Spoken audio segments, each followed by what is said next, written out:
Hello, hello. What's happening, everybody? Welcome. We're back. What is going on? Okay, audio's looking good. What's up?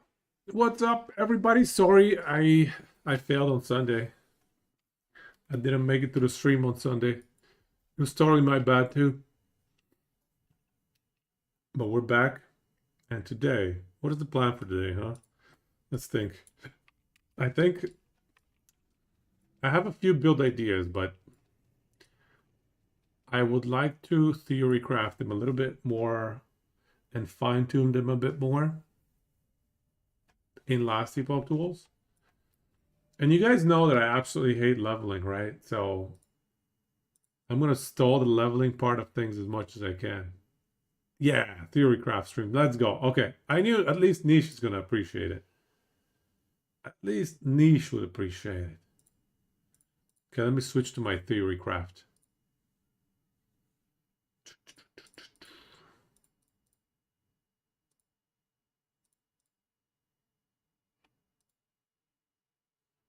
Okay, okay. We're good. Man, I have too many windows open. Oh, I have this one here, this thing here. Okay, we can close that. Close that. That's fine. We can close. Close.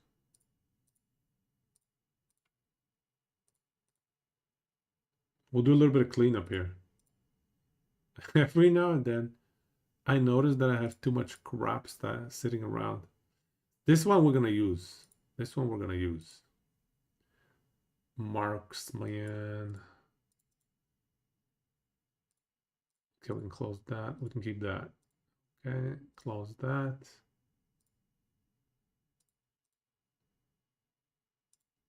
Okay, that's pretty clean. We did have some frostbite. We did have a 4 LP frostbite quiver, but we're not gonna be slamming it, I don't think. I don't think I have a quiver worthy enough. What's up? Before I get started, we found some new lens tech. Okay, tell me. Do tell. Do share. So let's go to the lens. Let's go to the lens.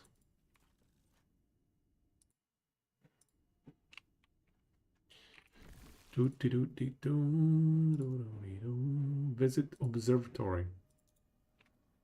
Hey, Salt, welcome back. Congrats on your Uber kill. Do you have a video or just the snap? It was a VK, right? It was a VK ES, Eraser Strike. If you use non-mono and mono lenses together,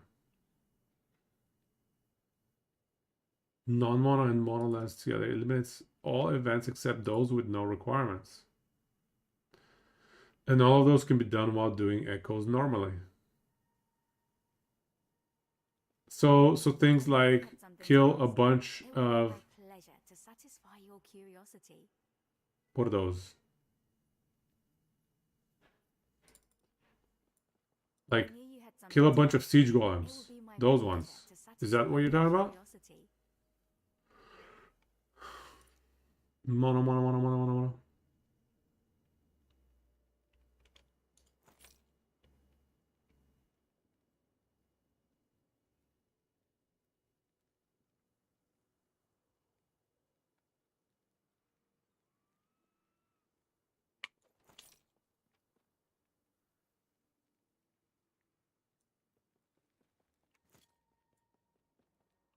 Okay, I'm checking.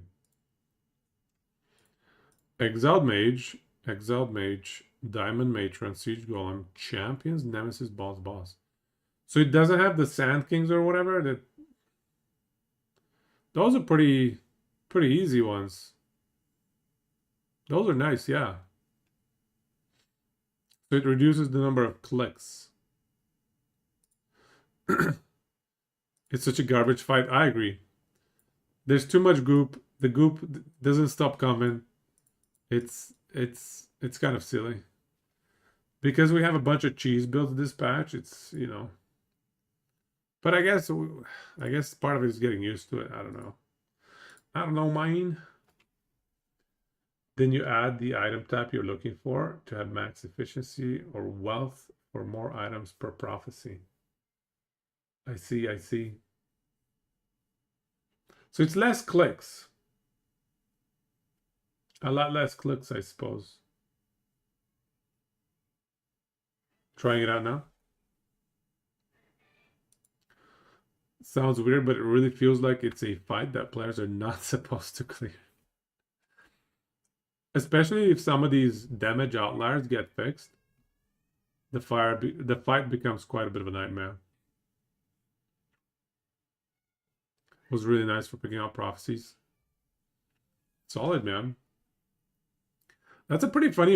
Did they add that to this patch, the non-prophecy thing? Did they add that brand new? It does mean you take more trips to telescopes, unless you do well. You're right. Yeah. That's very annoying. I gotta say that's very annoying. I think wealth is such a good thing to pick up. The non-mono lens is new. It's funny because what are you gonna do outside of monos?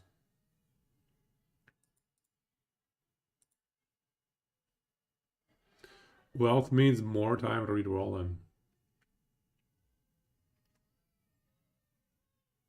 True, because you can't specialize into the one thing that you're looking for.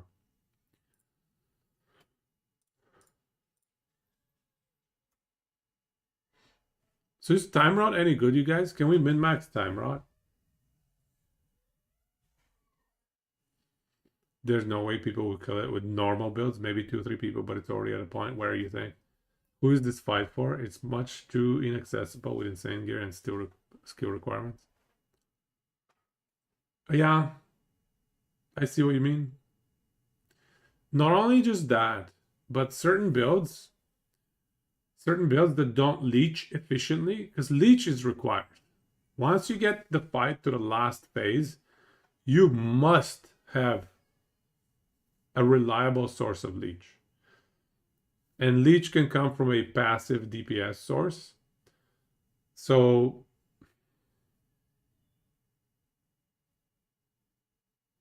yeah, I think certain builds don't leech very efficiently against single target. And that's a problem. You can't really survive the last phase if you don't leech properly. Like I was thinking about my HOA marksman build. It's great if the enemy stands in one place. But as soon as that enemy charges, as soon as that boss charges and is in a different position, I have like a 2-3 second period to refresh my HOA. Otherwise I die because my leech drops off and I'm dead.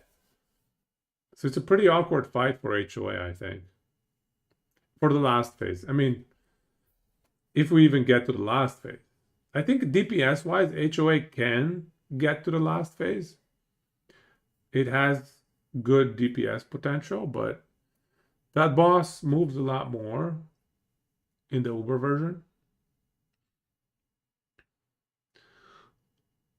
Honestly, you think Devouring Orb? Yeah, Devouring Orb sounds like a decent option for time rot. Scrabbleable. We're gonna theorycraft some time rot. We're gonna look at what stuff has like the highest multipliers for time rot.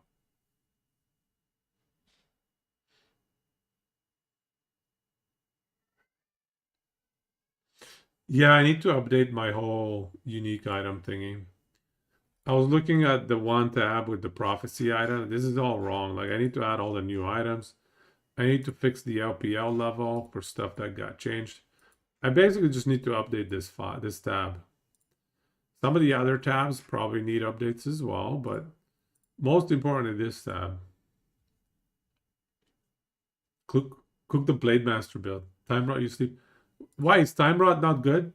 Blade Master? Blade Master? Blade Dancer. You mean Blade Dancer, right?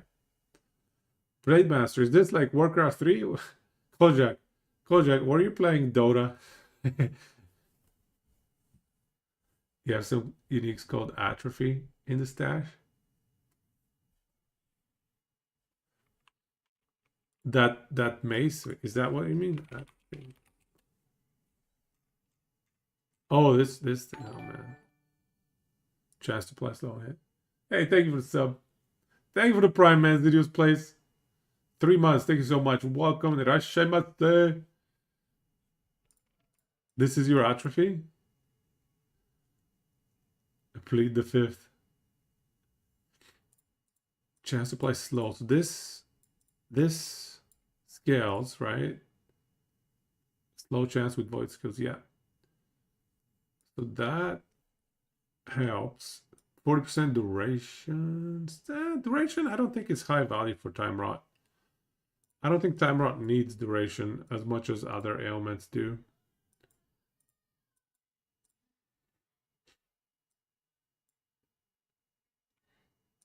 I don't know, man. If this was like 20, I would consider these gloves. If the LPL was like 20 or 30, I would probably consider these. Dot Leech has that Weaver sword. Can extend time route duration, maybe. Gloves for pen like Electric Smite does. The pen is nice and the slow is okay. It's not a very high number, but it's okay. And the pen is kind of nice. It's pretty nice, yeah. If we can get like a 3 OP isn't gonna happen. So 2 OP? Maybe. Maybe.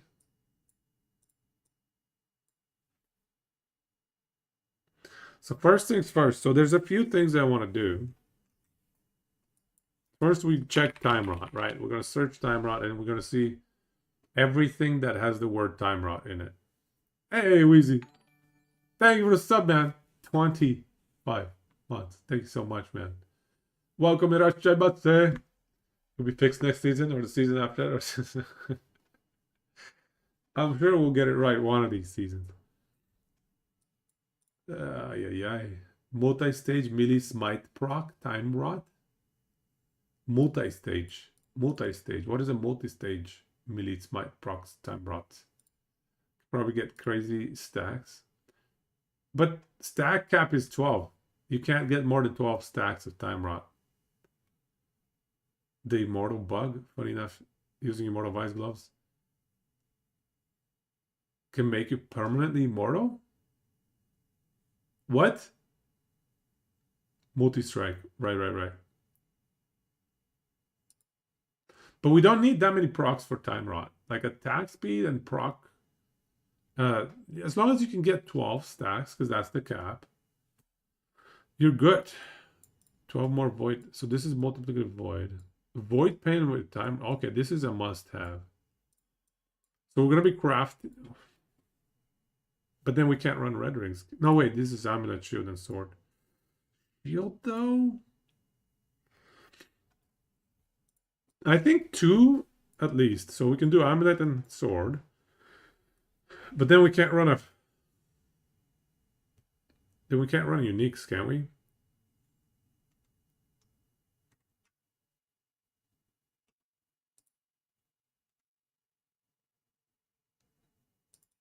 Void damage.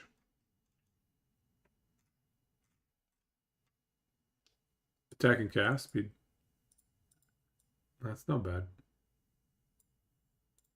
This is 15% more damage.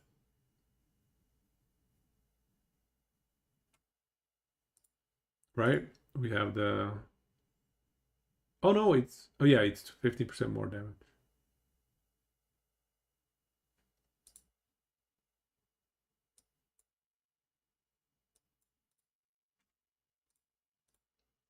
What about the amulet? I don't love the idea of wearing a shield. Shields are so lame, man. Shields suck.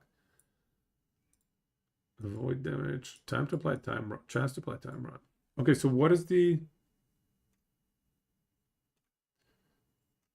What is the set item thingy that you steal from here? What is the affix? If we go here, go amulet, go prefix.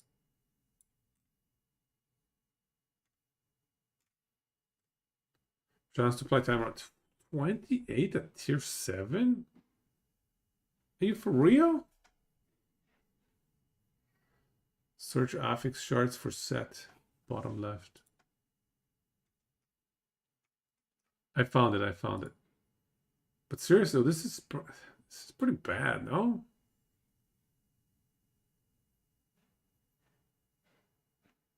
%28 time rot. What about the sword? Tries to create a void rift when you hit an enemy. Who cares? What's a void rift? Oh, that is trash. That is absolute garbage.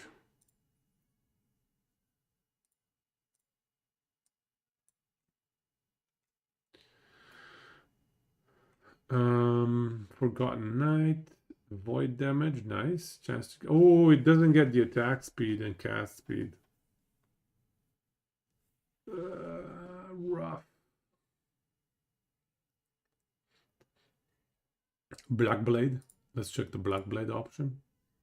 Actually, should be in my search over here somewhere. I'll check the shield just real quick as well, real quick. Let's see here.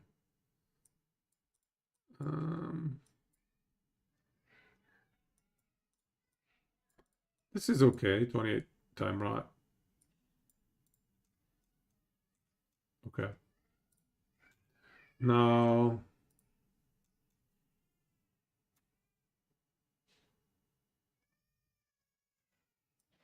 helmet, body armor. This is a must-have. Here's the affix. Time rot on hit. 3x1 and 4x1. Okay, good. Time rot on hit with void skills and increased void damage on a grand item.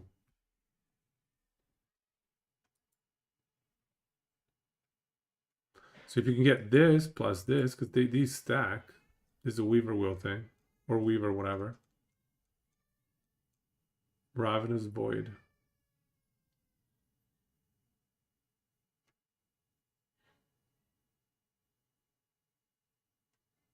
Does it say time rot here? No, it doesn't.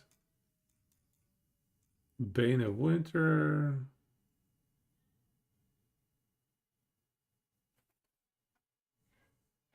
Something about critical strikes. That's not going to be it. There's the Black Blade. There's our Black Blade. 120 time rot.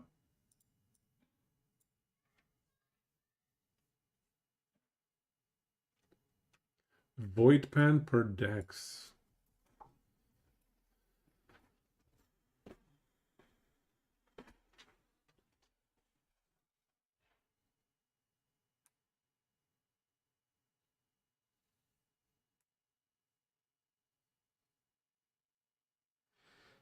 Time rot Doom. Doom. But Doom doesn't get multipliers. Hard to get multipliers on Doom. Increased void damage. Every 2 seconds, your next melee fire melee. Oh, this is so stupid. All right. 120 time rot is pretty solid. That's it. Holy crap, time rot is still gimped. That's it? That's it? Okay, let's see how much is in the passive tree.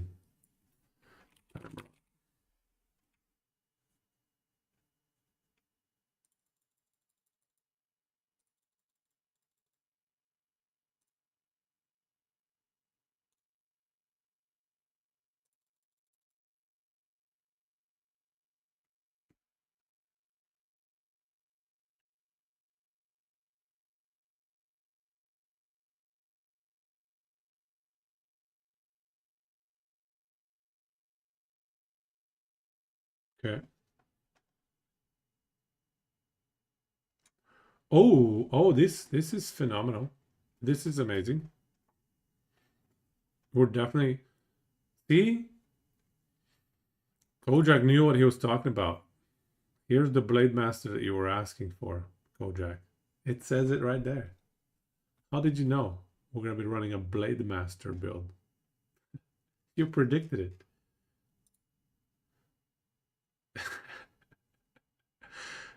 I didn't even know about this node being called Blade Master, but this is a phenomenal node. 100% we're picking it up. Maybe this. 30% attack and cast speed. That translates to 30% more damage.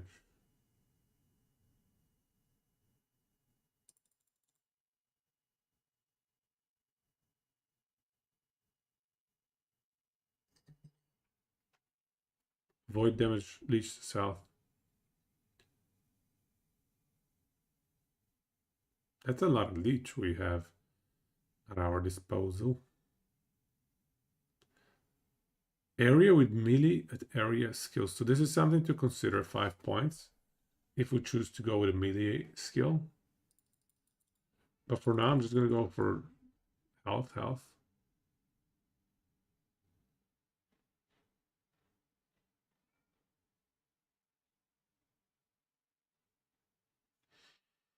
Area for spell skills.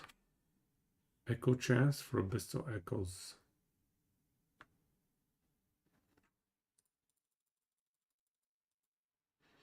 5% more armor. Dude.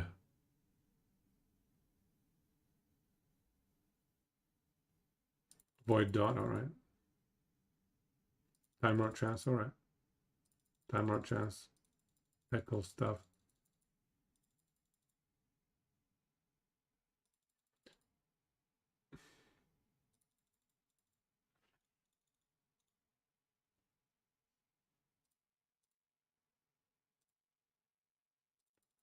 This is a must-have. More void damage.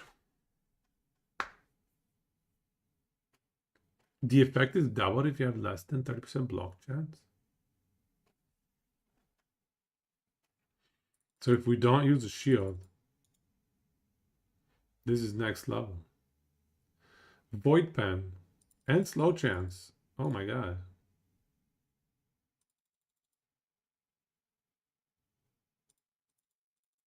Vitality. Holy crap, dude, this passive tree is too good. I want everything in this passive tree. Everything is good in this passive tree. What is this passive tree? What? This is unreal. I want more. I want more of this passive tree, please. This is so busted. Can I put more points? The Void Knight Blessing and Curse. Now I see why VK has 60% of the Uber kills. How can I get more into this? I want more of this. This has to be 10 points. Attack speed doesn't seem to grant. Doesn't seem so great with a capped ailment. The passive note gives time rod. Yeah, it's not just attack speed though. It's the minimum of attack and cast speed. So if you raise your attack speed, you have to raise your cast speed as well. Otherwise, it's no use. This is the lowest, whichever is lowest.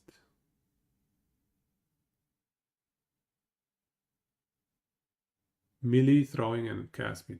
So when it says attack speed, does that include throwing attack speed? It should, right? You get rid of 10 of your points in base Sentinel because you rolled Giga attack speed on your Weaver two-handed. Ooh.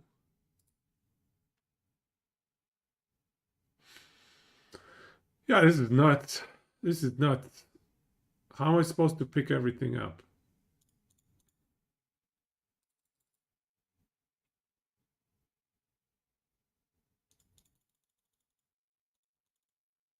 But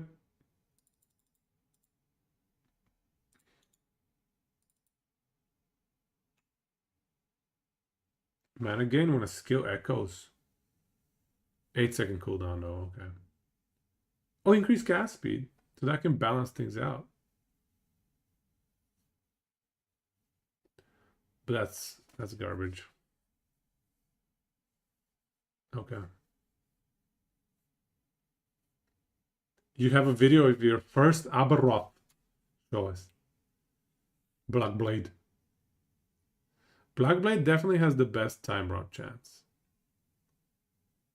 Definitely the best time rod chance.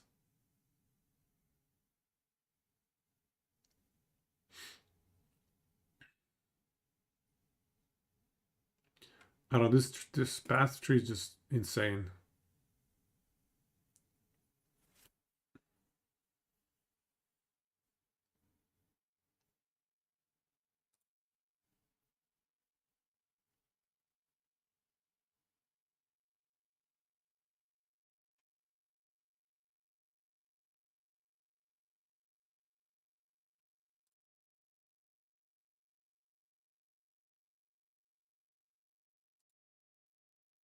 Okay. So what kind of time rod chance are we looking at right now?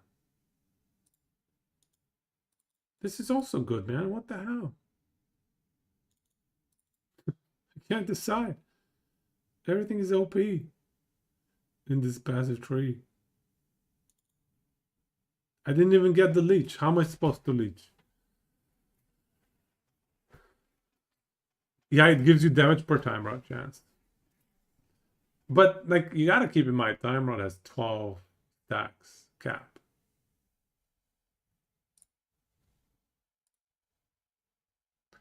Okay, we have solved this Uber Abigail. Let's check this out. Solves this Uber Abigail on a VK 5,000 health. Look at this. Look at that AoE, dude. Just look at the AoE of your slam. Slam, slam, slam, slam, slam.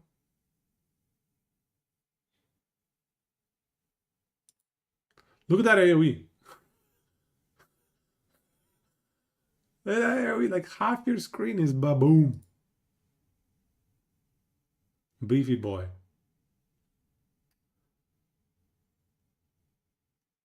How much timer chance do you need? Yeah. Sorry, yeah, I see. That was before.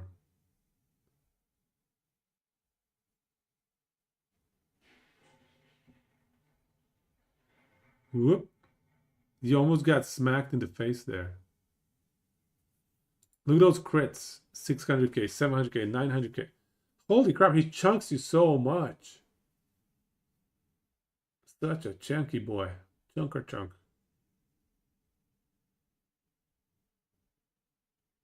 What's he doing?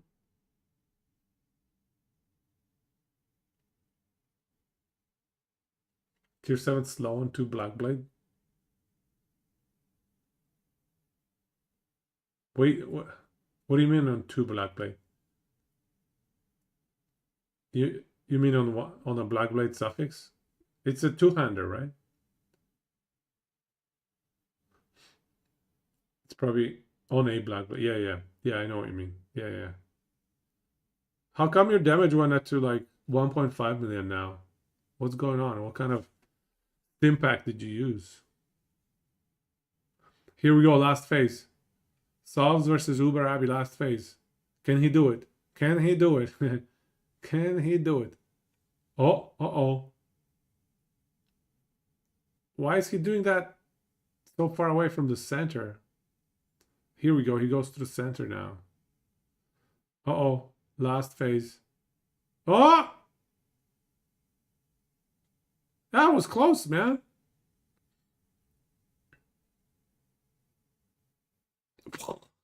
He tracks like 4K per hit. Over 4K. Oh, wow. Where did he go? There was like a big chunky hit. Well, you also have 10% kill threshold, so there you go. There we have it. Uber Abbey down. Well done. 10% call. That was pretty sweet, man. I must say. So what is our timer chance here? Real quick, let me check.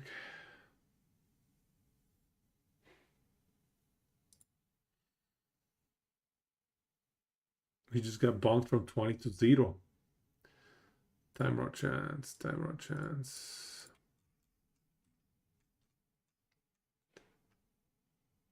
What? There's no way.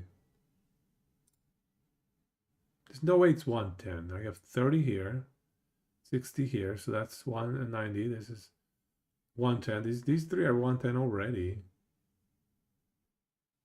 I guess that's it. Okay. So the game is really punishing for acquiring time rod chance.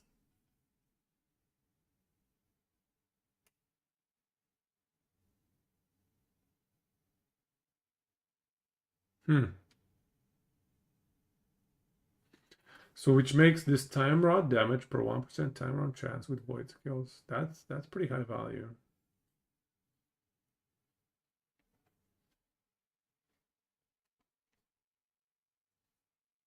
So a lot of it is going to be down to the idols. Interesting. I didn't think it would be that famished for time rod chance. The bottom right passive. Oh yeah, that's a good one. Oh my god, dude. That is a good one.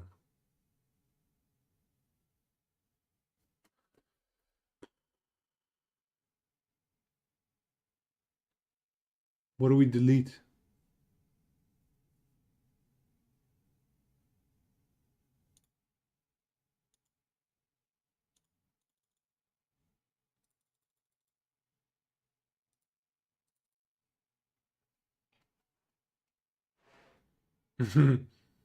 What are you talking about? We have so much percent health on this tree, bro. 10% health here, 10%, 20% health here. This is like the easiest game of our lives. Free health everywhere. So 110 void rod of time rod. So I think the idols are going to make a massive difference.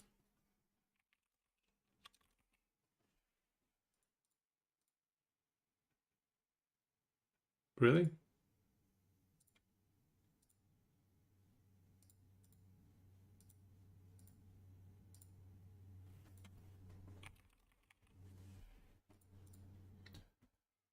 %20. That's so bad, dude.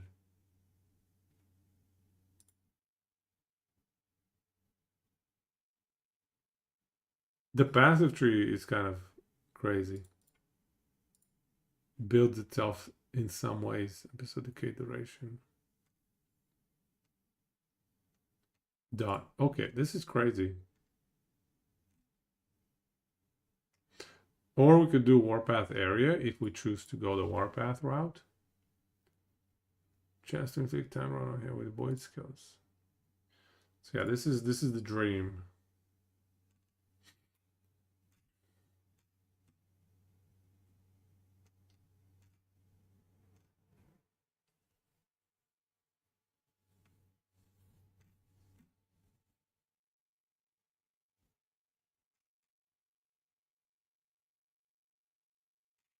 Okay. So if we get 4 of these,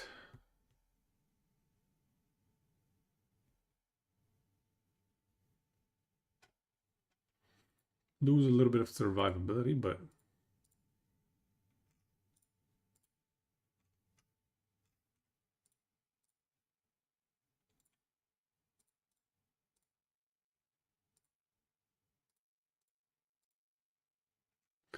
I'm just trying to find all the sources of time rot that we can realistically apply to the build, and then assess what kind of weapon would be best.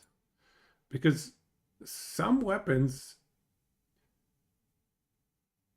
if they can give a attack and cast speed, I think that can be super valuable for the build.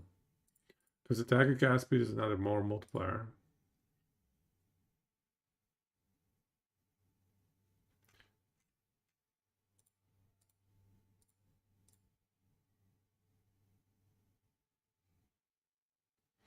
So now what are we at?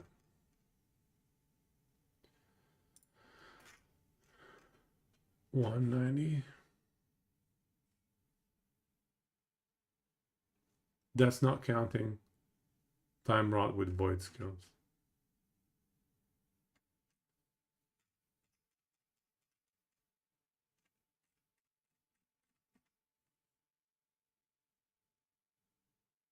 Time rot damage.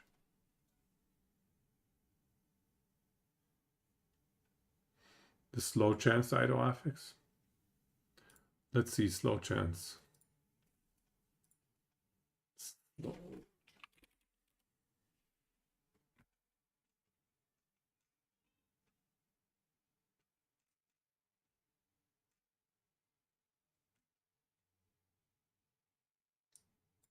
Slow and void hit. Does that work? Slow with void skills. Slow, but it's 1% only. It's 1% only, whereas the time rod is 2%. So what is the numbers here? 60% on a 4x1 probably. Yes, so it's double the value. It's double the value and half the more multiplier. So it's going to be a function of the diminishing returns. What do we have more of? Do we have more time rod? Or do we have more of the other one? Actually, how many can we fit?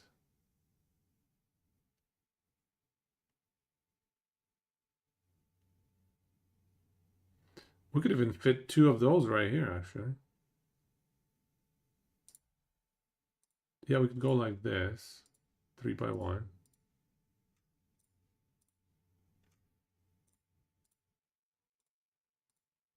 And then we could do 1x3 and slow.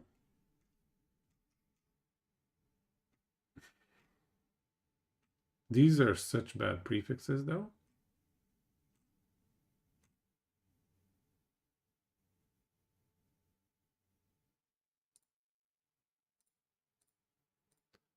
Those are awful prefixes.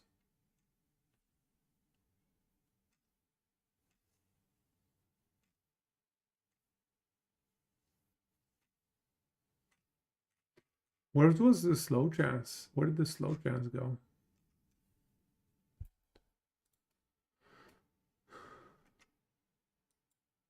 Three by one. Oh, they're in the 3x1. This is a 1x3. Oh, they're in here. Okay. Well, that makes it a little bit more straightforward. I guess we'll choose depending on what we have less of.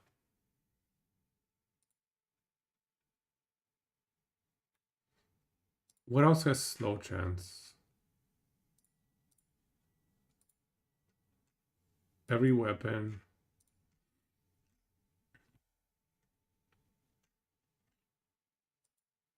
Attack and cast speed. Attackers, though.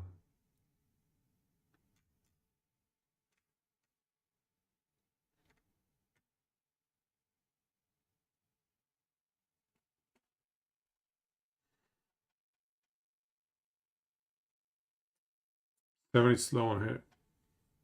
And a little bit of attack speed, but that doesn't have throwing attack speed.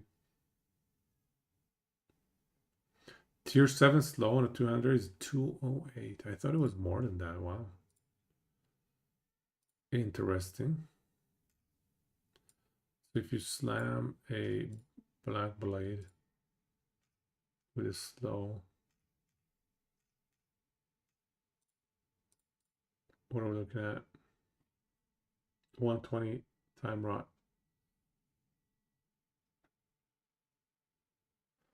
Cap of slow stacks, 3 or 4?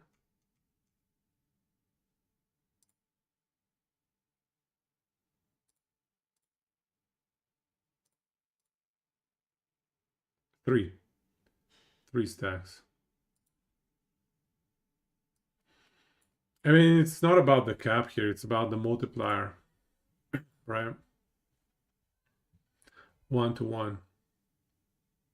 Yeah, we reach it with one hit. It's more about this multiplier. Yeah, no, you can't, unfortunately. Would be nice, though. Would have been so nice.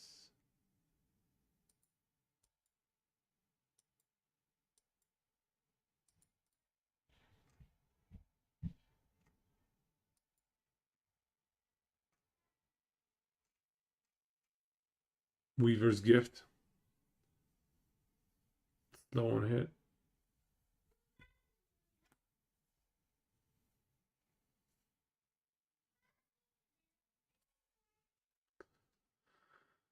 %6 slow on hit. A bit of leech and 33 pen. This is interesting, but it's a Weaver's Will item, so it's a bunch of. So it's a crapshoot. You're never going to get what you need.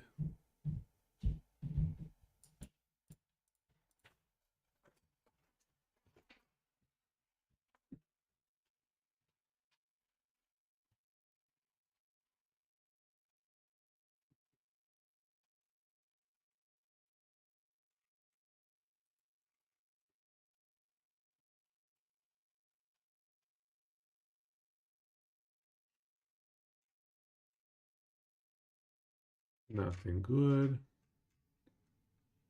This slows us.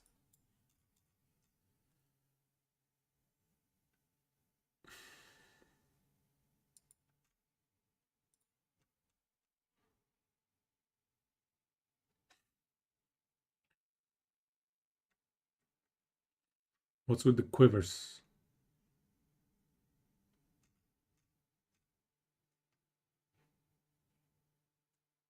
Take a look at Weaver's Note on the Weaver's tree. Roll the dice twice. Attack and cast speed. This is nice.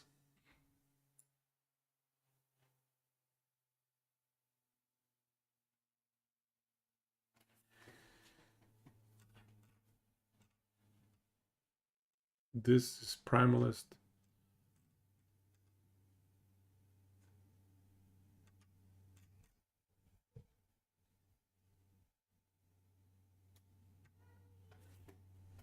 It's pretty good too.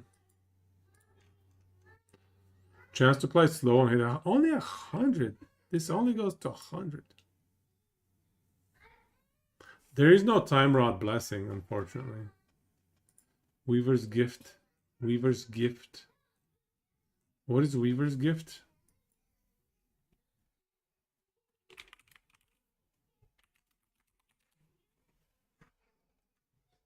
Right, yeah, I looked at this one, yeah. It looks okay. But how can we guarantee a good roll? Like, it's such a crapshoot with Weaver's stuff. 60% electrified, 33 pen. It's not bad. Sorry, 6% slow and 33 pen. It's not bad. It's not bad. What's the other one? Attack and cast speed.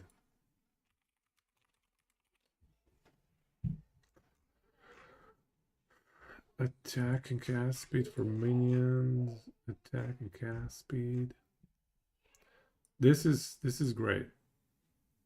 But it's more meaty. That doesn't apply to Time Rot.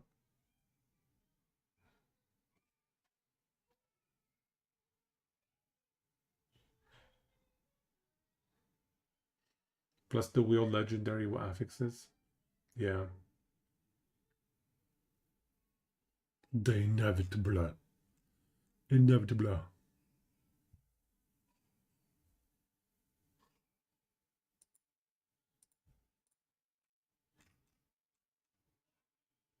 Attack and cast speed.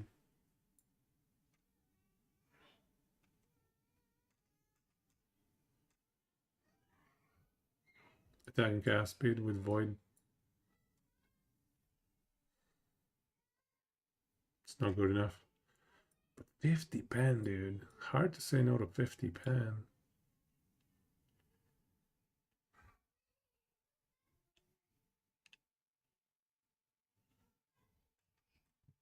I think this set maybe is worth exploring.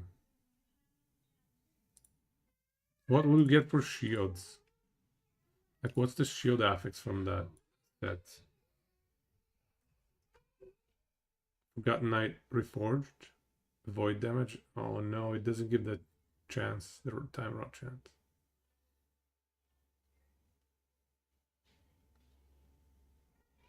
Yeah, you could get double slow on the one-handed sword. Void pen per 5 decks though is not bad.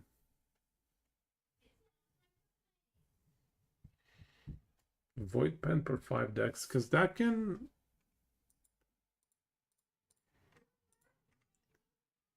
That can already beat even this 50 void pen. If you get a little bit of dex.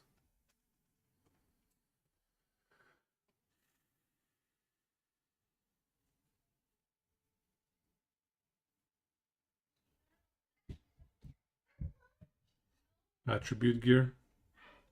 Actually, two-handed swords can have all attributes as well.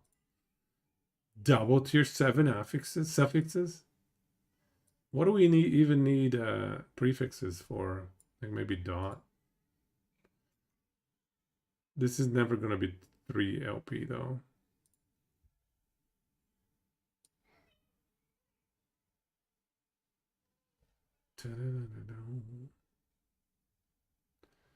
Yeah, the only other useful things is maybe like dot or melee attack speed. Dot damage or melee attack speed. Because melee attack speed can be handy.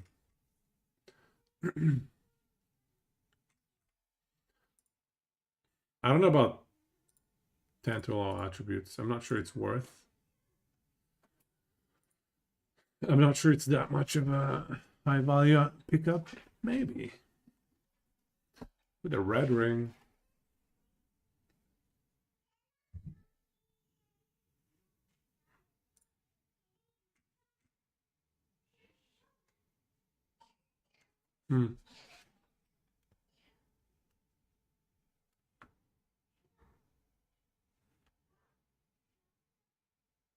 Depends on the pen otherwise. Outside of that. Do we have much pen? I don't think so, not yet anyway.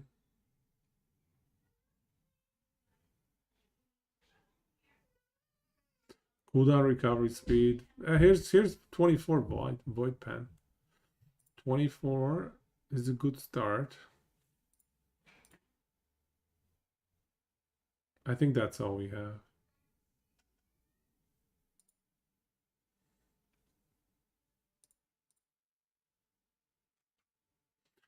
But a lot of the build is gonna revolve around this. Slow chance, timer chance, and attack cast speed. Lowest of the 3. Of the melee attack, throwing attack, and cast speed. What is the best delivery for Time Rot? What skills are best delivery? I know Erasing Strike is probably decent. So let's look at a few options. So Erasing Strike, what do we get?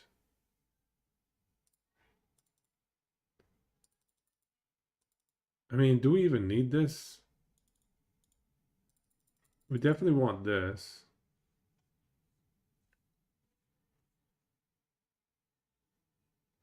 Cooldown recovery speed.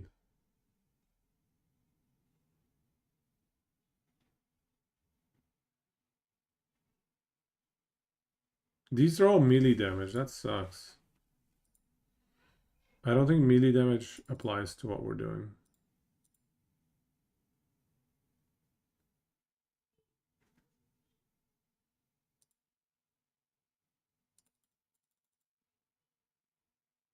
This is good. I think that's it.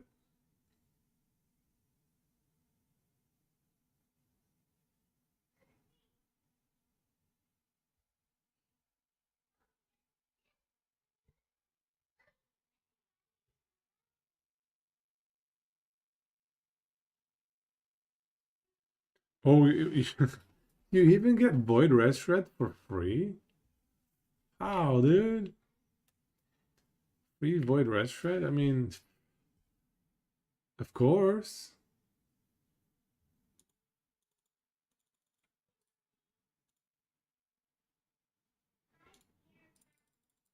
All right, here we made a point.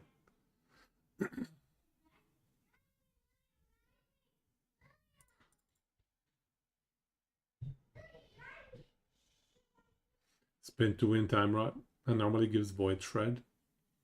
So we have multiple sources of Void Shred. So Erasing Strike is an option. So what do we have so far from Erasing Strike? Double damage, 1.75x, Here, we'll put them all in the calc here. Time rot options. Yes. The multiplier 1. And then multiply 2.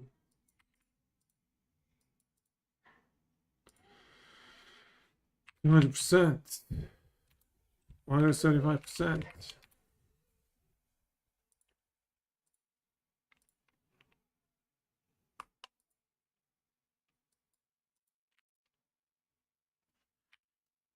Surely it can't be more than 6, can it? Total.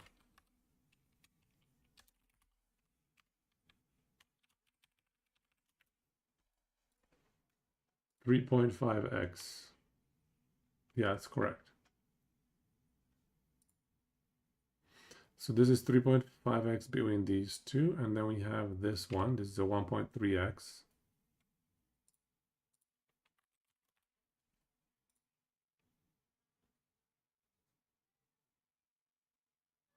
That's it. Okay. And I mean, we get void restaurant, so that's quality of life. And so we're not going to count that though. What I'm trying to figure out is which skill is going to give me the most damage multipliers on my time rods. Because we have 12 time rods. Erasing strike is going to make my 12 time rods count as if they are, oops,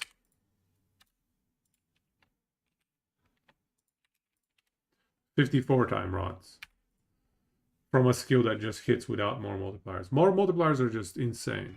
We want to take advantage of them as much as possible. Devouring Orb, you'll definitely be using it for the global void damage anyways. Void damage, global more void damage. Here you go.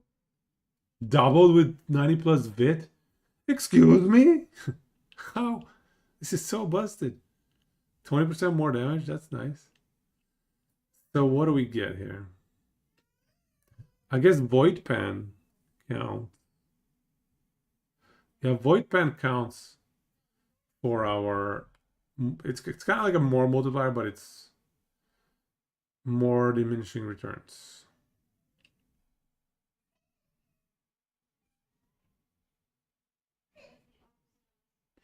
If it's time rot within the actual skill tree, it doesn't count, right? It's not going to count towards the more multiplier bonus on the passive. More damage over time. Yeah, the auto cast here, right?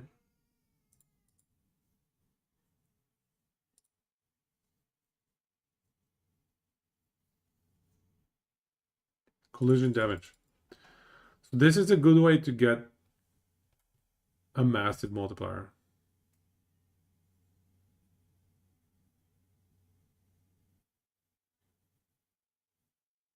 That's 200% more multiplier. If only we can get this thing to collide with enemies. I'm not going to count this multiplier because this is going to be applied to any skill we use, assuming that we use Devouring Orb as a support even. Extinction is hit damage. Good catch. They should write that in here, man. Okay, good catch.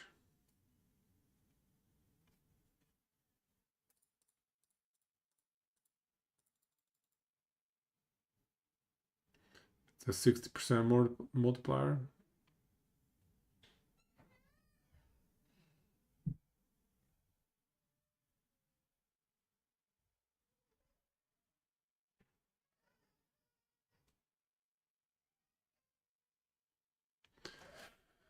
Void Eruption.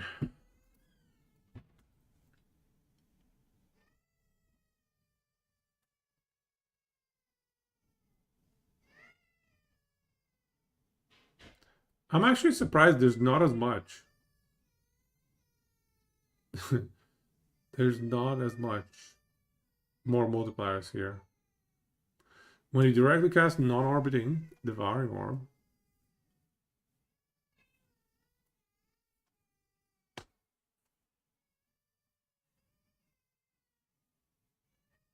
Less element damage per orb consumed? Why? That is so mean.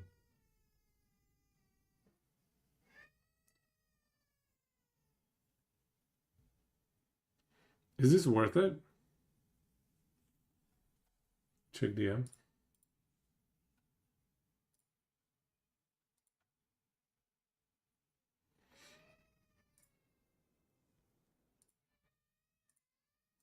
You like the top right? I mean, these used to be the Abyssal Orb stuff. These are pretty standard, right? But they don't have more multipliers. This is like the greatest clear setup up here. Yeah, it's a utility. Yeah, I hear you. Yeah, that makes sense. I'm trying to figure out what is the best bang for my buck if I were using this for the main DPS. Like if this is the main source to apply void rods or time rods.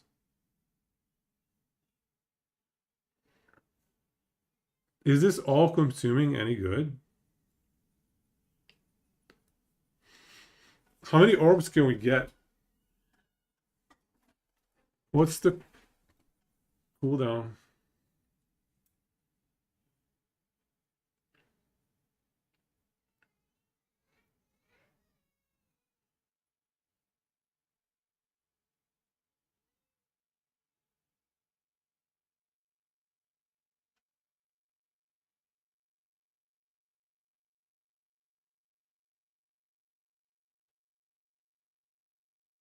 These void rifts creates a devouring orb at the target location for 10 seconds that deal void damage over time to nearby enemies and casts a void rift whenever something dies. That's not reliable for boss fights. Not reliable. 4-second cooldown.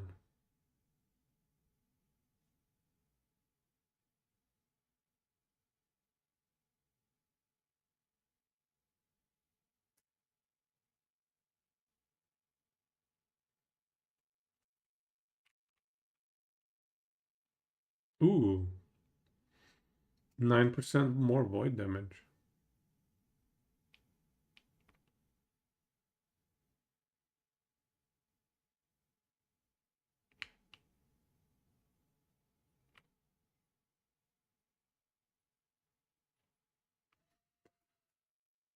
Is there like a crazy build where we just stack a bunch of orbs and we consume them?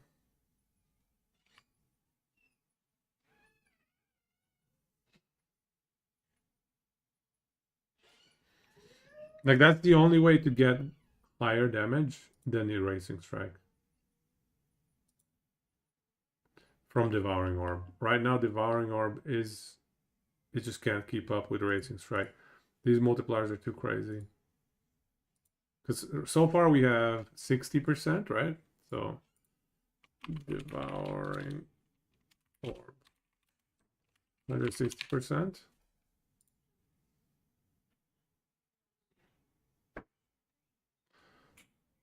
And then, well, I'm not going to count that.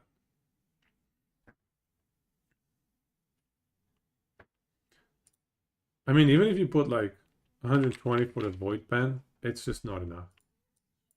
It's nowhere near. Sightless Star.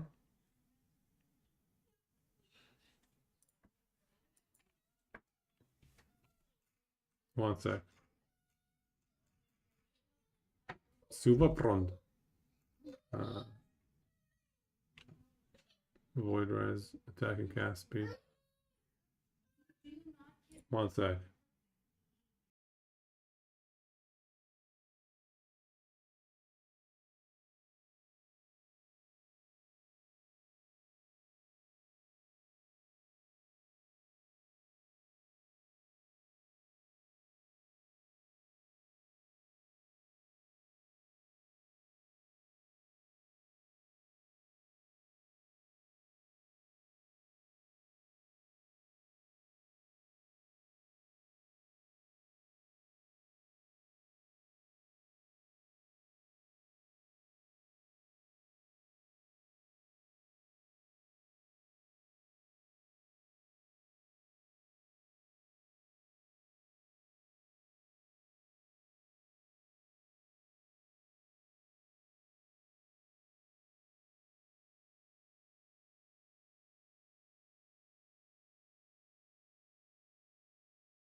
Orb Master. Orb Master.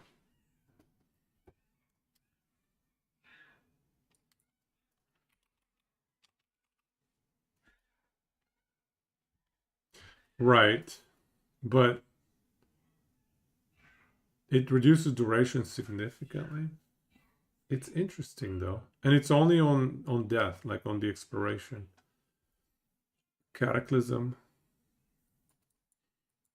Cataclysm. Right, this one.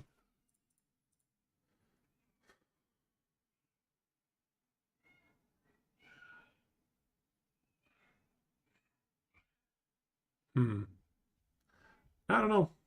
It's still not enough. It's still not going to beat ES, you know? Even if you give it 190% here, it's still below ES. And that's fine. That's why we're doing this, just to assess every single option here. Let's check Abyssal Echoes. Abyssal Echoes. More damage. More.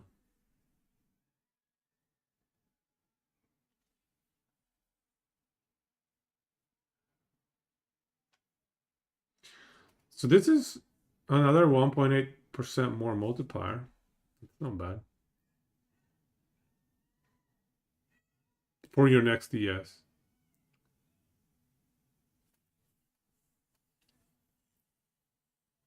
This is interesting. Echoed casts deal more damage. Because it's gonna take the highest damage time rod. Oh, okay. These are adding up. Let's check Abyssal Echoes. So we have 180, right? 180 here.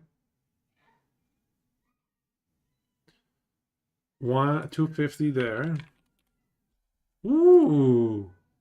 Hate work, PD2. Guys, I think I know what I'm gonna play next week. Did you guys know? I'm sorry, Twerk. Did you guys know next week what's coming out next week? God damn it. Where's my Steam? Next week, there's a game coming out. Slaughtermass, there you go. Sov's guest. How did you guess, Sov? How did you guess it, Sov? You hacked. I was thinking of playing Slaughtermaster. But maybe we try Frenzy Barb too later. I do want to play Frenzy Barb. Yoiki. Summon Druid. I used to play Summon Druid. No, wait. I used to play like Hurricane. Yeah, I used to play Hurricane and Tornado Druid all the time. When I played Diablo 2 25 years ago. Okay, but anyways, look at this. Look at this multiplier. 4.5, and we're not even done yet. Here's another 40. Oh my god, dude. OMG.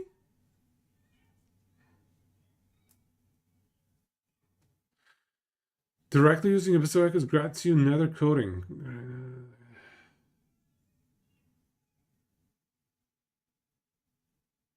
More damage to blinded enemies? Excuse me? I mean, that's not bad. Do we have enough points to plug everything?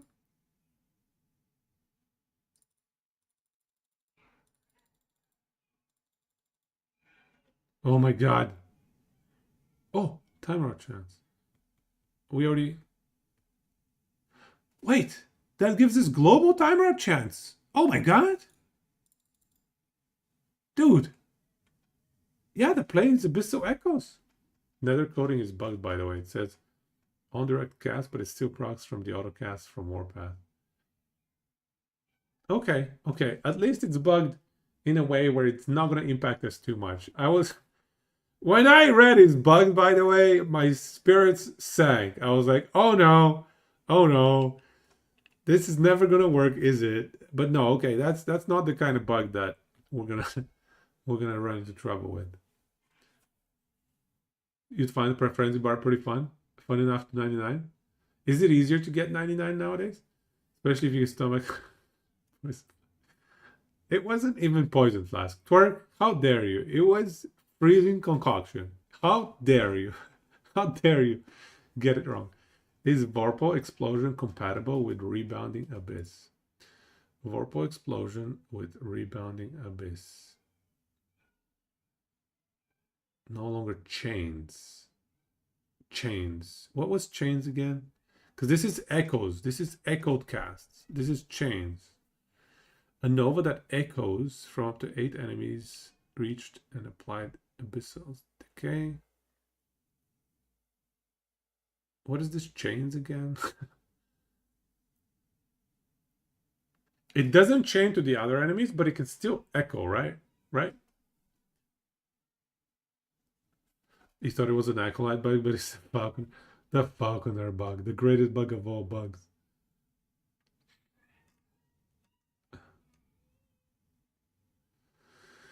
You thought there would have been more options for druid woovies, druid puppies. Maybe it's intended and the tooltip is bugged. Who knows? You reported easy peasy. Resounding abyss would not hit single target. Yes, it would. When I read echoed casts, I'm interpreting these things, echoes, you know? The Void Knight special. What the hell is this? 1% more melee void damage per 3 vitality? Where's my time rot multiplier? Why is it melee void damage? Why is it not more void damage? What kind of BS is this? When did they change this? And why is it not applying to time rot? That's, oh my god, bedtime is now going well tonight. It's because I'm not in charge of bedtime. I'm so good at bedtime.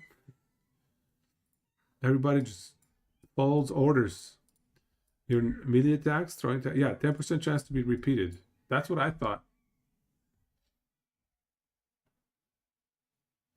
That's what I'm interpreting when I'm reading Abyssal Echoes. And when this says echoed casts.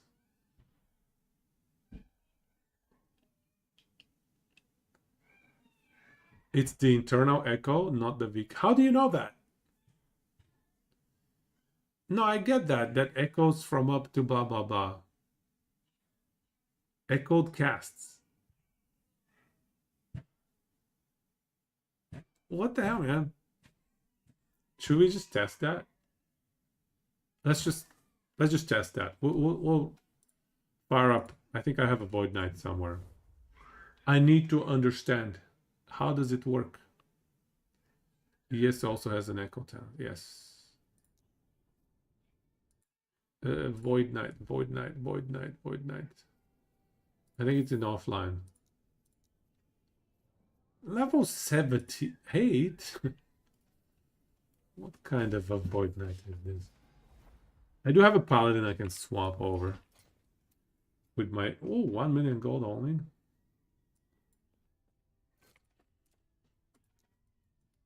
All right, okay. Let's go check it out. Oh, you know, I actually have it here. Oh no! They reset my passive tree.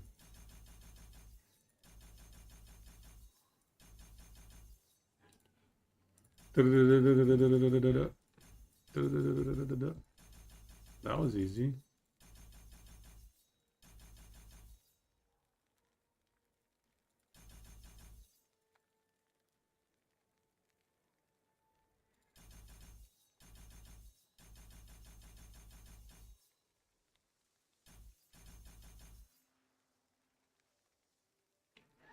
Okay, how about something like that? That's good enough for now.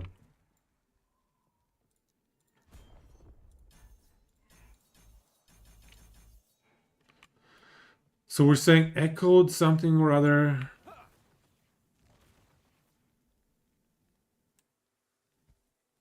What is going on? 250.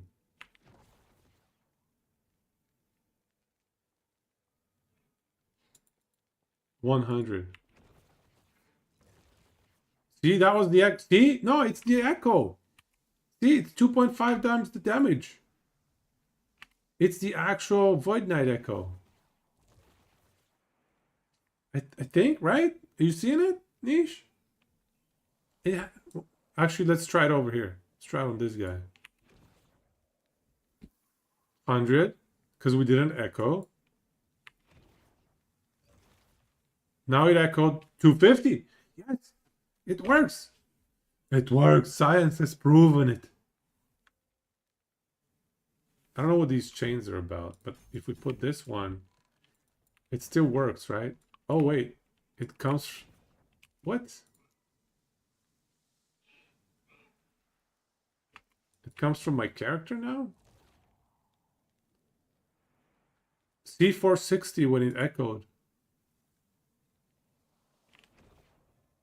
180 without the echo, 460 when it echoes.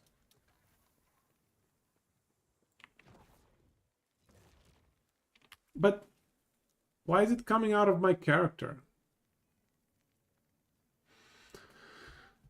I guess because otherwise it's bouncing off the enemies. Okay, regardless.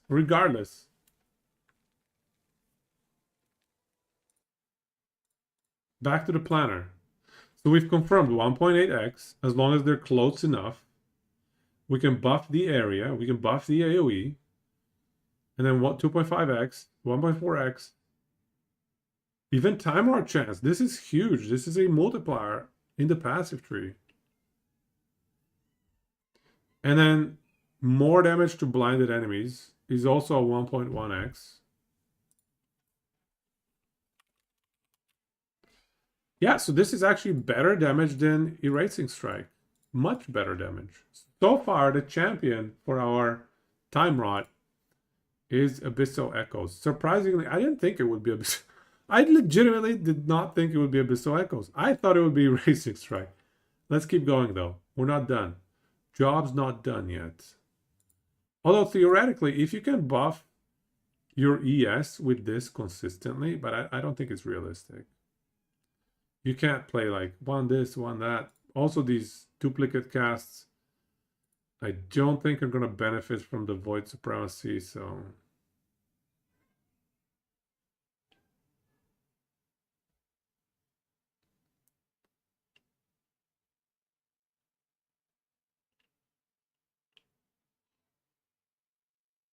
Abyssal Decay now deals damage when the enemy is hit rather than over time.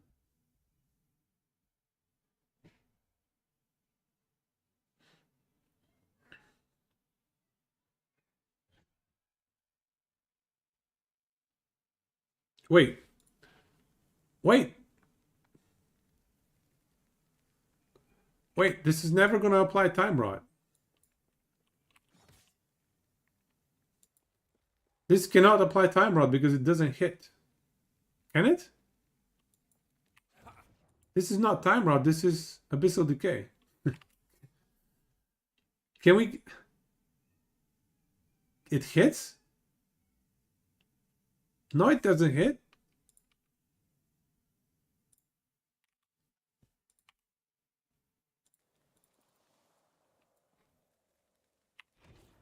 We're not applying Time Rod.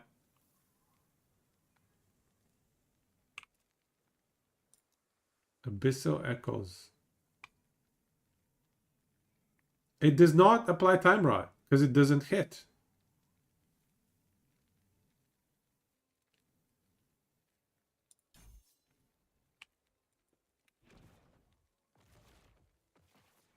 See, we're not getting Time Rod, dude. Where's my Time Rod?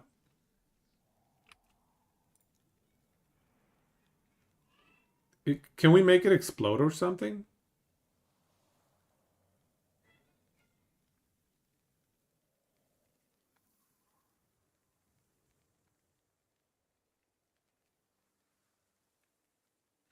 What about Nether Breach? Do these Devouring Orbs, do these Void Rifts get the multipliers from the Devouring Orb or the multipliers from Abyssal Echoes? Oh, crumbling. Can we find a way to just get it to hit, though? Like, we just need this to hit. Oh, initial burst now hits. Okay. No Abyssal Decay. Well, Screw Abyssal Decay. We don't need that trash. Okay, okay, okay, okay, okay, okay, okay. We have been saved. We're saved. Here we go. Give us that time rod. Yes, the time rod is there. Oh, see, time rods. Oh,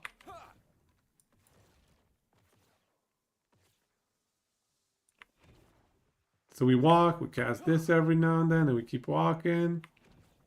Toody doody doo doo doo. Okay, okay. Maybe build is salvageable. It's salvageable. How is that 2-second cooldown gonna feel?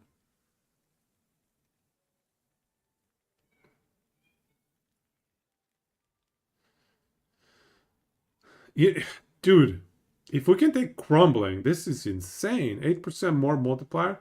It's just such a big investment. 111. Oh, it blinds the enemies. It's a big investment, though. I think we need plus skills on this. No cooldown plus 15 mana cost.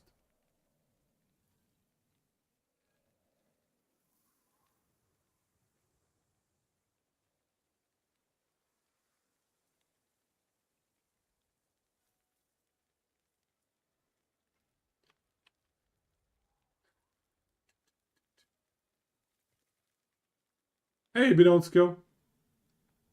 Need 40 points in Abyssal Echoes.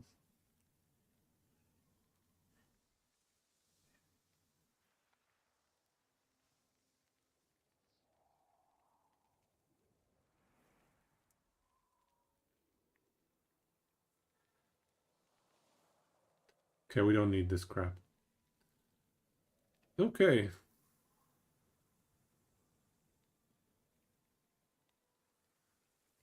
Do we need Shrieking Echoes? No, I don't think so.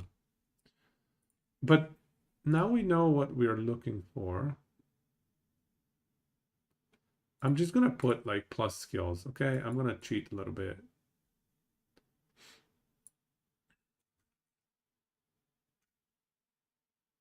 Melee damage.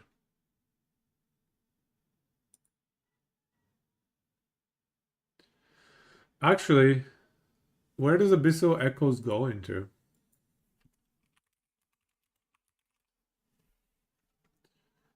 Body armor.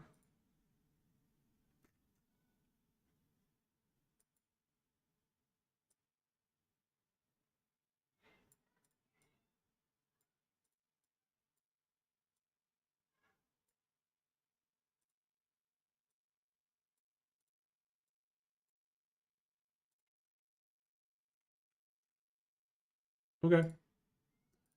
Body armor it is. We're just theory crafting. We're just theory crafting. Scales. We don't need cast speed scaling though, guys. You have to remember we have a 12 cap on our time rod. So all we need to do is make sure that we can apply 12 time rods at all times. That's all we need.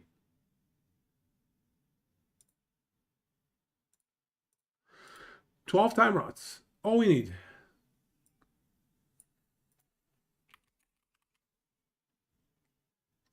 Episode decay duration. So we have a +4. Boom, boom, done. Can we get to there? Seems unlikely. All we need is smite fissures. Okay, so this is pretty insane, guys. The multipliers here are absolutely ridiculous. It's at least a 7x. Let's call this 120. 7.5x. And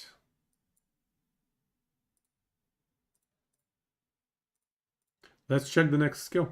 Okay, what else is going to be? I mean, I'm going to check volatile reversal, but I don't think it has more multipliers. Let's see. Here are some more multipliers. Oh.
Bedtime's not easy sometimes. Bedtime's just not easy sometimes. Okay. Okay, this is not gonna happen. There's no multipliers here that are gonna be good enough. No. A lot of it is melee damage, which is not gonna work on dots. Okay. This is hit damage, not gonna work. Alright, so that's fine. Anomaly is a buff. How about Smite, actually? How about Smite? Smite could be legit. Oh, this is hit damage. Very unfortunate.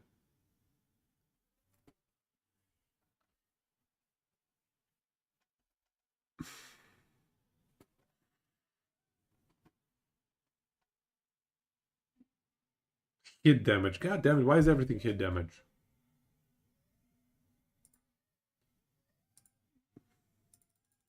Significantly more damage. No kidding. Void conversion. Okay, good. So let's just put it here. Smite. I mean, it has 350% more multiplier to begin with. That's pretty nutty. Sorry, it's 250 multiplier, which means 350. Yeah, 3.5x. Why is this? Why is this hit damage? More fire damage over time. More fissure damage. Fissures are dots, though. They could not hit. It's a dot. It doesn't hit. It doesn't hit. Okay, I think that's it. I don't think there are any more multipliers that would affect ailments. That's a bummer. That's a bummer. Okay. 3.5x though? Like this could be interesting just for like if we maybe for clear. I don't know. No. I don't think so. Never mind. Get rid of it. Multi-strike. Multi-pass. Okay, multi-pass. More damage at max stacks. So let's say we have a 1.6. The initial strike. 1.75, 1.6. Multi-pass. 60, 175.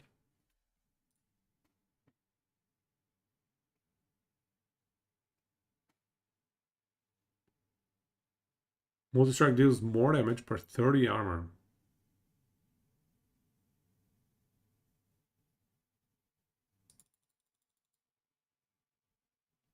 Okay. It's pretty goddamn good. 200%. 5.6x?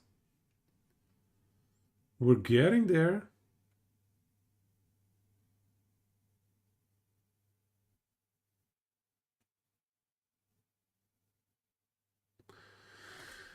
More melee damage, unfortunately, does not apply. Let me just read all of these. More damage, so it's not melee, it's not hit. More damage. More damage. So all three of these apply.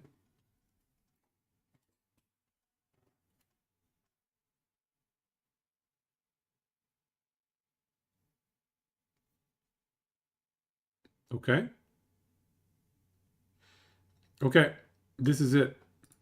So multipass is pretty good. It has 5.6x, actually. That's pretty good. For a skill that requires 0 mana, that is a pretty great multiplier.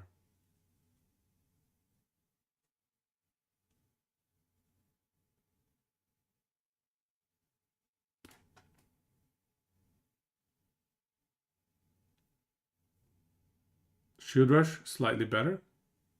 Okay, let's check what we can do with Shield Rush. Ooh. Double damage. Hit damage, no thanks. Base void damage. Does it give it the void tag? I assume so. Yes, it gave it the void tag. Beam, forward beam. Final impact damage.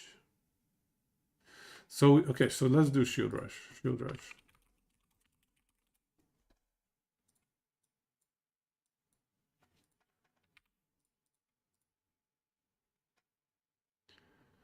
We have a 200% multiplier. We have 140. We have... Ooh, dude. Just keeps on giving.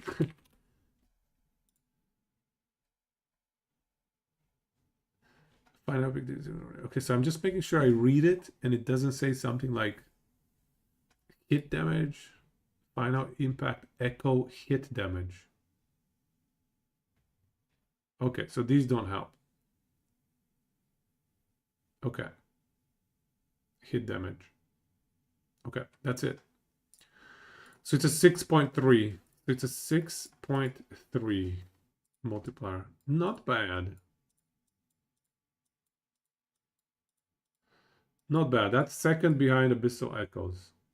Not bad at all. It's equivalent if we take out this 120. But this is a legitimate multiplier. So clearly will be better than Abyssal Echoes. What if we put Abyssal Echoes inside Warpath? Every 5 seconds? Are you joking, bro? That's awful. Make it every 1 second. Boo. Okay, let's keep going. So devouring orb, devouring. Let's go respec this one.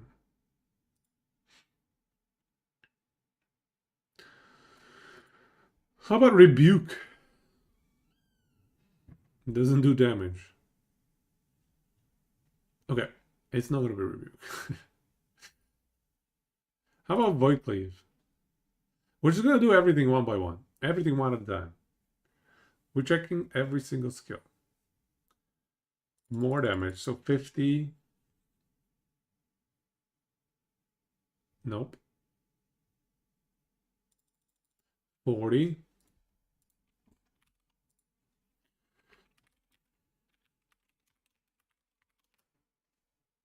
A lot of points invested so far. More melee damage doesn't work. Melee damage doesn't work.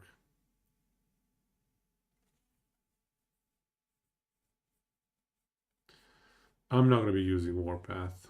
This doesn't work.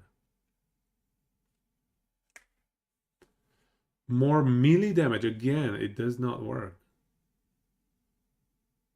Okay, nothing. This is no good. So Void Cleave is off the table. Javelin. Believe. Here we go. Javelin. Ooh. The whole tree is lit up. The whole tree is lit up. Javelin. Actually, okay, we'll keep the VC garbage over here in Javelin. Because we have enough space in our spreadsheet.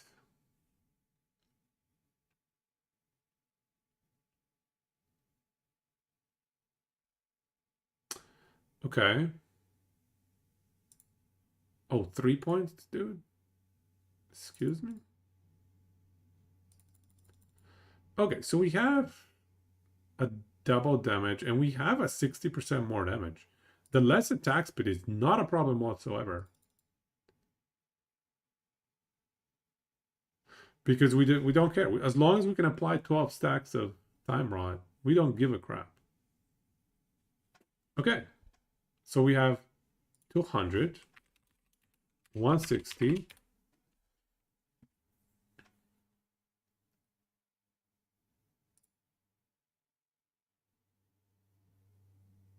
hit damage, hit damage, hit damage.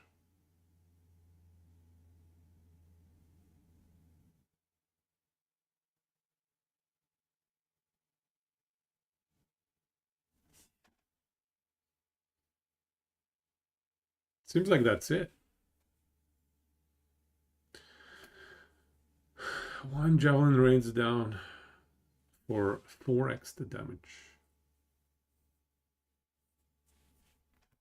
I mean, that's kind of may be interesting.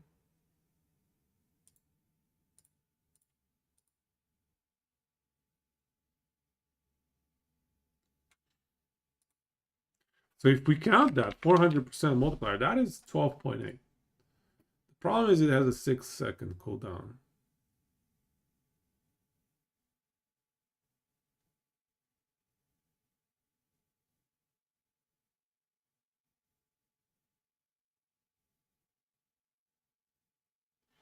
So if we could get this single javelin attack to apply like all 12 time rod stacks in one hit, if we could do that, maybe.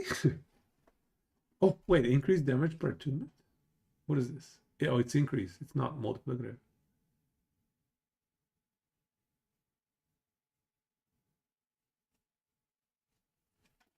We do have an echo.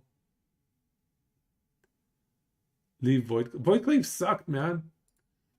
Void Cleave was only 2.1.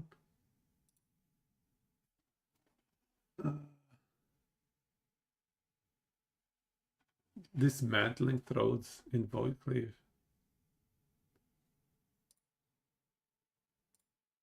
Dismantling throws.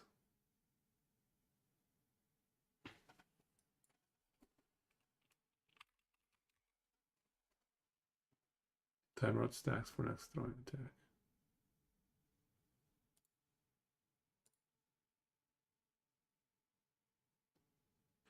It just feels like it's going to be so clunky.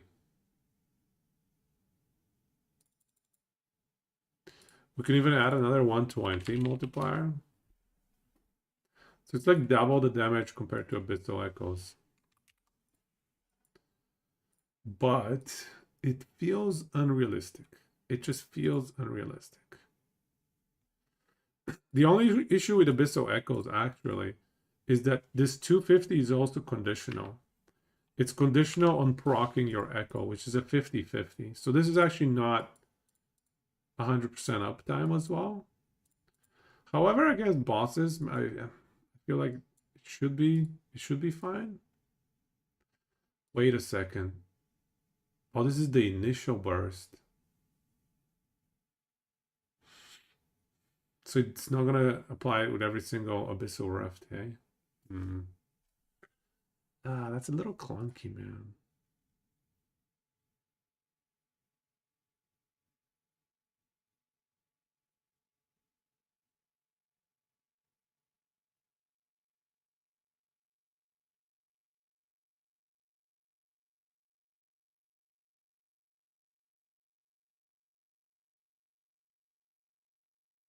Hmm.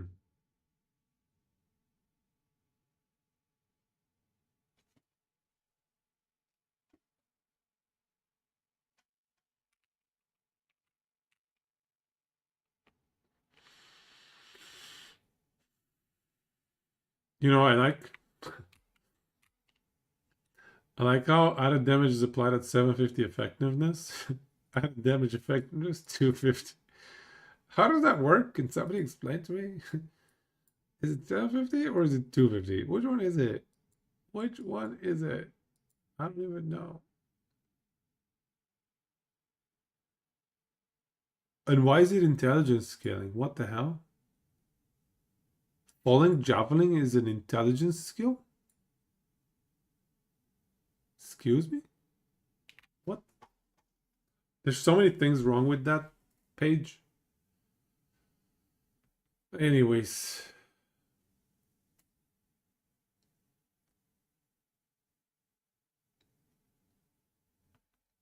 This is an interesting variant, but I feel like it's very unrealistic. Takes brains to throw a javelin. It must take brains. It must. It must. So 6.35.6. Interesting. I feel like this is very clunky. This setup. The numbers are good, but the cooldown makes it a bit clunky. We'll consider it if we can make like some magic happen. Shield bash. More. We'll keep it in mind.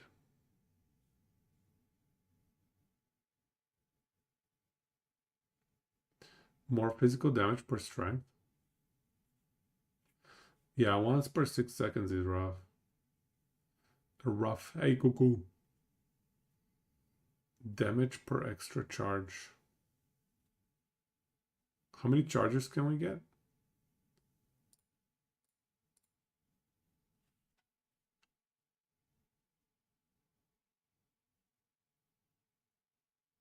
It doesn't seem realistic. No, there's no other multipliers. What the crap? This is awful. What a garbage skill. All right. Not gonna work. This one's not gonna work. What a garbage skill. How about Rive? I have more faith in Rive. So if the other good thing about Rive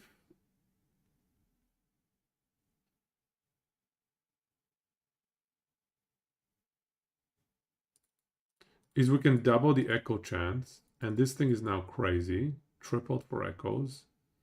So this is gonna always be triple, so it's gonna be 75. So we can now add, let's check Rive. 175.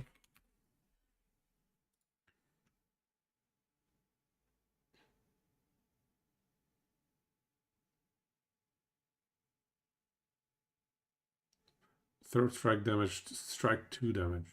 I think this is gonna be the play, Iron Reach. Third strike damage, third strike damage. God damn it.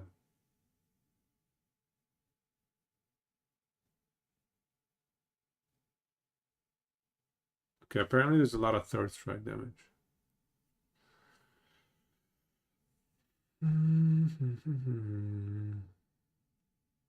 Scrap metal? Whenever you would summon a forged weapon from any source, you instead gain a stack of scrap metal.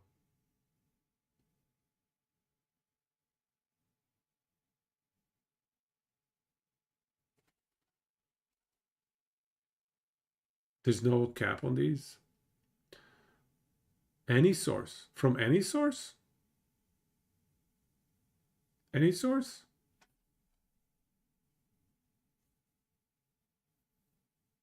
Any source? Is there a way to cheese this? Oh no, Twerk is here to derail us. What is the theory? Let's hear it. Because you've been thinking about PD2 selling itself as if D2 development never stopped. That kind of, I like parts of that because D2 development did kind of stop abruptly. And then you think about the potential for adding changing things, and then think about median Excel, of course. And honestly, if D2 development never stopped, it wouldn't have maps. It would have some pit thing, just like in D3 and D4. It would have, yeah, it would have the infinite rifts now. That has become the end game. Do I have a Falconer strict filter? No, I don't. I'm sorry. Sorry. Forge weapon chance on hit versus a boss. This is interesting. Oh, they still have this. Hey, you are using a two-handed weapon. Stats on that weapon to directly add damage, increase damage, or add a chance to apply damage. They have double effect on Rive. That's not gonna work on the more multiplier for Time Rod though. That's not gonna do much. But this is interesting. If we can spam forged weapons, Rive damage per scrap metal, more armor, and more damage with Rive. Multiplicative. It's interesting.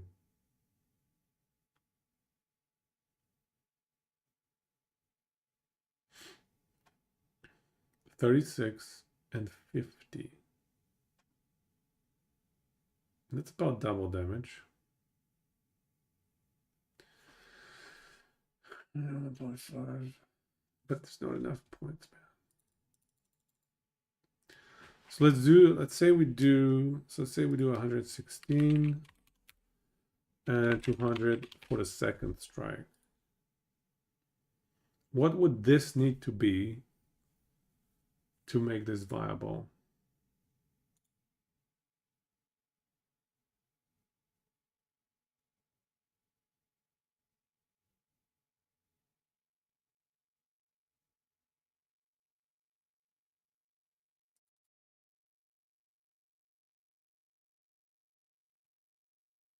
Warrior Fury for the spin to win? That's a good point. We'll get to it. We'll get to it. We're getting there. One at a time. We're getting there. Wait, this is physical? Can this be converted to void? This has the physical tag. That's a problem. Because some time rot is conditional on using a void skill. This is a problem. Multipass might not work. Is there I think there was a way to convert multipass, right? Slormancer sounds like a drink. It is a good drink, yeah. And back to Slormancer. Next week. Slormancer's coming out next week, no? Latest video from Slormonza. The Slormancer Chronicles. Let's see what they're talking about. I'm gonna have to probably mute this.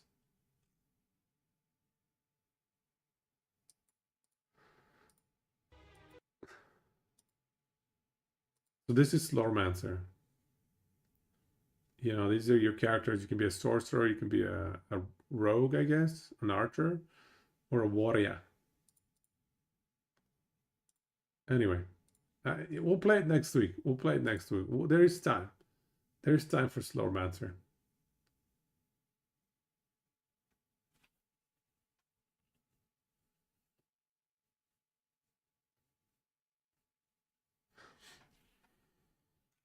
Diablo devs take the MMO aspects from that one anime RP. I don't even know which one you're talking about. All right, so Rive. Is there like a way to cheese this? This is interesting to me. The forged weapons play is interesting. Is there a way to cheese it? Forged weapon.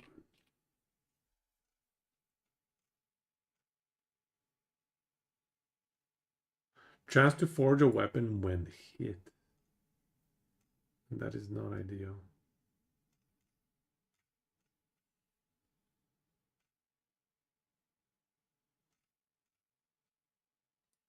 When hit, and it's a 2-second cooldown.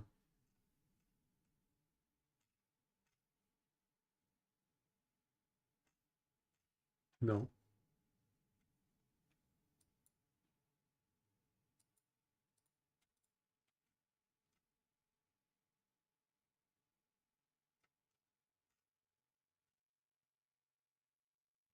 No. There's no way to boost it significantly with weapons or items, rather.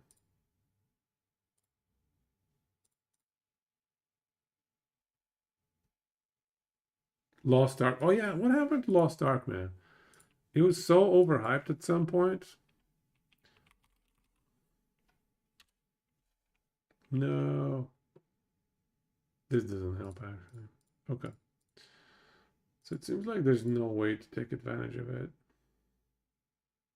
That's fine. So Rive is not good enough.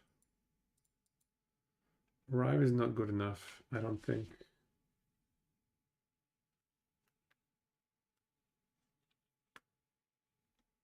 Scrap metal stack cap.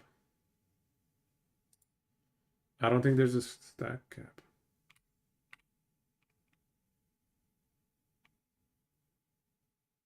I don't think there's a stack cap. I don't think I can get enough stacks. I mean, let's try it. Let's try. Let's see what we can do here.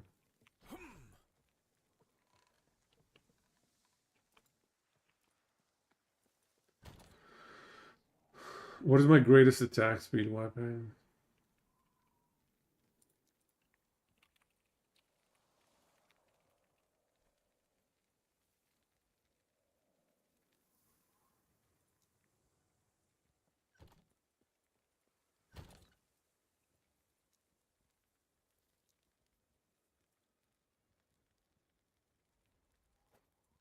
You know, something like this.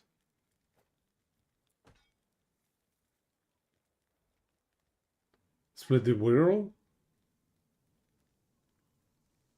I don't have BBC on this character.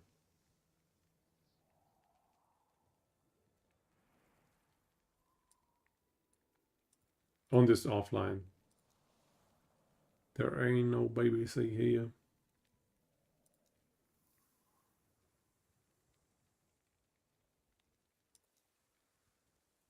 It's so ghetto. We don't even have tier 7 stuff here. Super mega giga ghetto. What is this trash, dude? Hello, traveler. Go away. Reroll my stuff right now. 25? 20. Attack speed.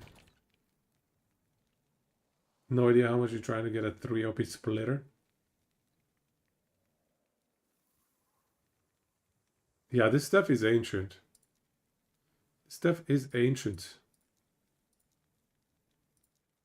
Is there like a crafted item here? Oh, yo. Oh, here we go. 37 melee attack speed. That's what we needed.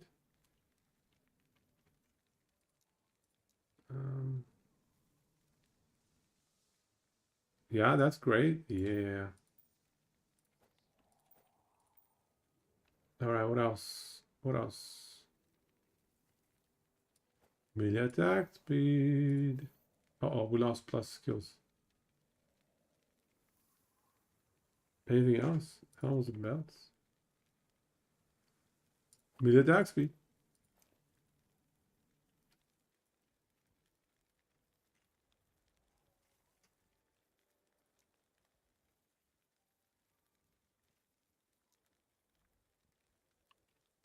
I think this is good enough. I think this is enough. So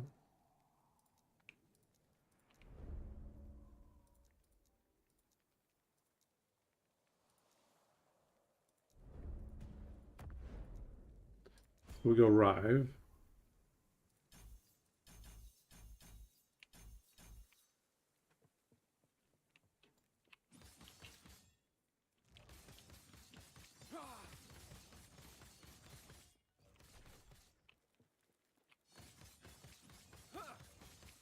One stack, 2, 3, 4, 5, 6, 7 stack, 8 stack, 10, 12 stack, 13. Oh, this. Oh, it doesn't refresh. No, it does not refresh. I thought it refreshes for a sec. Okay, so like. Interesting.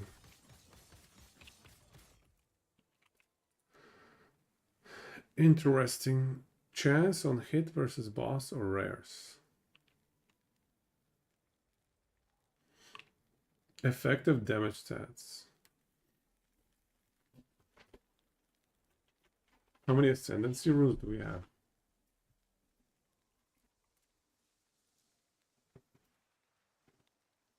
We have 98. No, you can't ascendancy. Yeah. It's one of those boss uniques. 10 days and you found only 4 2 LP. That's pretty decent though. 4 2 LPs. Those are rare items. Okay, so realistically speaking, it looks like we can get 10 stacks. Is there any other way to get more sources of this? Right, damage per scrap metal.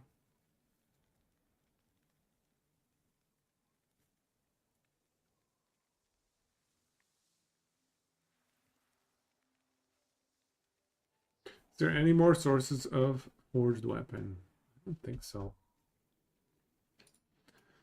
Any other skills that can magically like passively create it? Because we need to be actively hitting with Rive. So, I don't know. Not convinced. This is pretty straightforward though. The shield rush thing is definitely a contender with 6.3x. Let's see what else we got here.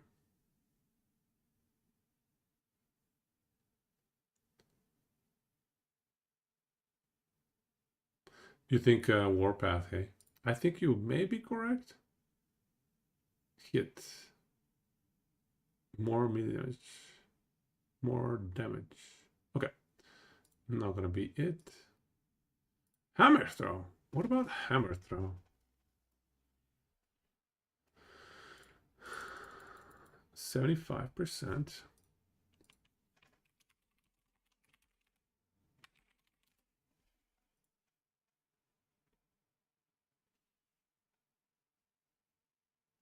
It needs to have like a void tag.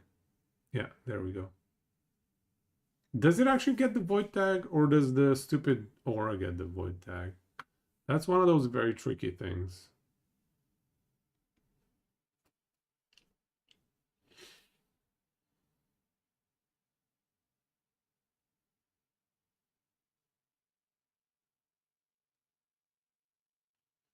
With Splitter, you get 150 crit damage with 1500 mana. Easy game. Multi-pass doesn't... It's hard to convert multi-strike into void damage. Is there a... Maybe there was an idol. Maybe there was an idol.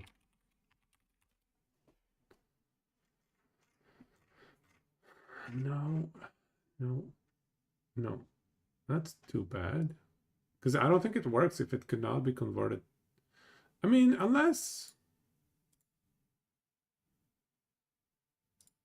I don't know. I feel like if it's not a void skill. See, like Time Rot on void skills. That's not going to work. No, this is not good. It's not going to work. Like if it's a physical skill. This one has a void tag, so that's okay. Deal more damage. 150.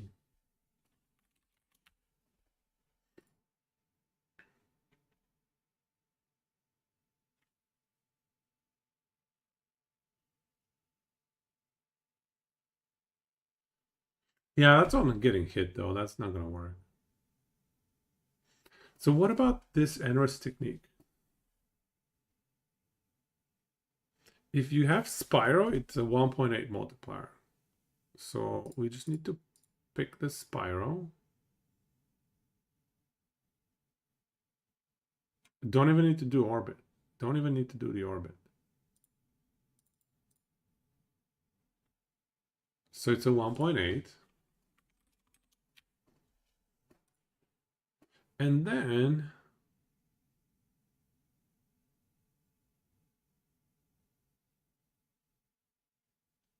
hammer throw hits deal increased damage. Hit damage plus 10%. Oh, that's okay. It's hit damage. Never mind. Never mind. It's hit damage. It doesn't work. Is there anything else? Hit damage.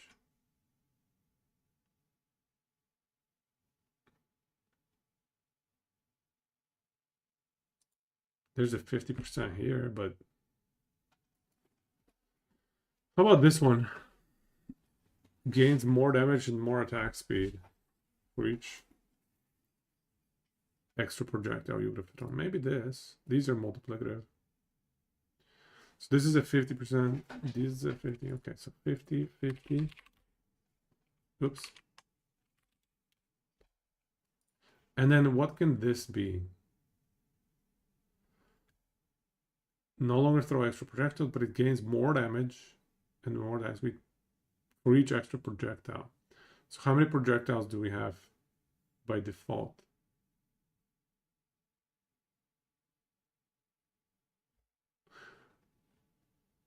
Chance to deal double damage? Damn. This is a 35% more multiplier. Wait, that's better. This is better than 35% more multiplier. This is essentially double damage. If we can apply enough time rods. Because the way that ailments work, I think the higher damage ailment stays, right? In EHG, in last epoch, the higher damage ailment takes precedence, right? Didn't they introduce that with the patch? They could not pierce. It's gonna hurt.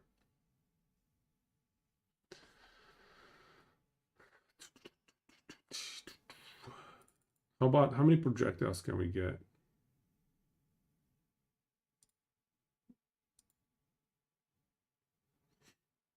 Let's just pretend like we have extra points here.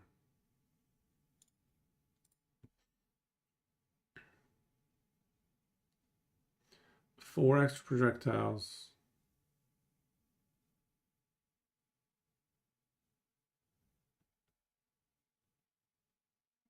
Eight extra projectiles, so like 80% more damage. Is that right? Is there any other source of extra projectile?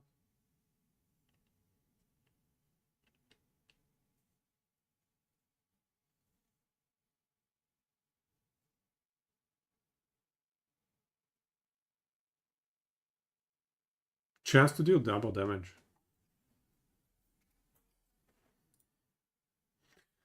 If we have like 80% extra from 8 extra projectiles, this double damage could make or break this.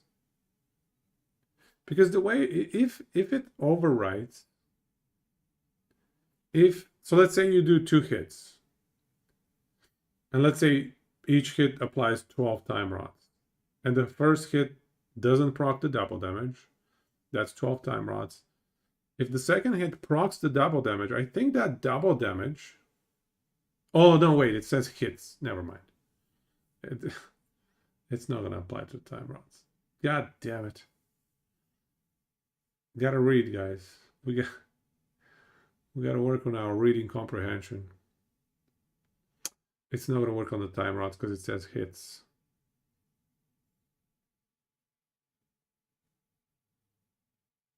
Should we test that? Should we just test that? Let's just test that. I'm pretty sure it shouldn't work, but let's test it.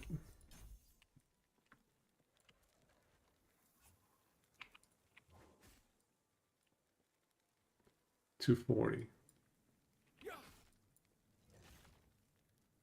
Stop it. Why did you proc the echo? 228. 250. 250. Yeah, we're not proccing double damage. It's always 250. Yo, Perry. Welcome, man. Oh, you guys, I don't have the game. It's okay. I was just doing some science. And science is... Shout out to Perry. How's it going, man? Science says that this does not work on ailments, as it shouldn't. It says hits, so it shouldn't work on ailments. We have confirmed. Still, though, this is actually a contender for the highest damage. If everything works as we anticipate. Chain to nearby enemies instead of returning to you.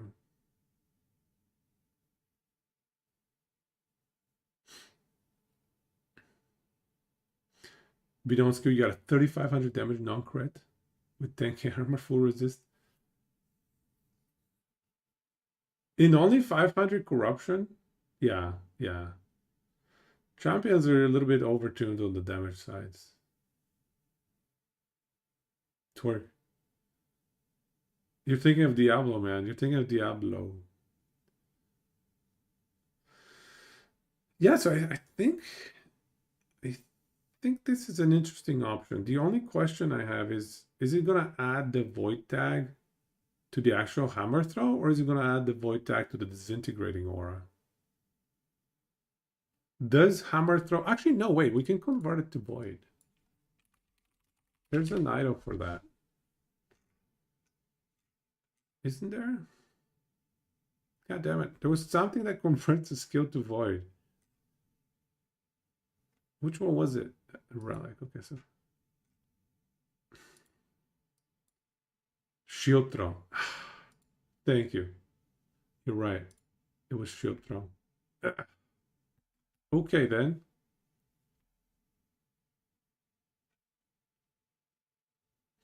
This is still a decent option. 7.1x, assuming everything works as we interpret it to work. This 80% attack speed actually is going to be nice. 80% increased attack speed is not bad. The only annoying thing is the quality of life is non-existent. We would have to get additional chains in order to have clear. So clear quality of life is going to be very poor.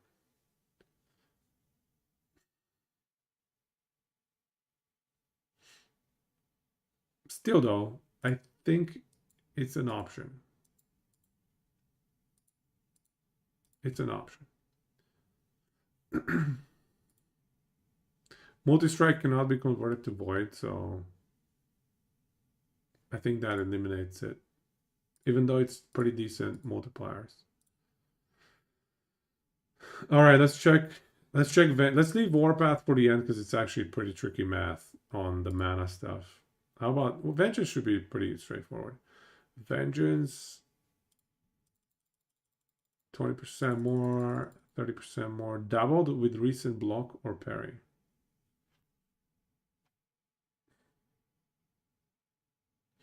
That's not going to be great uptime against bosses.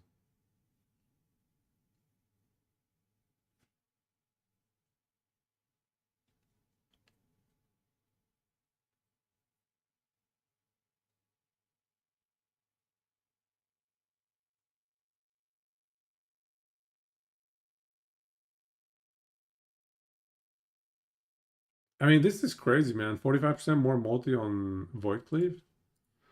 That can make Void Cleave pretty competitive with the best here. And even this, 20% more actually. Yeah, Void Cleave can be pushed up here. If it combos with Vengeance. Vengeance can summon Forged Weapons. Can it summon a lot of them though? Where's the Forged Weapons? Iron Blades.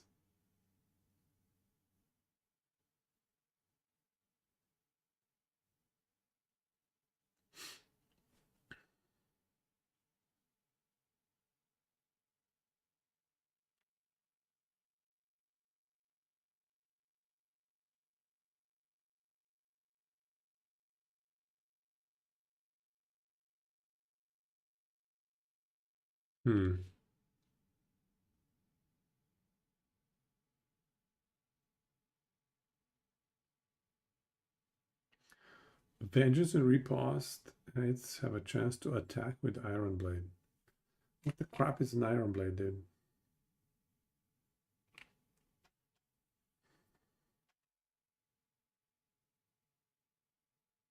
Max Iron Blade chance. Did you guys really have to add that there? 80% instead of 100. This is hits. This is 30. Okay. So this skill by itself is not going to reach insane more multipliers.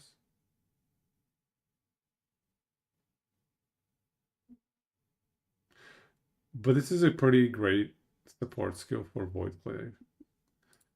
Sorry, for Erasing Strike. Like if you put the 145 here and the 120, I don't want to play Erasing Strike though. That's so cheesy. It's like together with Falconer, the craziest this season. I think we've all seen enough Erasing Strike, right?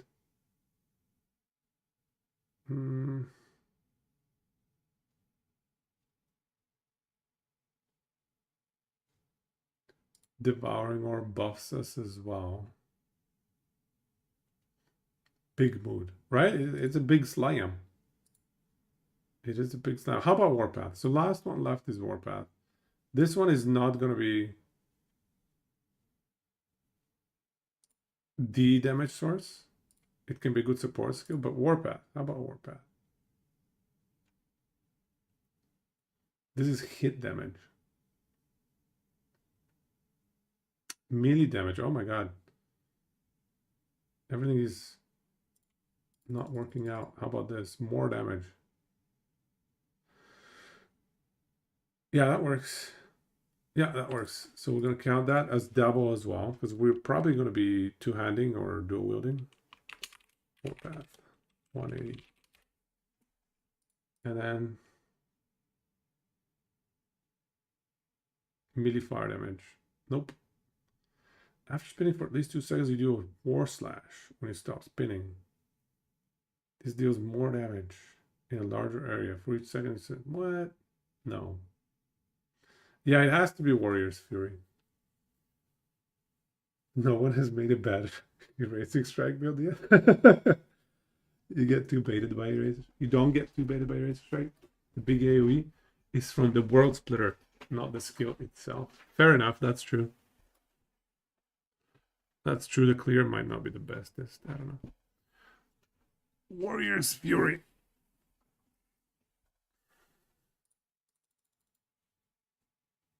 So I guess the question is, how many seconds can we sustain this for? And what is our mana regen source?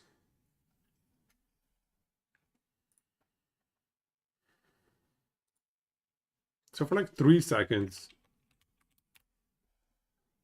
and it's already on par with the best options that we have. If you sustain it for 3 seconds. Voidwell. Voidwell.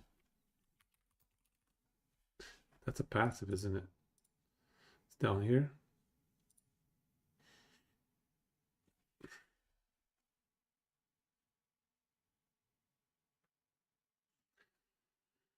Then we will have to that mana, hey?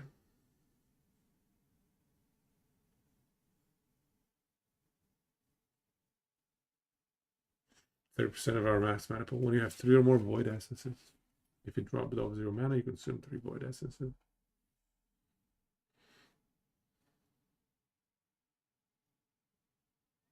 You manage to have 1400 mana, 41 mana regen.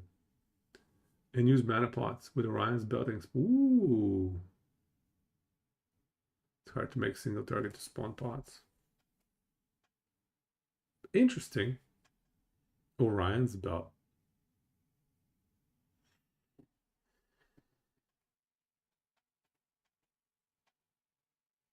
I guess they made it so that we regen mana while spinning.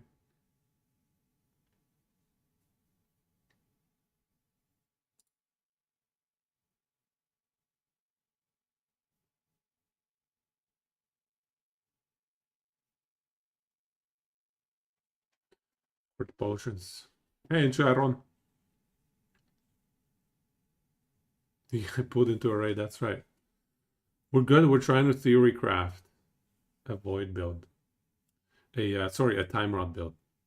So we're testing, we're doing the math on every single skill's more multiplier, because with time rod, it simplifies a lot, because all of a sudden you don't really care about attack speed as much, because all you need is like 12 stacks. That's easy to get. You don't need that much attack speed to get 12 stacks. So the most important thing is like which skill has the greatest more multiplier. I guess we have to convert to void.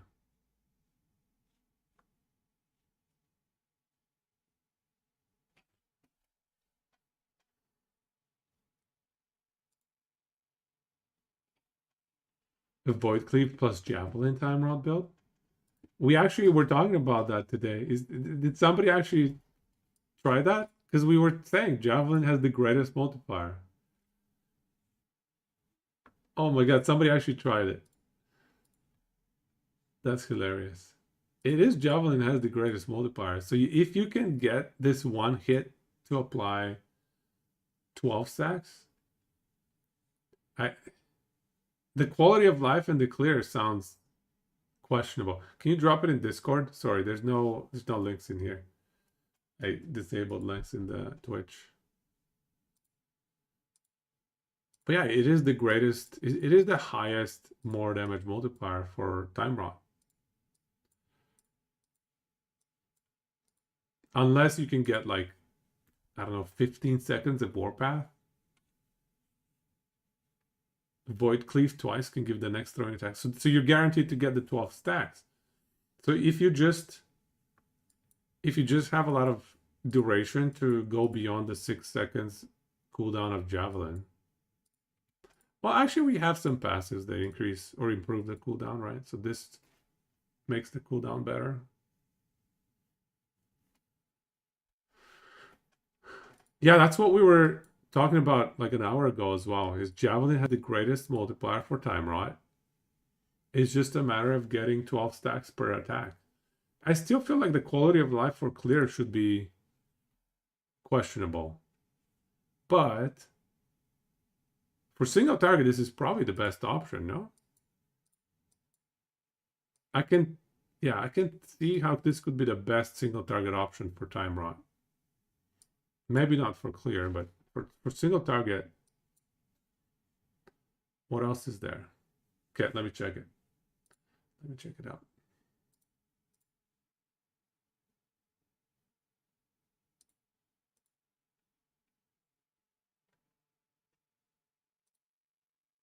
One sec.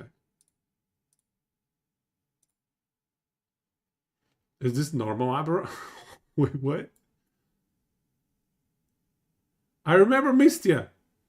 Mistia has messaged me in the past. Oh, that's juicy. 3 million ticks. 4 million ticks.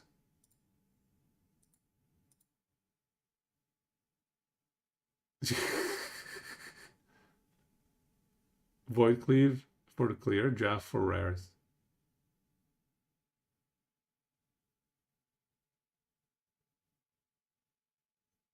Hey, dummy's dying. Mana seems to be... I guess it's okay. I guess we have the time, the Void Well or whatever. Damn, where's the Uber Abbey fight? What is the corruption? Like 1,000 corruption? Damn! That's 1,000 corruption? Uber Abbey has 2 minutes. Oh, that's legit, bro. I like it. Void Well makes mana not matter. Yeah. I like it. I like it.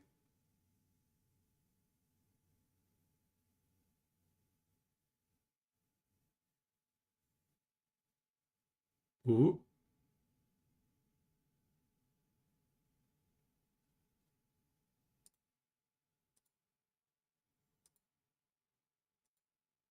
Two-minute kill, that's insane. Like there's not many builds that do 2-minute kills. It's pretty solid.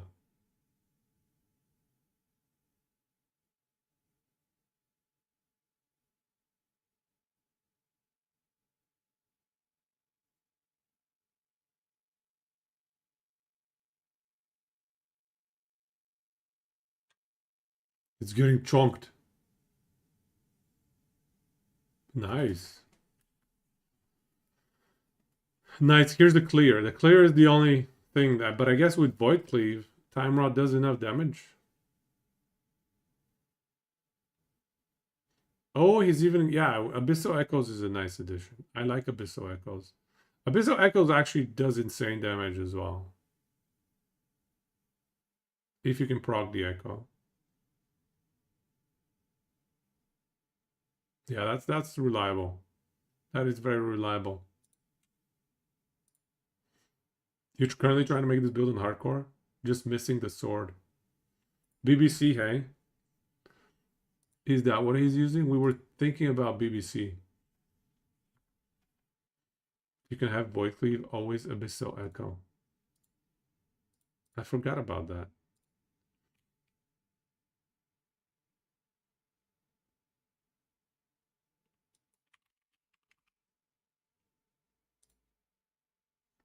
Abyssal Echoes after Void Cleave. Abyssal Echoes is actually really good. A really good addition. The 24% damage over time taken. The time rot chance buff. The damage, the attack speed. Insane multipliers. Between these three, That's like double damage. Even this can be decent for like clear. Although, is this like direct cast? You guys were saying that it doesn't even need to be direct cast.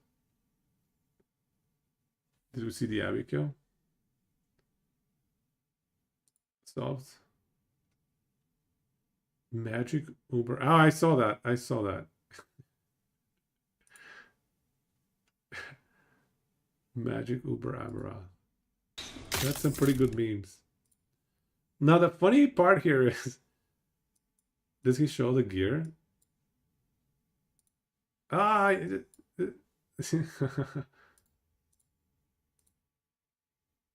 yeah, yeah. No idols. Dude, blue gear everywhere. And so here's the funny thing. This Uber Aberoth kill is faster than every single Heartseeker Uber Aberoth kill. Like literally. With the blue items and no idols,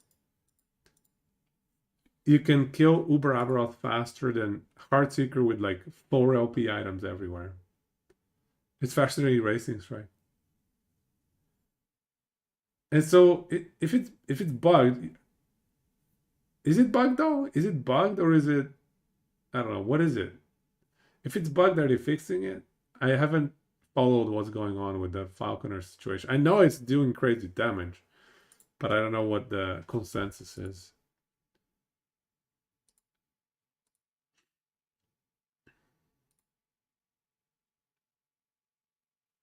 Yeah, it's just a better skill. There's a 70% less damage mod that isn't applying. I mean, 70% less damage.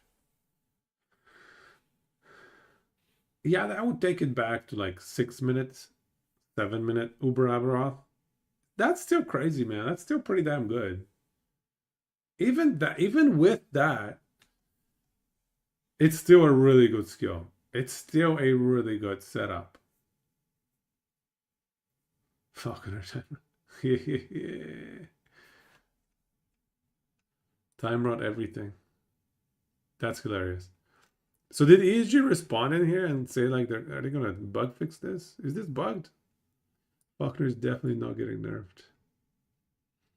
They've addressed this build in another thread. Can't find it exactly. They made a design mistake in having uncapped damage potential. Midnight Aviary scales endlessly with Dex. There's also a new version as of yesterday that's even better.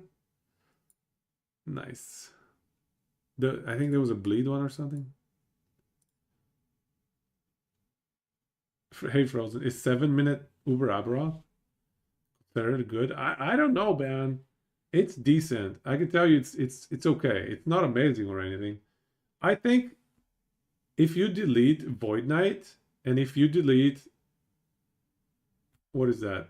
Falconer, 7-minute is fine, man. 7-minute is fine. Show me stuff that kills it in like, there aren't too many other builds that kill it in 2-3 minutes. Yeah, ignore Falconer, ignore Void Knight. There's I don't know. So they're saying, what do they say? Did they say they're gonna fix it or? I mean, they're fixing it next league. Okay, it will be good at next league. Your mage was 3 minutes without min max gear. Yeah, 3 minutes is good, man. 3 minutes is great. Heartseeker with all these garbage procs, you're lucky if you get 3 minutes. Like you need insane gear to get 3 minutes with Heartseeker, which was touted as the single target skill for marksman. The greatest single target skill of all time. Channel Puncture has a ton of multipliers. Well, we're trying to do time rot though. We're trying to do time rot here. Time rot. Time Rod is also squish, yeah. No, you don't get tanky, no. Divine Flare gets 500% more with 5 symbols. Okay, let's check it out. Let's check it out. That's a good point. Let's look at these skills here as well, like the ones that are accessible to us. So this is 150% as a function of our block chance. And this is 100 fire damage.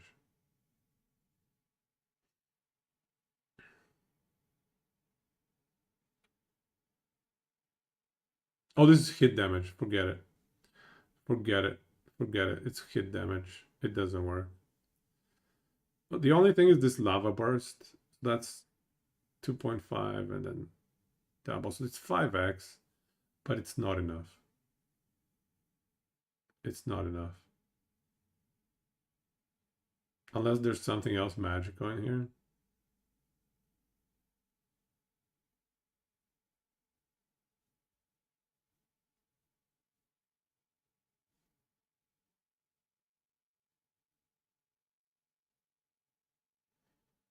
And we're even working with like a 6-second cooldown. That's garbage. Okay. Manifest armor, no nope. Sigils, symbols of hope. Shoot throw can be converted to vote. Yeah. But the more multipliers don't seem to be sufficient.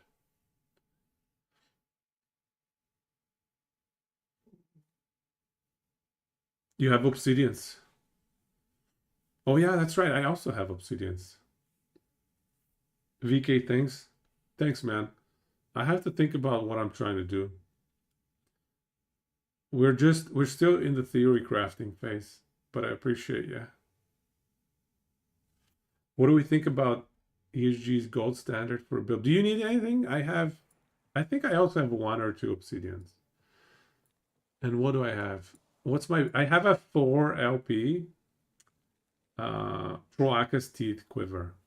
If you're making a marksman, I'll give you a 4 LP Troaka's Teeth. The Frostbite Quiver. 4 LP Frostbite Quiver.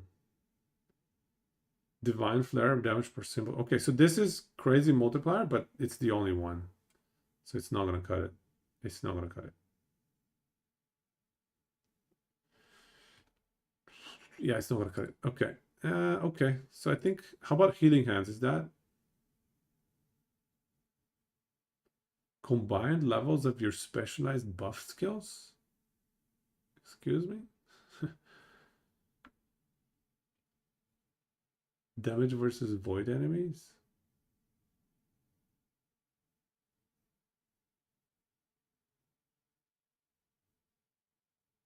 $48. Okay, not enough. This is not enough either. All right. So this is it then. These are most of the contenders. Beyond skill, you're looking for that for a long time. Are you serious? The quiver?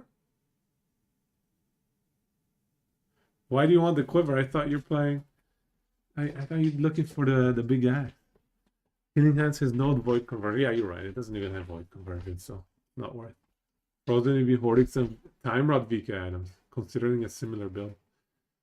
I mean, honestly, this Javelin meme is looking pretty fun. I think this is gonna be the greatest single target damage. Like these two are gonna be the best single target damage. Clear seems acceptable and not a problem either. The only other thing is like Warpath. If we can get some stupendous mana regen, maybe Warpath can outdo it. Like, what does this need to be? 1,000%. So if you can get Warpath to be 10 seconds here, so 200 mana cost per second. 200 mana cost per second seems a little bit steep though.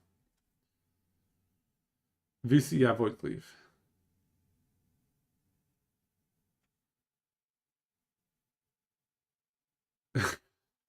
Thanks, Niche. Diablo 3 is the most balanced. No, no, not gonna hear it. Stop it, Turing. Turing is just here to troll us. Stop trolling us, bro. Diablo 3 the most balanced ARPG. I saw some cute tech with the Abaroth command unique, Ravaging Aura, and hammers with Void Aura nodes too. Basically, Void Righteous. Oh, yeah, yeah, yeah. The Hammers of Justice. I'm not sure about the hammers. I'm not sure that all these multipliers are going to apply the way that we think they should apply. But on paper seems decent. But yeah, so the best options are these two, Warpath and Javelin. Yeah, Warpath and Javelin with support. The only question is like how much mana regen can we get?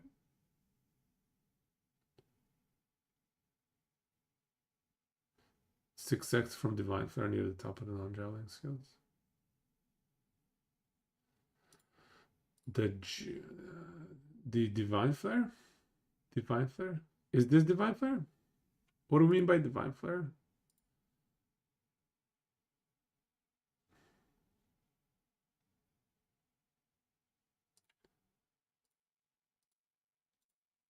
Right, Divine Flare. 6x. Abyssal Echoes is probably better. This one cannot be converted to Void. Shield Rush is better. Is this reliable DPS though?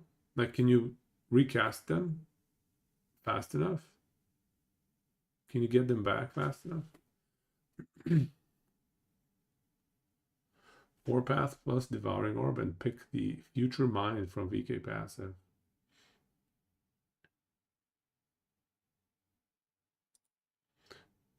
But that one is like every 8 seconds, no? This effect has an 8-second cooldown. So it's basically 2 mana per second. Like, not even 2 mana per second. You get 2 recasts on rares.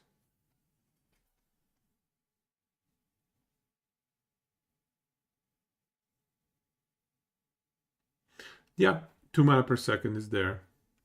It also has mana regen by putting points in it.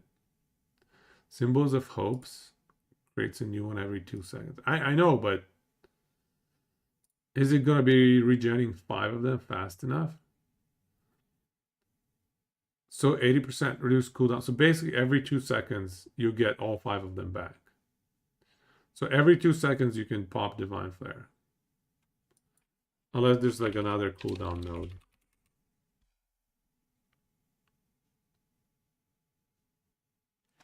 So maybe like every 1.5 seconds. 1.5 seconds you can repop it.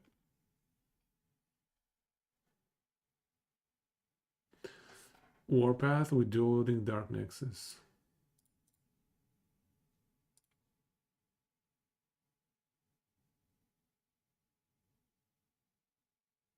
No, it's with a two-handed weapon. 35 mana per 2 seconds. That's pretty good. I mean, that's something. Still a long ways to go to get to like 200 mana per second, though.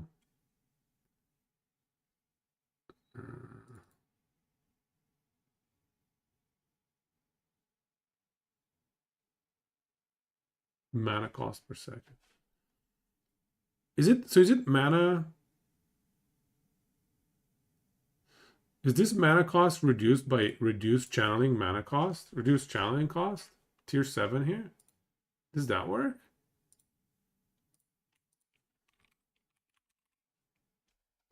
Yeah, does this apply? I think it should apply now.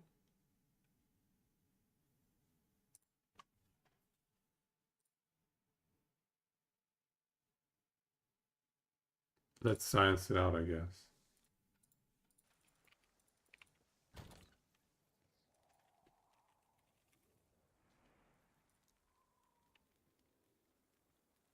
No, I don't have it. I don't have it. Are you serious? I have a tier 5. That's it. I mean, we'll take it.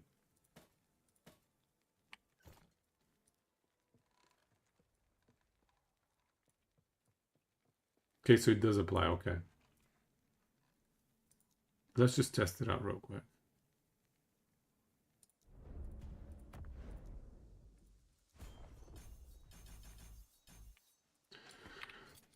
So we try without.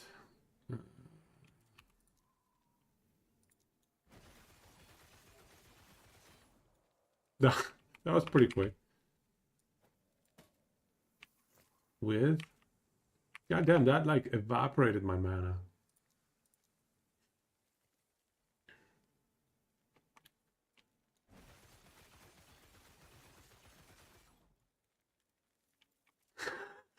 Hard to tell the difference. Either way, my mana just disappears. You Urudils? The first ever Urudil build? The long neglected Urudils? How much lightning res? 1,000 lightning res would be 500% mana regen. That's not even that good. No, that's so sad.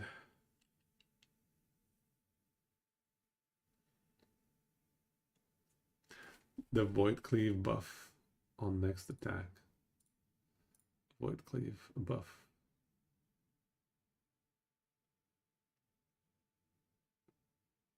You mean, sorry, what? Which one gets buffed? Is the Void Cleave getting buffed, or is Warpath getting buffed? Search Warpath.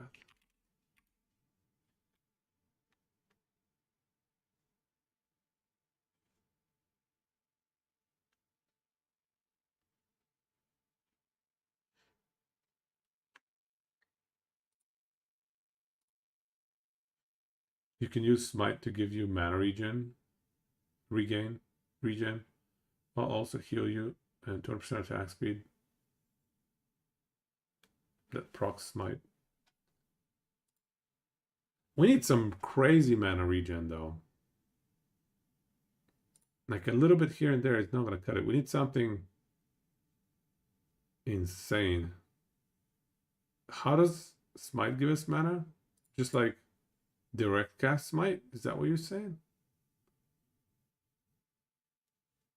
The experimental might be interesting for like burst.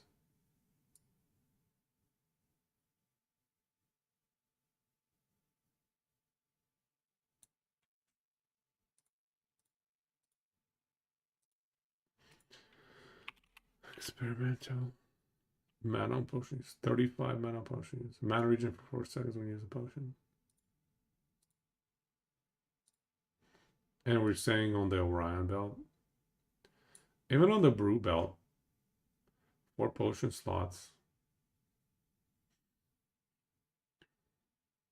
Ooh. Easy max threshold. Max endurance threshold. Easy peasy. Don't think it's going to do a whole lot. Orion's mana gain on potion use. So together that's like 50 mana on potion use.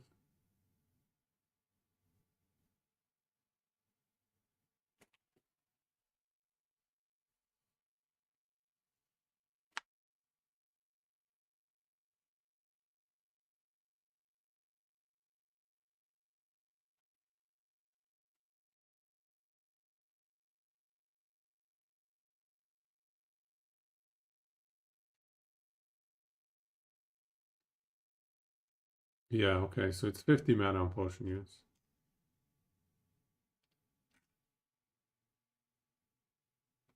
Is that enough? Void Supremacy.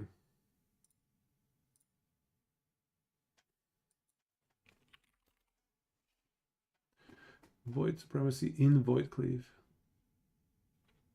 Oh, Abyssal Echoes. Right. So I didn't add that in yet. I heard that it applies to non-direct uses as well, even though maybe it shouldn't. But yeah, if we run void cleave plus javelin plus abyssal echoes, yeah, we would go for this. We would go for this. And then void cleave would auto proc abyssal echoes and it would give itself another 80% more. If it says after casting, fair enough. Fair enough. It does not say, yeah, it does not say that it wouldn't apply to interact. So working as intended.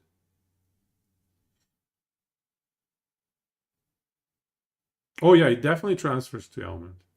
As long as it says deal more damage, it should transfer to element. Too slowed. Too slowed. Yeah, that should be fine. Because everyone's going to be slowed at all times. But then we are not going to try to get damage out of Abyssal Echoes. Abyssal Echoes is going to be pure utility. Because this is insane utility.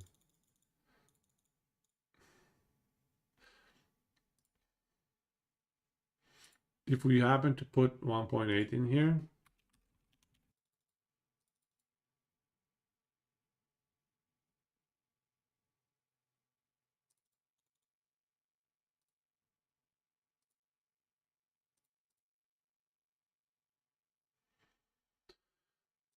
too bad there's no like other more multipliers that we can use.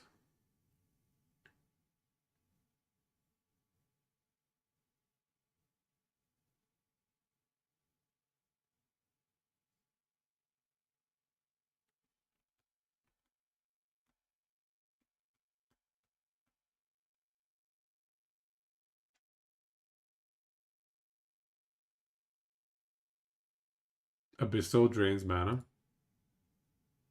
Ooh, that is quite a bit of mana cost. Is there a mana efficiency node?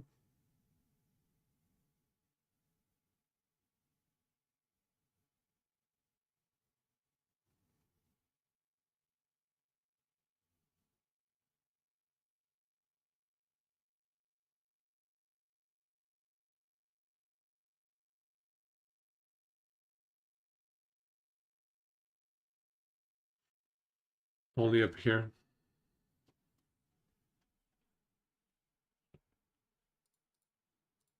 But yeah, so the two options are VC Javelin or Warpath with some sort of insane mana regen.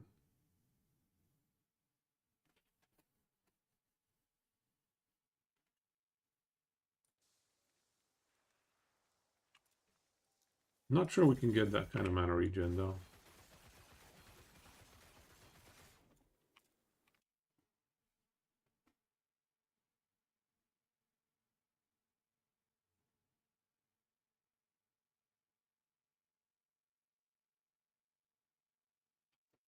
Back mana with Void Knight and Void Well. Yeah, I guess. Is Void Well enough though? That would have to be like thousands of mana.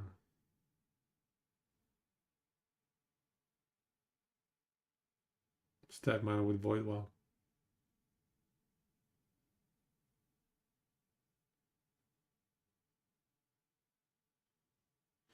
The staff that is -10 Void spell cost.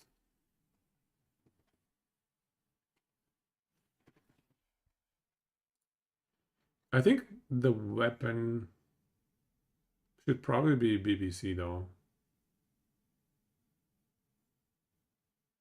I don't think there's a better option.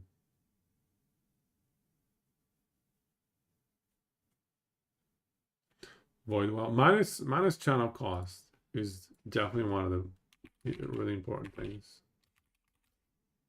There's only one, and it's Helmet.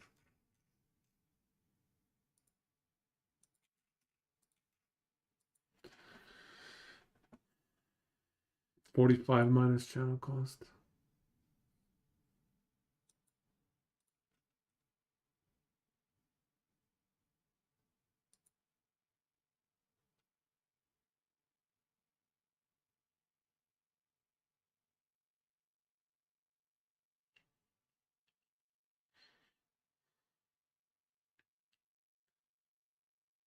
With Void Well?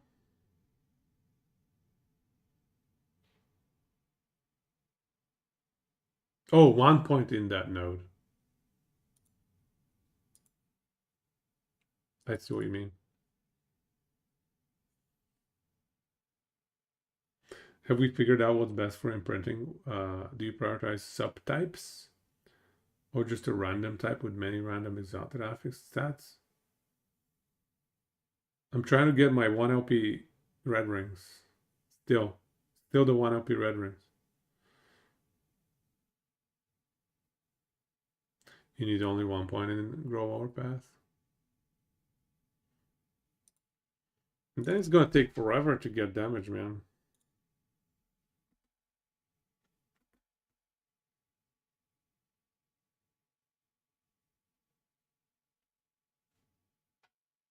Stack attack speed and spam Rive for the Giga Mana regen.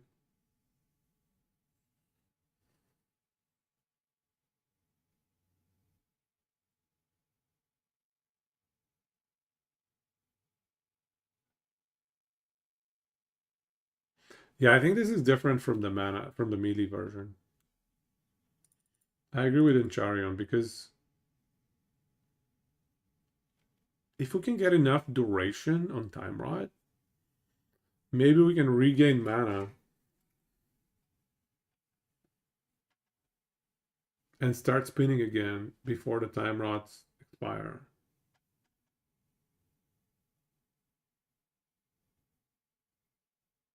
$1,500 max mana. Every hit causes Time Rod.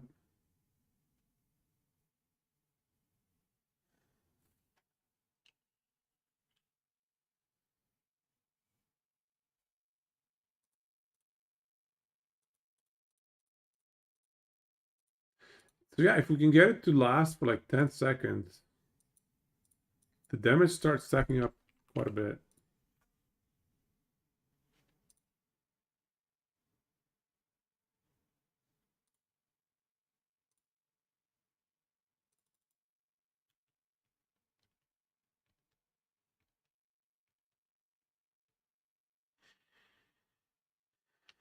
The Warpath conversion? Right.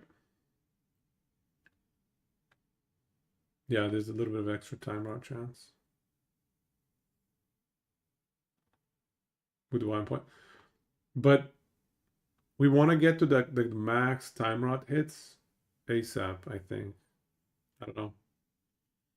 I think Voidwell is a start, but I would want to have an additional source of mana regen, like Rive Spam. Rive Spam and like 25 mana per hit, like we're saying.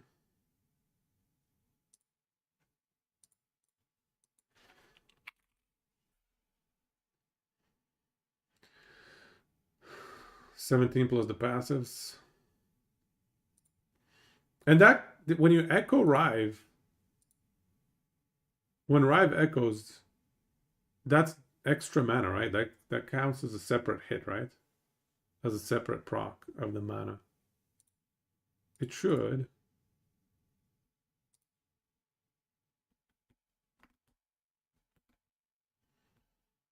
Yeah, I think if we have like 1,000 max mana,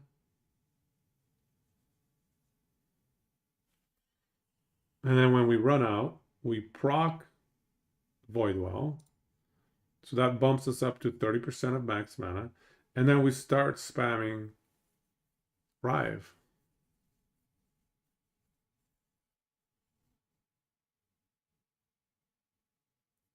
60 mana per second. That's so crazy.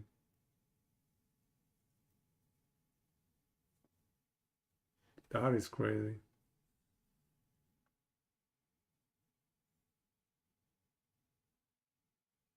It's more, yeah. It's a 3-second cooldown apparently.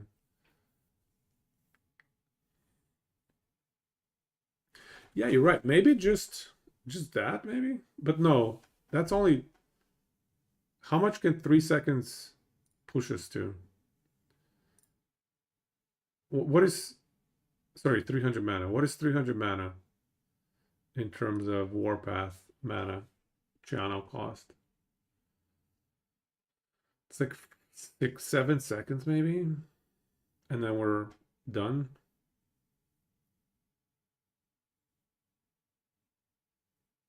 $150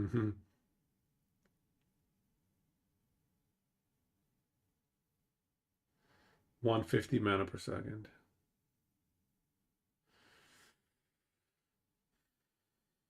I'm not sure that it's gonna be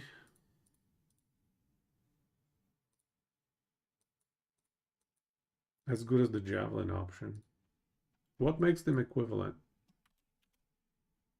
Yeah, so like if you can hold it for like 8, 9 seconds.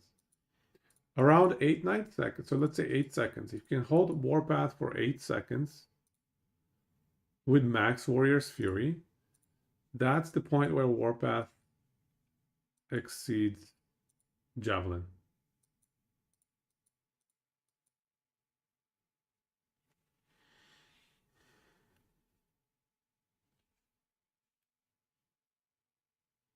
We will hold for 10 seconds. Channel cost on helmet. 5-point Warrior's Fury House, yeah. Gotta get that DPS.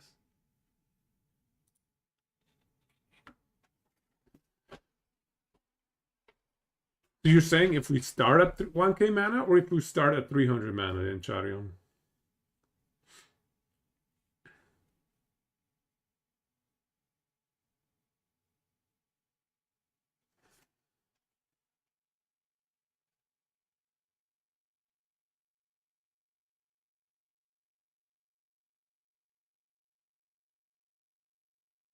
Ideally, we would run Abyssal Tempest as well.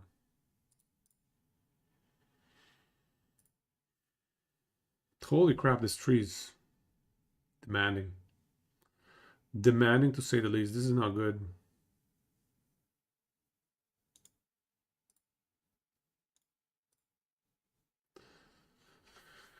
Because I think Abyssal Echoes would actually be pretty good for the build, right? Like Abyssal Echoes gives you so many more multipliers. These are crazy multipliers. These 3. It's a really solid buff.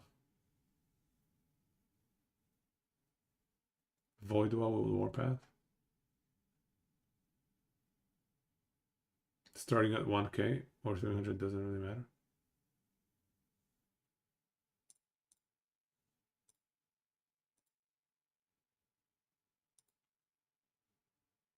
So this is the damage, the hit damage build. Look at that AoE. Look at that AoE. Whee! The mana gets... Wait, how did it pop back up? How did it pop back up? But when you go negative, it should stop spinning. It doesn't stop spinning. Because technically you've gone negative. So Voidwell procs before... Voidwell procs before Warpath gets to negative. I would not have assumed that's how it works. 1900 freaking mana. Ooh, that's the whole screen, dude. There it went, okay. It goes a bit into negative before it stops spinning. I see. Right. No, I get the void well. I just imagine because the way that void well is worded, it says you have to go negative for void well to proc. And if we've gone negative, does that not imply? Yeah, does that not imply that we should stop spinning? Anyway, that's fine. That's fine. So this build, is that like, how many points is that in the Warpath thingy? Let's check. Probably like 1 point, 2 points. 5 points. Ooh, 5 points. 5 points. I like it. That's the kind of YOLO playstyle that I can appreciate. All right. That's pretty good. That's pretty good YOLO. So really, there's no point to getting like mana regen and stuff because nothing compares to Voidwall. Absolutely nothing compares to Void Wall. Like in terms of what kind of mana you can get. 600 mana every 3 seconds. 200 mana per second. 5 points a mistake on the mini build. Possibly. But we're not going to be doing the mini build. So it's all good. 1900 mana. How do we get 1900 mana? Let's see. What kind of mana can we get? Is there anything that gives mana here?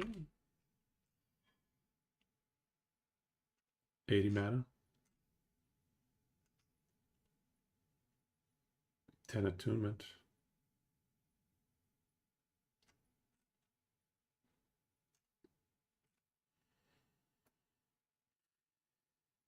Nope. So we just go for defensive and we just go for mana. Mana. That seems a little unrealistic, but that's okay. In here, so the slow has to stay, but the attributes go, and we go for mana.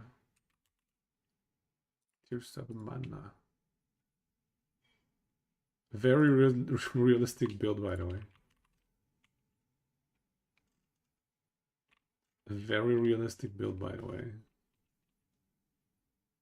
4% while channeling.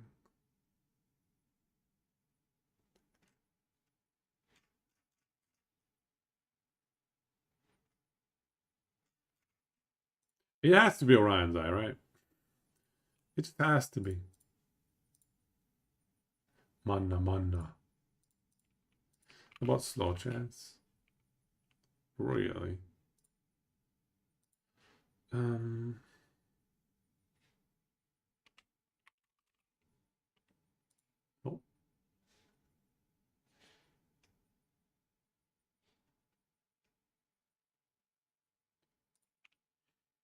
Mana. 32 mana. Meteor Belt.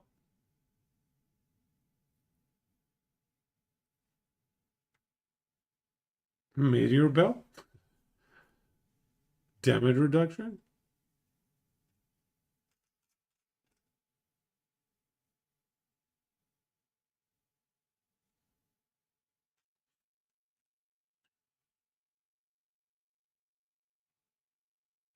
I don't think Urzo can do it. I don't think it can do it. It's just not enough. It's not enough. Urzil. All right, these are not amazing, so we're just gonna stick with something dependable. Is there any mana we can get on the belt? I don't think so. It's mana region. All right, belt doesn't matter. I'm just checking the max mana upper bound.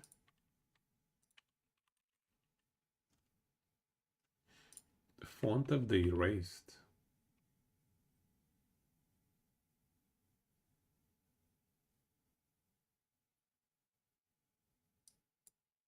Excuse me.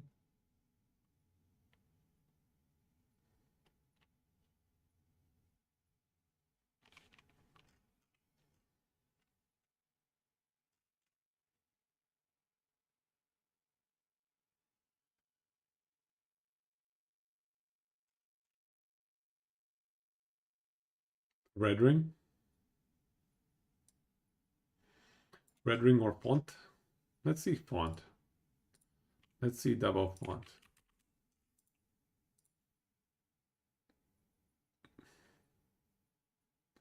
Helmet.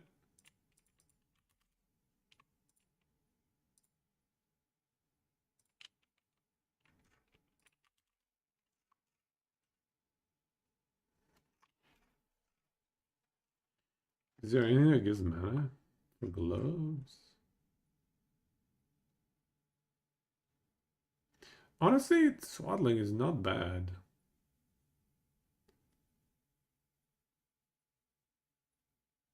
The attack and cast speed is a more multiplier for us. But it's kind of YOLO. You can never hit what you want. Atrophy.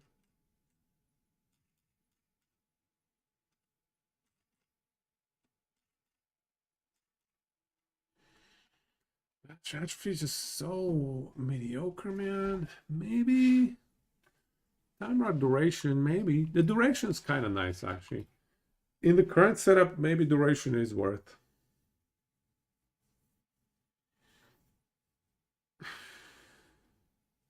I think Atrophy's LPL is way too high, man.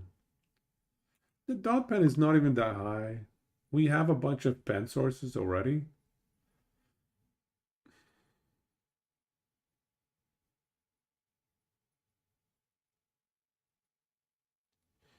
Void essence gain. Yeah, what are the sources of void essence gain? We gotta look that up. Slow is definitely a multiplier. 40%. It's not bad. 2 LPs to get mana.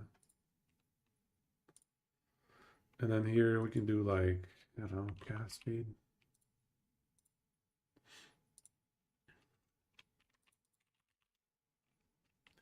Foot of the mountain.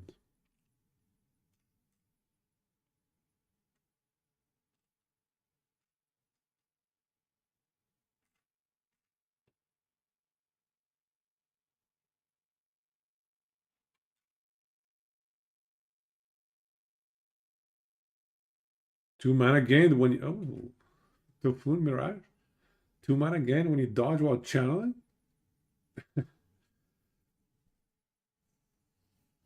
Dodge while channeling? We're gonna be channeling all the time, man.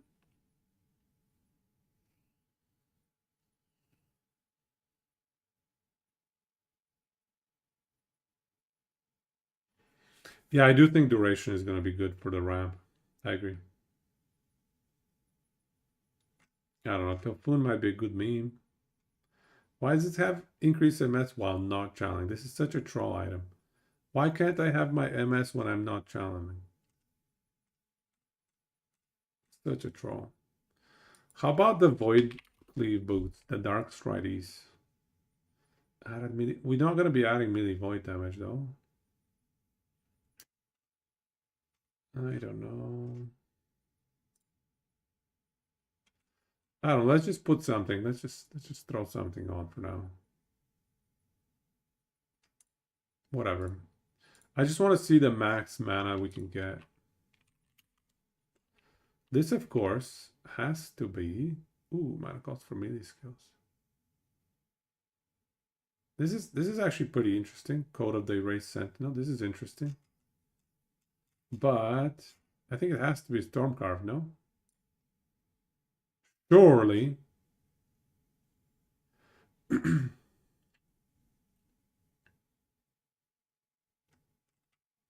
Yeah, the minus mana cost is not going to stick around for too long. But, I mean, armor mitigation applying to dot, that's nice. Armor mitigation to dot is super nice. But still, I think Stormcraft is just more reliable. Just way more reliable. Tier 7 mana. How did that guy get 1900 mana, dude? It must be idols. Must be idols and blessings. We got a mana blessing here. How did he get 1900 mana? That's unreal. Freaking 1900 mana. We're giga squish here. What do we get from idols for mana? They added a lot of interesting mana, didn't they? There's no percentage, but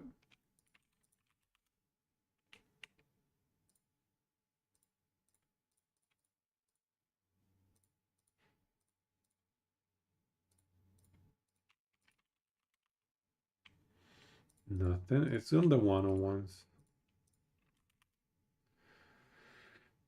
12 mana. And 10 mana. That's 20 mana. 20 flat is pretty damn good. That gives health too. Oh my god. Attunement. Attunement's an interesting option.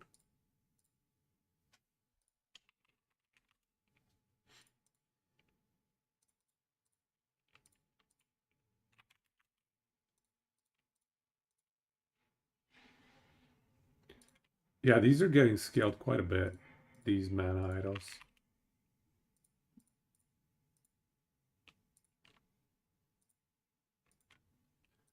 Large idol. Is there anything in the large idols?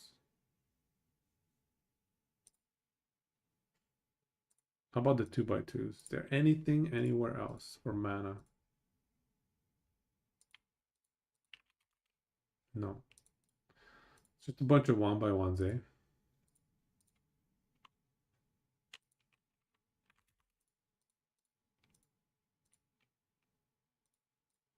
Oops.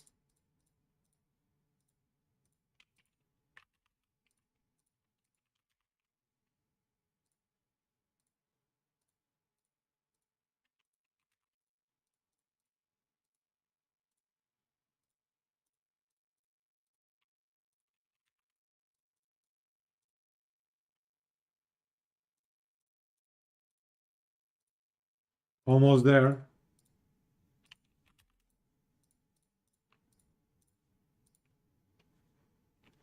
That's insane, though. That to get that much mana.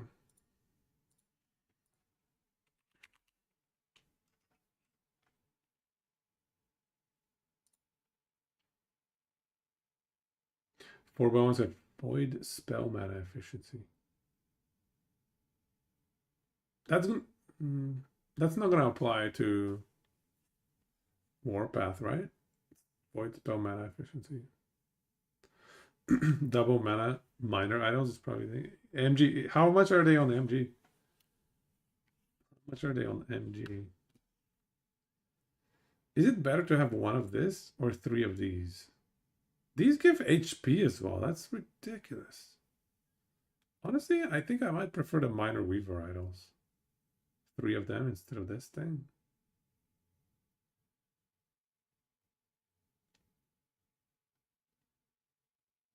You crash right when you void cleaved into a pack with your character. That ouch. Were you playing hardcore?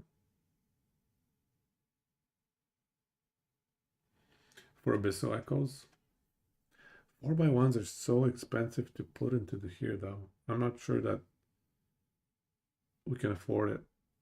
It's such a high cost to slot it in.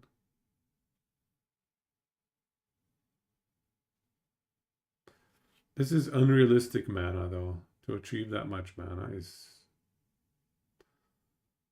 unlikely to happen.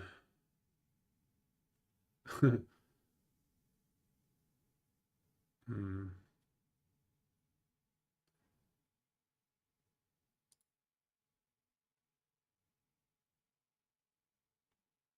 We also have to find some passives.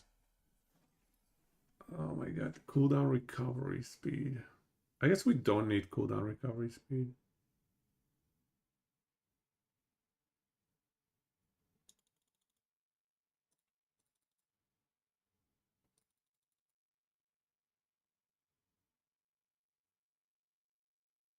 Here's 24 Void Pen, by the way. That is solid. Oh, this has to be one more point here.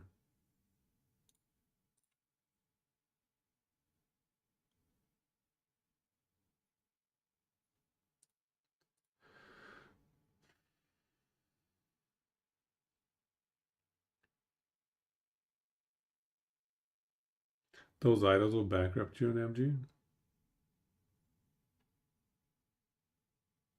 Perfect double mana on COF. We do have prophecies for that though.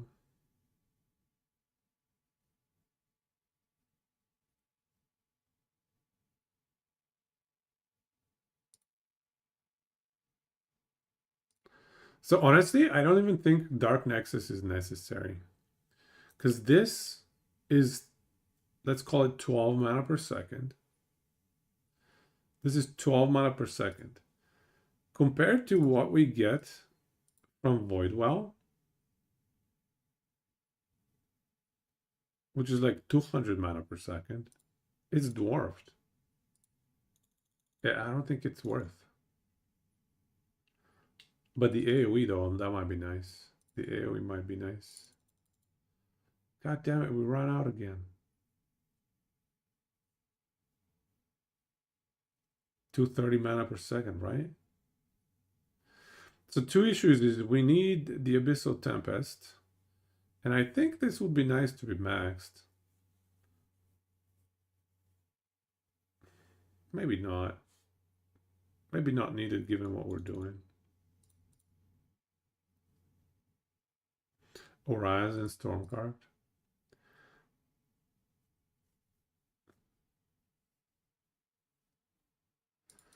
I guess Orions is like,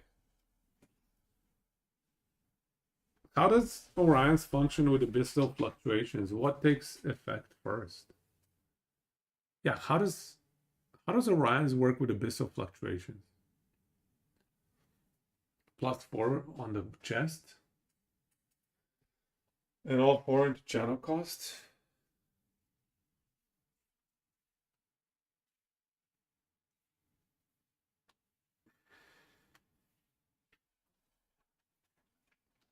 You get the Ela to void, but anything that is alright, that is straight void, will become fire and not get reduced.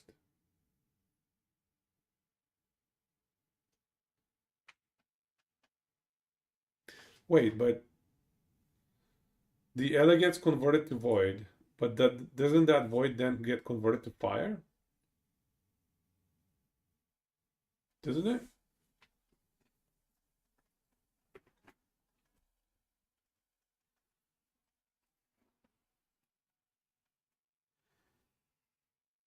Taken as only converts once. Good to know. Good to know.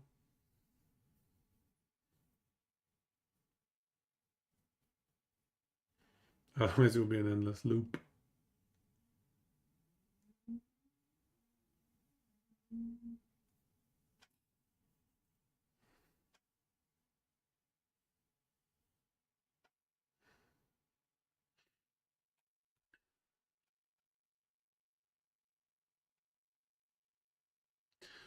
So it's a bit of a counter synergy with abyssal fluctuation.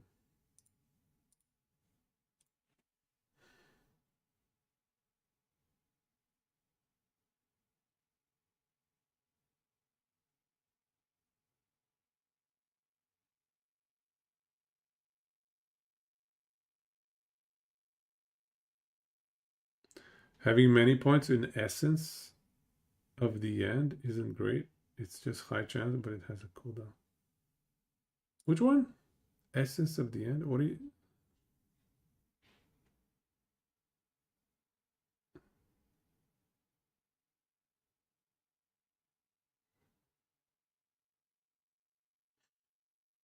Oh, I see what you're saying.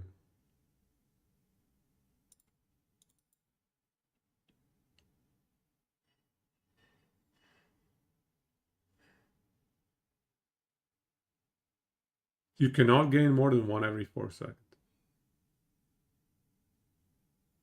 Yeah, this is not enough. It has to be like Devouring Orb.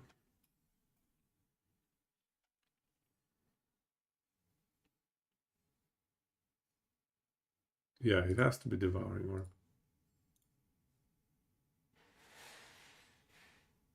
We have 3 points to spend.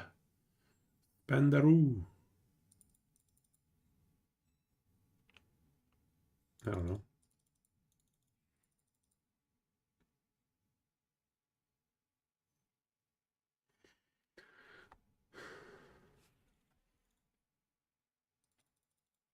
I don't know about this one. It's decent, but maybe we'll go for survivability or something. Or Patient Doom. Patient Doom is nice. Yeah, this Echo Chance actually give us much. Well, this gives us Time Rot Chance. Increased mana cost. Does that include channeling mana cost? Probably does, eh?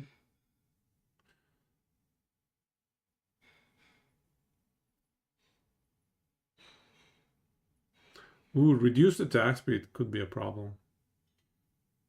Yeah, in that case, that's not worth.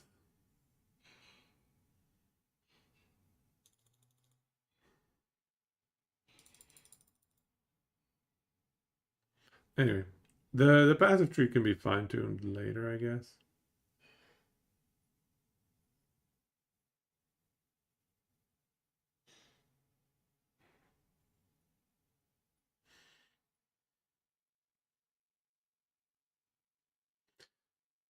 Some leech would be nice. Right now, we do not have leech. This is the best choice. 6 points in here is like crazy. Oh, anomaly. Are we running anomaly? Let's see here. I guess we could. But if we were to warpath, it'd be warpath, devouring orb, abyssal echoes, and I think we would have to proc abyssal echoes here. I mean, there's no room for any mobility skills, is there? With lunge, doesn't make sense. It doesn't make sense. Yeah, I guess we have room. We have room.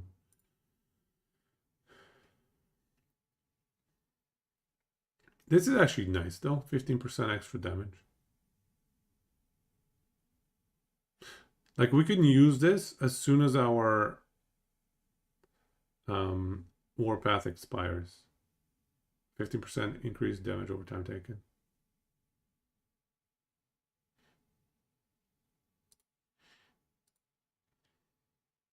How do we activate anomaly though?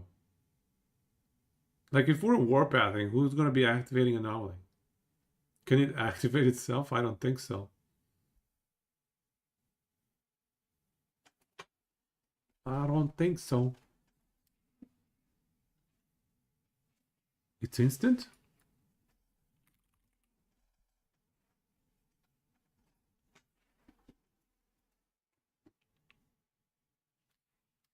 So you can cast it even during warpath. Is that how it worked? I forgot, man.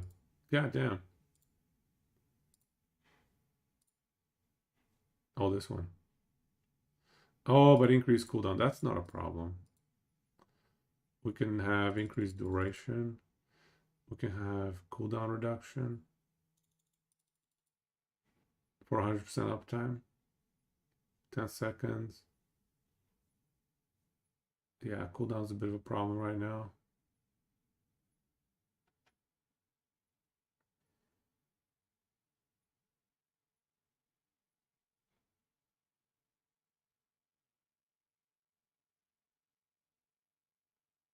Is this thing gonna proc? 5 seconds at 50% increased void damage taken? It's not 100% uptime though. Just get +4 on helmet. It's easy game. just add it to the helmet. Right side is where the leech is. Yeah, so this is pretty good leech.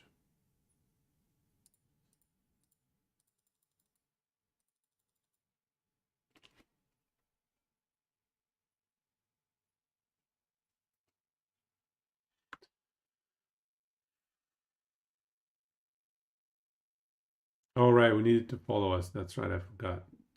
Man, it's been a while. That is such a big investment.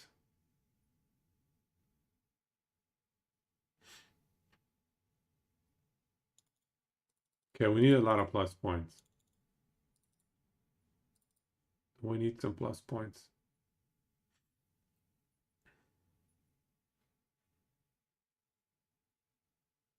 The Void Red Shred is amazing as well. Oh, attack and cast speed. These are multipliers. Okay, so this is a 2-pointer as well. Okay, so we need +4 skills. And remove the duration. How do we get the cooldown down to... How do we get 100% uptime? How are we getting 100% uptime? Oh, this does... Oh, yeah. This is not it. This is what we want. Time bubble duration.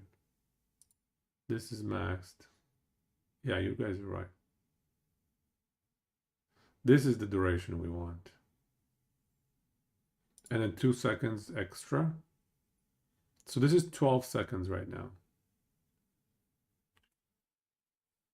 Vitality, we do. Well, I think we can put it.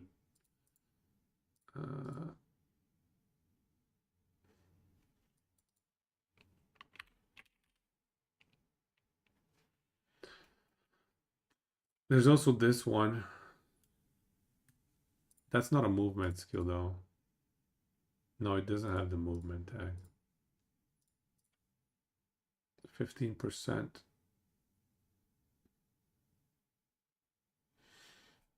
Up to 24% cooldown. Immediacy.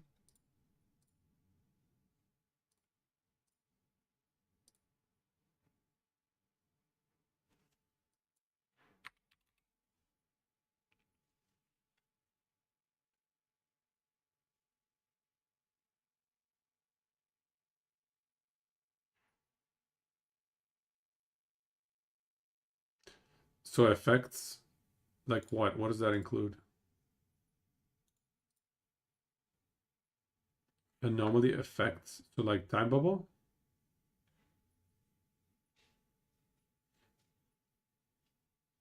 Anticipation.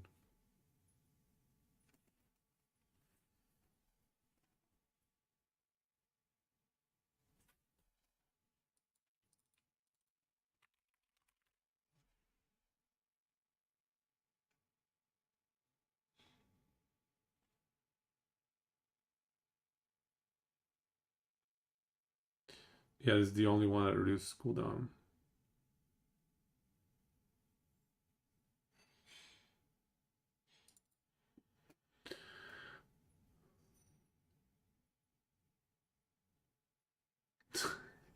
You saw the storm card coming? Storm card, it's so good. Look at it. 90 mana. Lightning res, phase res. Shock chance for me and my friends. Everybody gets shock chance. Okay, fine. We'll go with Anchor of Oblivion.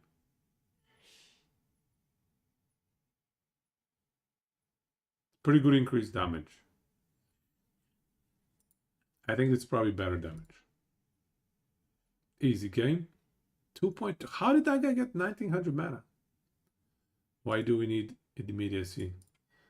So what does immediacy do for us? Can somebody explain? There are a few nice relics. Anchor makes a lot more sense. I just wanted to see the upper limit on mana.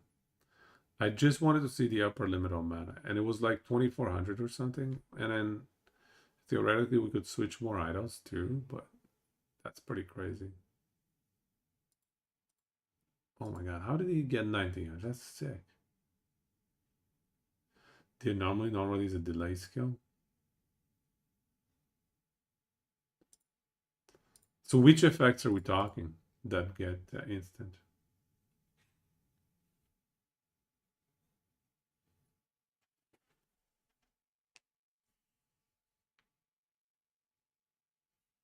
So how about the bubble? I don't care about the effects on the enemies. I care about the buffs on me. Like that's what I want is buffs on me. Give me some buffs.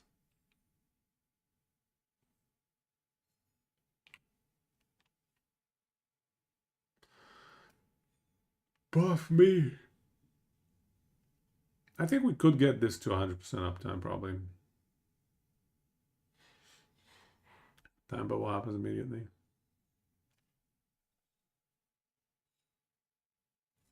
But the cooldown only starts once you return them. Not worth?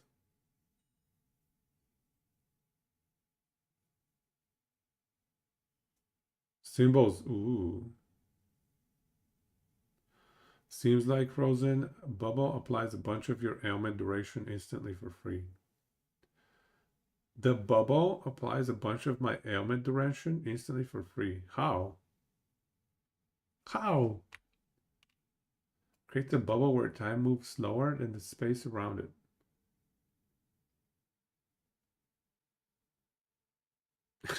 What does that mean?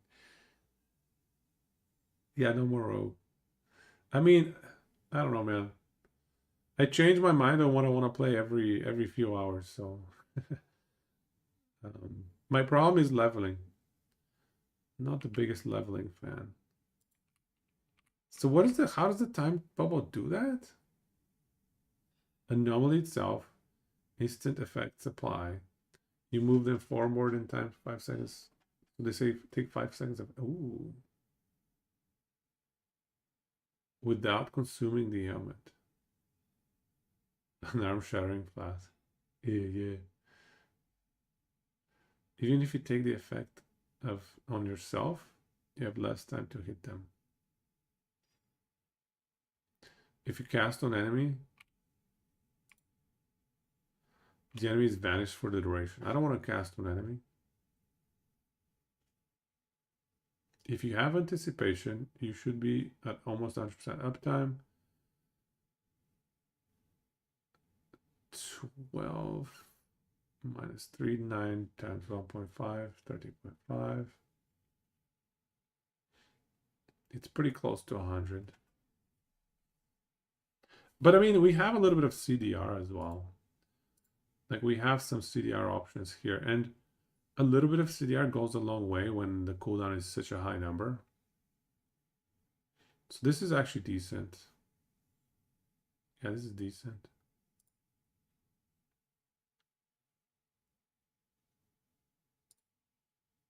Uptime seems bad compared to the anomaly burst capability.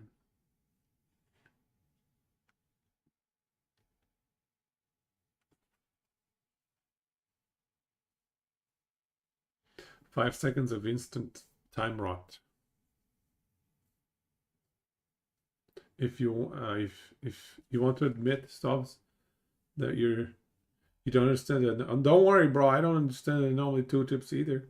Sending enemies into the future, don't get it. It just deals damage. Let's science it out. Let's test it out. We'll just go into the game and test it out. 30% global CDR from anomaly is great. Yeah, the swift rest. Yeah, this seems pretty good as well. How am I supposed to get my life leech though? Maybe we get the life leech on the passive tree. I don't know, man. We just need like some plus skills here and there. Time bubble cast on you.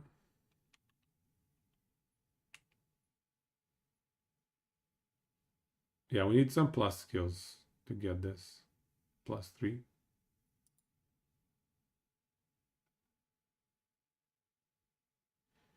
Like a wonderful nihilist. I mean, we're not dodging.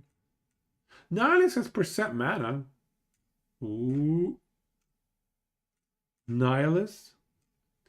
What does apostate do for us? 14% more damage. 2 health per vitality. Apostate is... Oh, but... Current health and ward loss. We have spells. It doesn't work. We have some spells.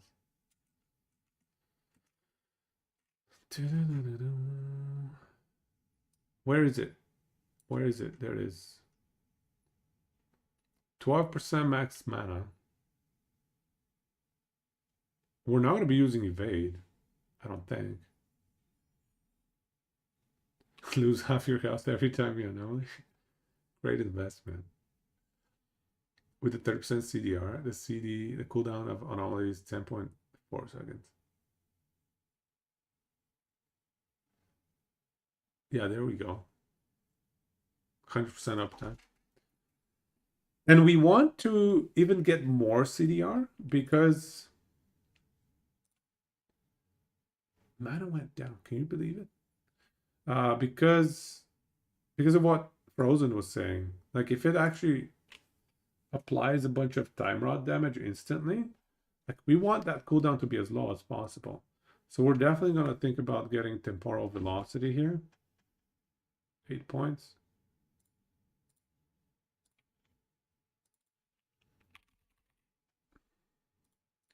And we're probably going to get CDR on the boots.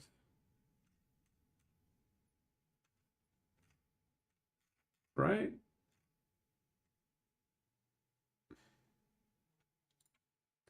How much flat void do we have? Does this count? The 70 melee? I don't think so.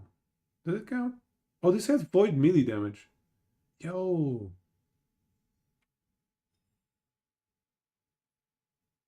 Only 13.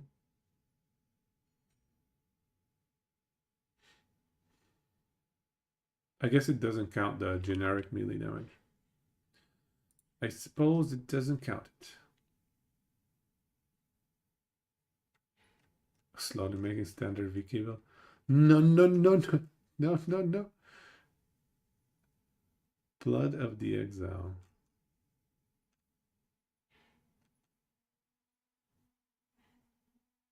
Hey, does this work on channeling skills? I don't think so, right?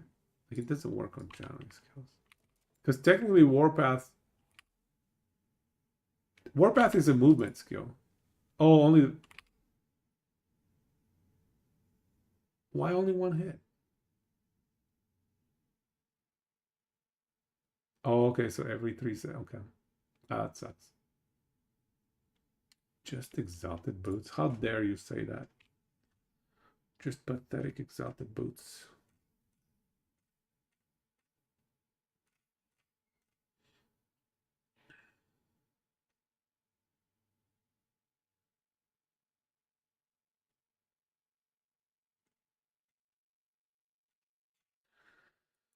Yeah, I'm not loving these boots though, to be honest.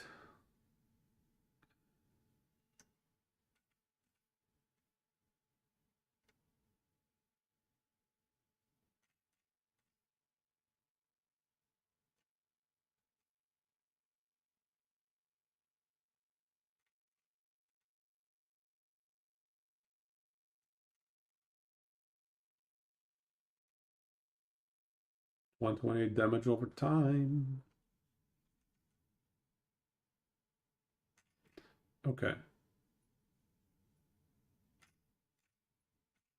I think it's just blood. Whatever, man. I don't think so. I don't think there's anything to do that's much better.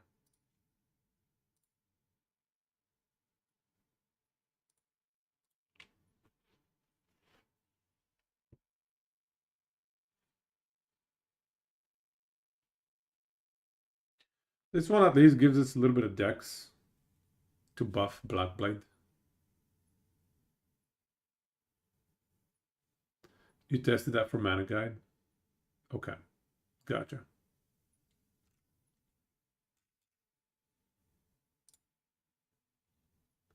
Yeah, font is a good meme, but red rings is the play. Yeah, pretty sure it has to be. Just red rings is too much DR, man.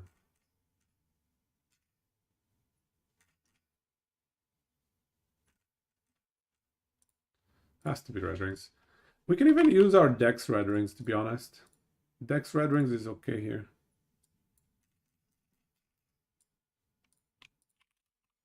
Well, I mean, we only have one red ring, but that's okay, you know. 75 Dex. That's a little bit of Void Pen. Point good. I think font is okay, but font is probably the better offensive option. Red ring is maybe the better defensive option. Took the leech on VK. Anguish.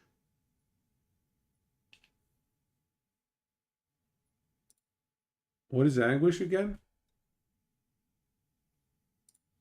Like the amulet? What was Anguish again? That's Bleeding Heart. I think from passives is probably the easiest sort. Like this 6 points right here. Oh, the Scythe one.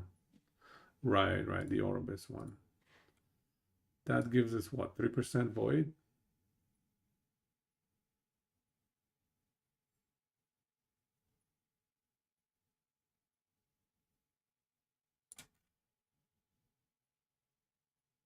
$30 increased leech rate, 3 void. 30 increased leech rate and the 8 MS is nice.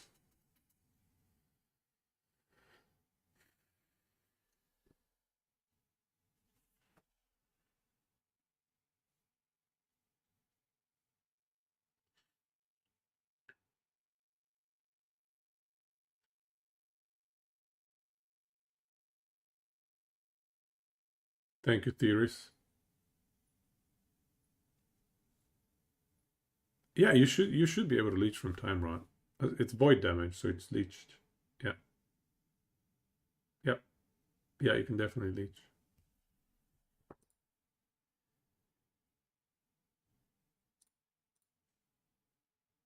Attributes are looking okay.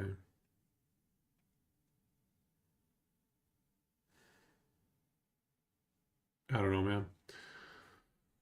I can't. That guy with the 1900 mana, that is amazing.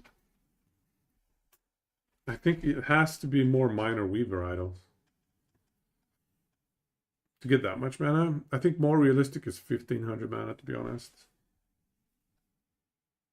That's nuts.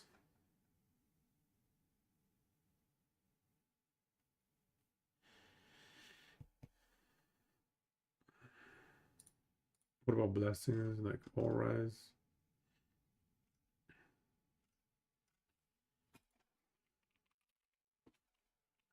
We'll do slow chance here. What do we think about slow chance on the blessing?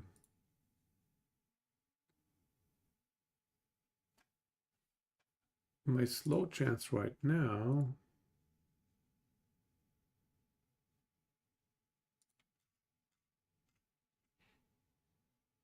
$300. 300 slow chance.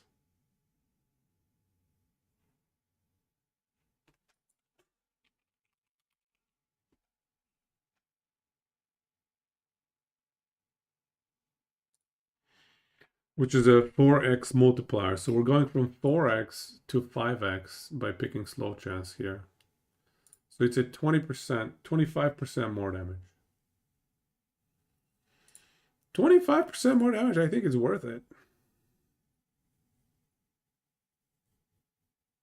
Yep, that has to be worth it.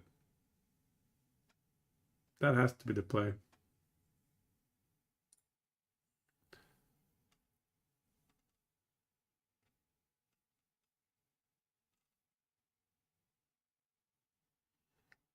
Increase void damage or health. Or void rest shred. We don't need void rest shred. I do believe we have enough void rest shred. Yeah, this void rest shred for second too. Yeah.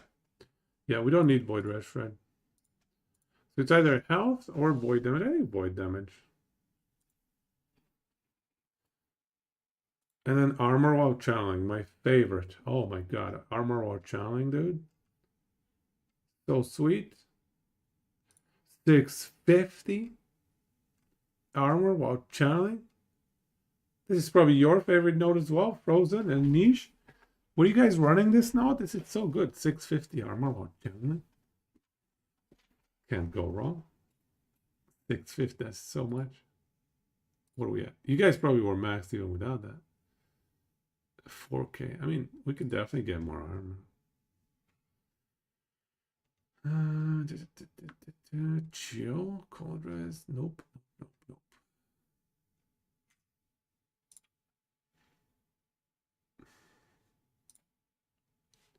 Could get cold res, I guess, just to make it easier, or armor. Don't need the armor. I think cold res is the play here, honestly. Because if we're running no portents, you need the cold res. Niche was running. Don't like armor or channeling. Oh no. Normal armor. Oh my god. Were you not 100% in channeling mode?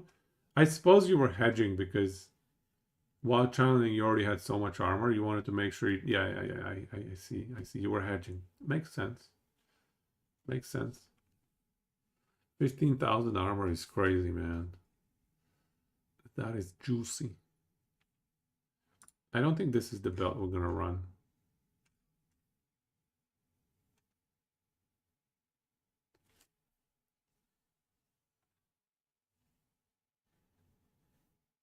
Mean belt.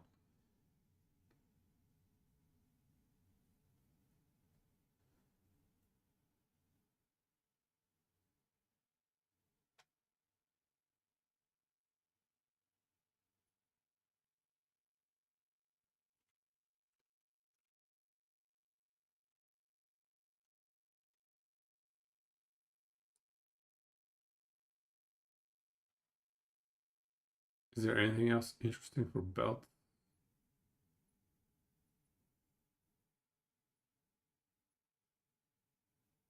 I think we just go for defense on the belt. Or MS. MS is good, but that's fine. Doesn't matter. Get our crit damage reduction stuff. Get some health percent. Something like that. Get rid of this. Honestly, prefix doesn't matter. Prefix doesn't matter.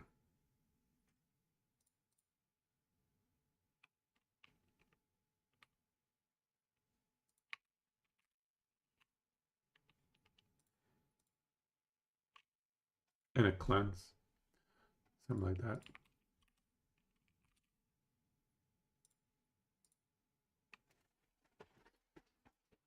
You know what? Isn't it better to just run the fancy new unique belt? No. Yeah, Brewmasters. Just run Brewmasters with a tier 7 armor. And maybe health. I don't know if we get lucky. Yeah, that's way tankier.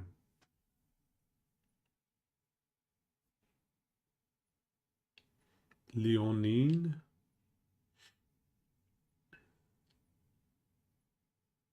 What is that? Leonine? Blind is a good option, actually.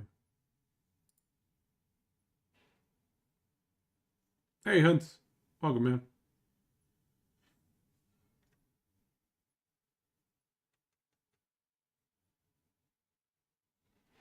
Oh, the helmet. Oh, yeah. I forgot my helmet. Oh my god, this helmet is ridiculous. This helmet is broken. How are you supposed to get 1900 mana, dude? That's crazy. Let's get some help.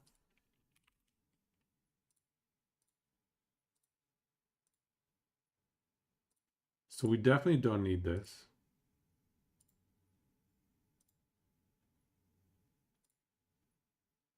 Health.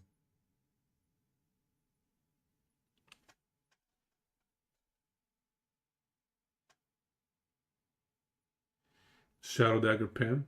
Let's go. Remove the tier 7 mana. No. No, my tier 7 mana.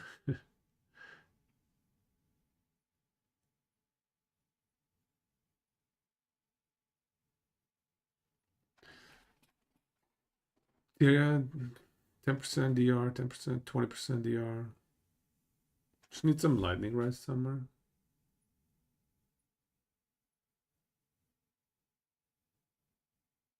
That's why we were. That's why we need to run Stormcarved. It gives us lightning rise. Lightning rise.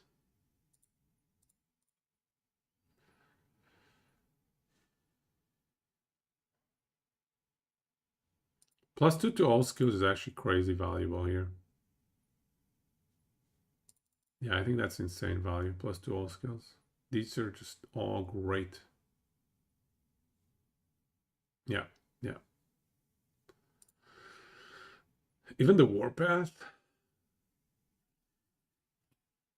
Oh, what does this do? If we're using a sword, base crit. All right, whatever.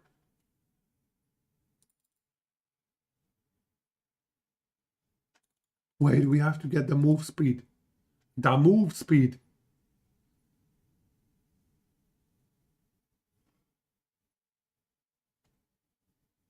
Right? Forget this channel cost. We gotta get the move speed.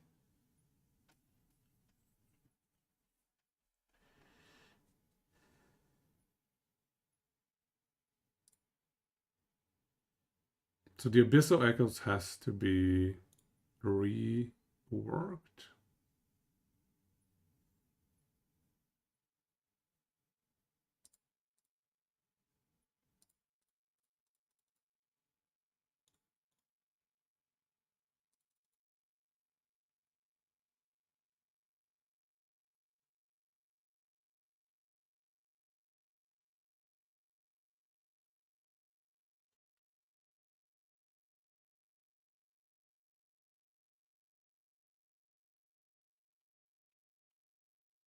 Okay, I think this is the setup here. Actually, we don't need the damage anymore. Yeah, okay. That's fine. Yeah, this is better.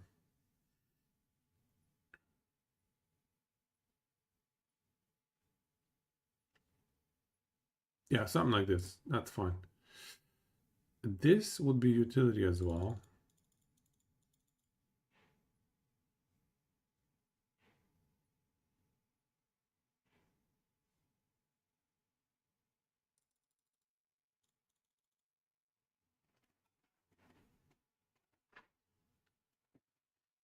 What is the war slash? Man, after spinning for at least 2 seconds, deal war slash. We stop spinning. That deals more damage.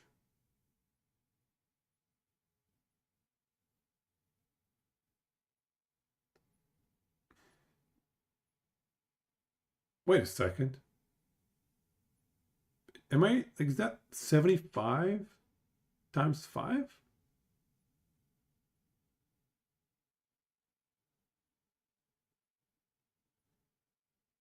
Is that 75 times 5?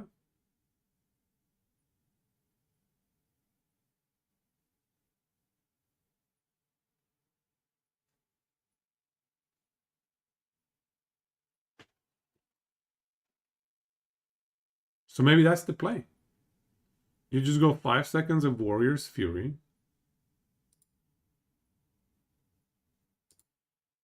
At least. Which is like a 600% more multiplier. And then you War Slash. Which is 75 times 5? 75% times 5. No, I want the percentage. Is that?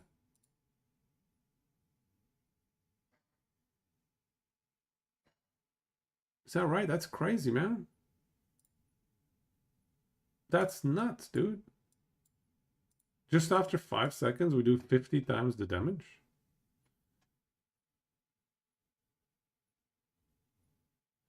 It's only one hit. So how much timer or chance can we get on that one hit?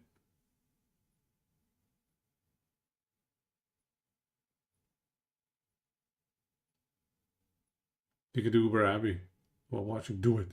Do it. 350 runes of ascension to get a red ring. You can check that real quick. Go to like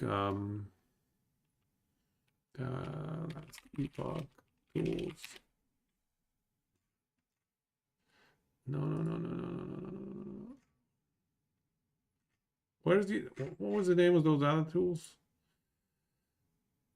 Where were those other tools? Last epoch. War calc. Yo, why is my memory so bad, dude?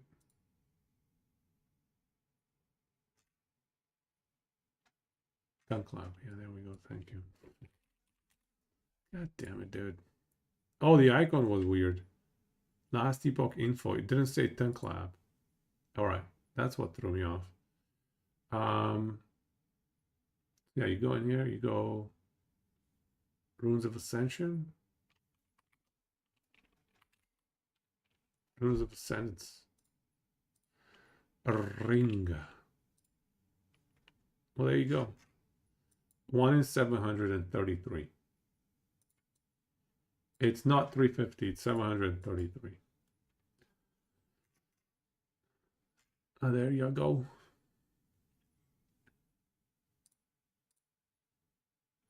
Even if we only get 3 stacks, it's not far behind the jab multiplier. Yeah, this is pretty stupid damage. Like, how can we get this many skill points?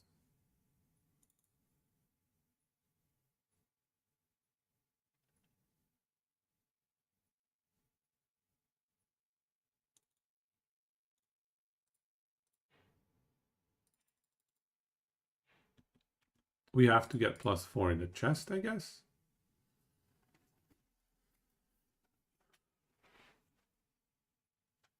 They're making a change to the rule of the sentence isn't removed after you use it. So it's much easier to gamba.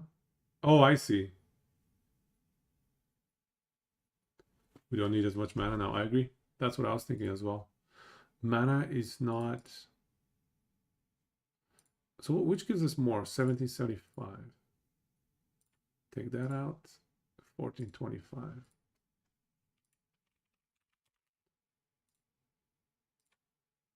1502. All right. So we set a warpath. Why is it melee damage? That's awful, dude. Melee damage does nothing for us.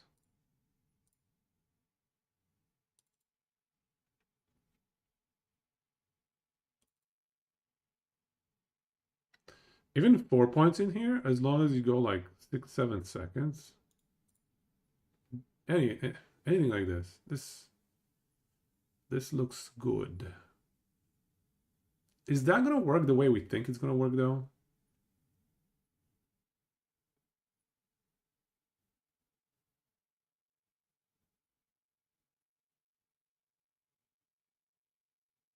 Let's test it.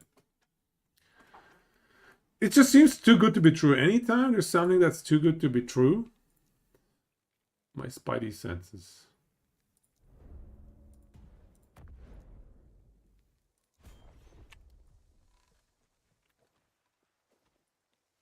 Okay, let's see. Do we have anything Warpath related? Oh my god, I have too much crap. Get rid of it. +2 to Warpath. Warpath. +4 to Warpath. Yes. Abyssal Echoes. Yeah, whatever. I'm gonna need step 3. We don't have the gold. We're short on gold. It doesn't convert to void. After spinning for at least 2 seconds, you do a war slash when you stop spinning. It deals more damage, so it's not hit, it's not melee.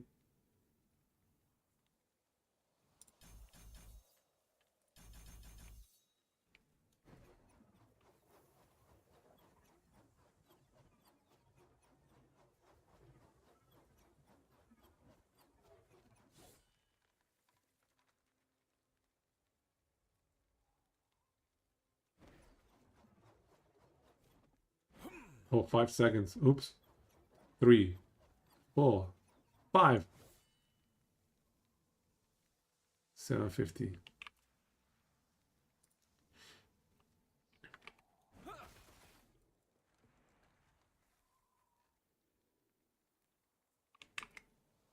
Yeah, I just applied like 5 stacks.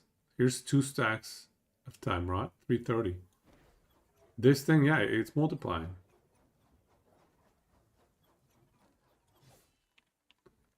$800 per tick for 1 stack of time rot. Whereas this here, 2 stacks of time rot, 300 per tick. It's definitely multiplying.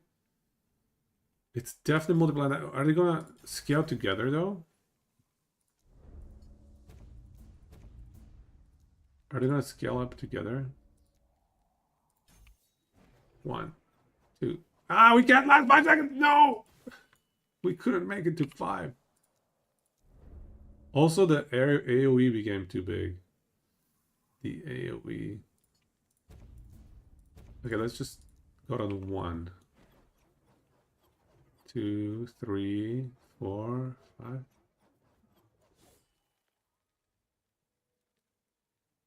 It didn't multiply. Why didn't it multiply? Why didn't it work together?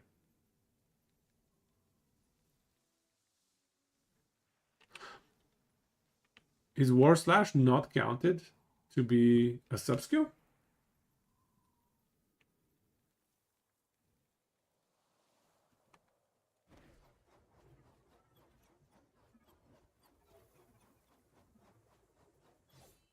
Oops. Okay, that was my bad. Try to get with more points. Slash is after Warpath ends, so it doesn't get the bonus from Fury node. Kind of seems that way. It kind of seems like this is independent of other multipliers. Like, for example, we can test Whirling Steel. Let's test Whirling Steel. That's an easy test. Does Whirling Steel apply to War Slash, right? So this is 40% more. Here's 2 stacks of time rod. That's higher than the 2 stacks did before.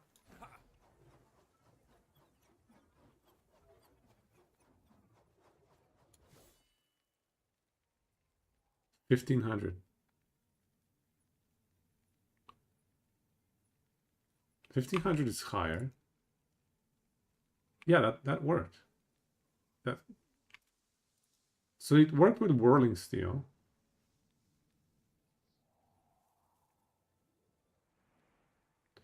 I don't think it works with Warrior's Fury though, because it's after you stop spinning. I don't think they work together.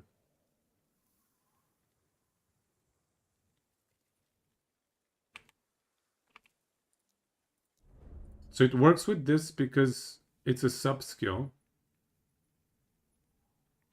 You think it works? Let's try again. Let's try again. We have to be certain here. We have to be absolutely certain.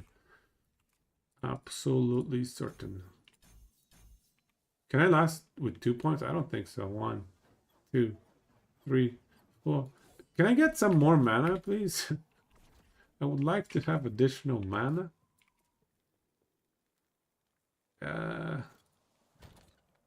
Mana. Do I have like an Orion's Eye? Bro. Literally everything lights up. Rings.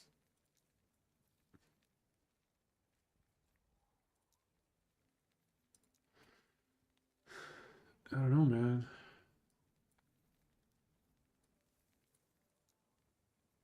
I do have Orion's Eye. 90 mana. That's like double my mana. Okay, easy game. Easy game, guys. Easy game. Oh, here we go. Here we go. Oh, my favorite relic of all time. How come it has like garbage like that? Where's my tier 7 mana Stormcarve? The greatest relic, guys. Why are all of them with 87 mana? Something wrong here. Oh no, wait, I'm looking I'm looking at the one that I'm wearing. Ah! Oops. Okay, good. So we got plus 94 mana. It's hard. Twisted Heart is old news, okay? War slash physical. I mean, yeah, it could be. That could be a problem.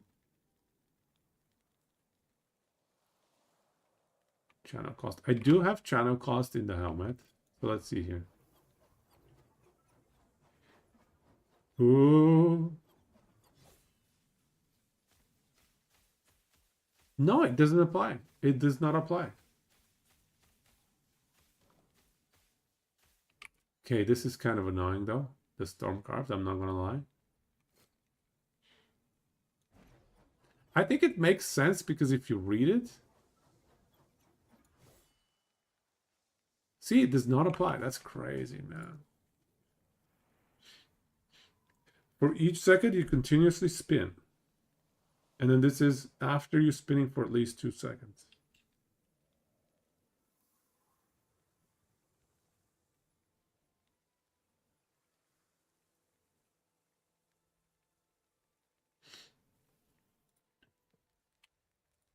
So is it convertible, the War Slash? Does it ever get the void tag? If it doesn't get the void tag, it's a problem.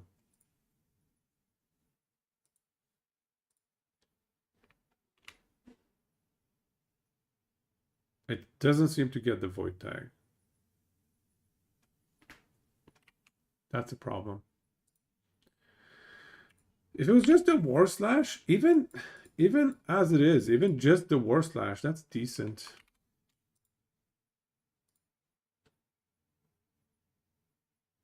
Although you can't actually get 12 stacks. You wouldn't trust last epoch tools?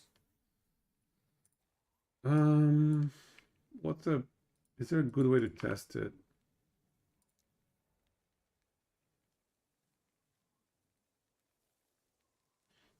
Increase void damage and see the hit.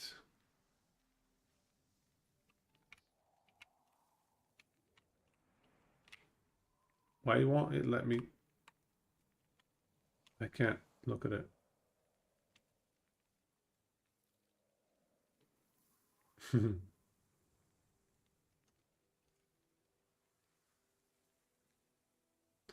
You should be able to spec into Javelin that lets you release a spear when you stop spinning. Yeah. Can't we do that? No, I guess it's smitey stuff. Just recently, last Evo Tools was saying that Fist converted overrides Cold converted on Gathering Storm, but it's the other way around. I see.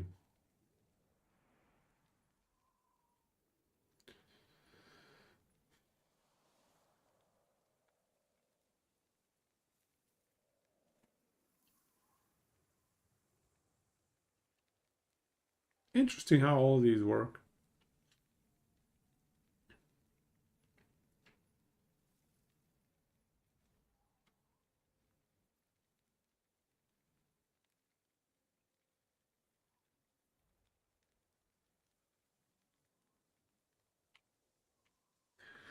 Yeah, I don't think War Slash is viable because if it doesn't multiply with Warrior's Fury, it's not worth. You sent the temp build on Discord, 3k mana. What? What? What sort of a beast are we talking about?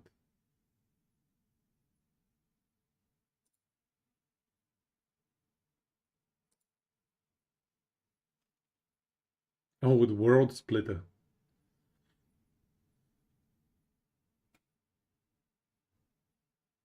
Oh, World Splitter has 52% increased mana. Oh, that's nice. That's nice. Totally balanced.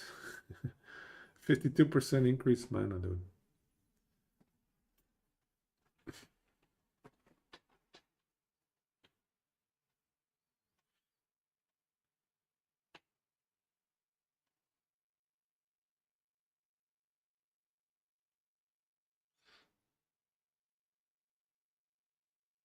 Yeah, one hit kind of kills it. I agree. I agree. Yeah, it cannot work. It has to be like has to be mana stacking spin to win.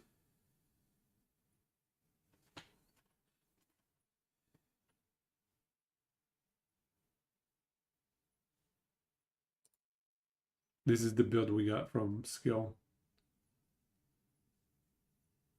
How much lightning res you got there? Oh, only 178. So why are we bothering with the Urzils? Why even bother? I did hunt. Yeah. I checked them out. One of them reminded me of Therion. It had that kind of vibe. It had the Therion vibe. What was the name of it? I forget the names.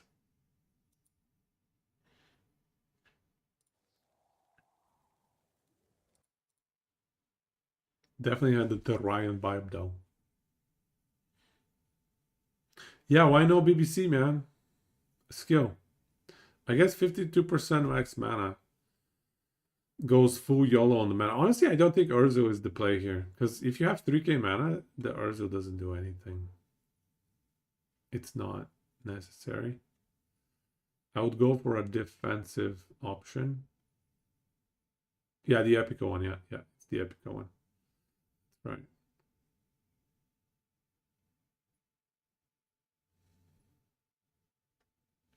Mana on potion. Even the mana on potion, it looks like if you stack high enough mana, the Void Well just does its job. You don't even need to worry about additional sources of mana regen. Strength Attunement.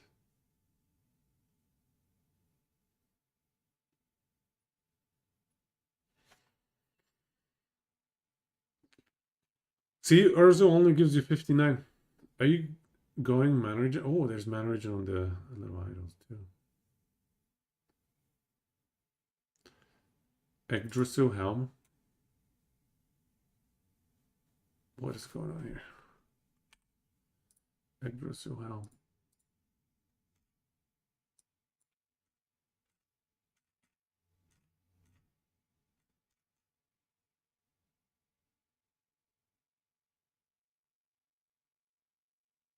Damage dealt to mana before Hell. Could be interesting. Who is this? Gamma Ray. Has anybody ever heard of Gamma Ray? It's a German power metal band. Spends your mana? I mean, we have so much mana regen, it might be okay. And if we have endurance, I mean, we do have endurance with this relic. With Anchor, we have max endurance. The problem is level 9 is so good. This Great Helm is so good. Ooh, max health gain, that's endurance threshold. These are all nice, man. This is a pretty good helm for this build. Not a fan of losing your mana.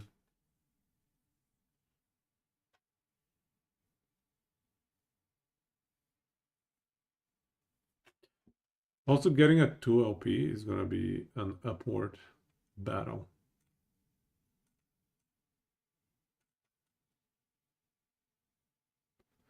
Dex int. Dex is nice.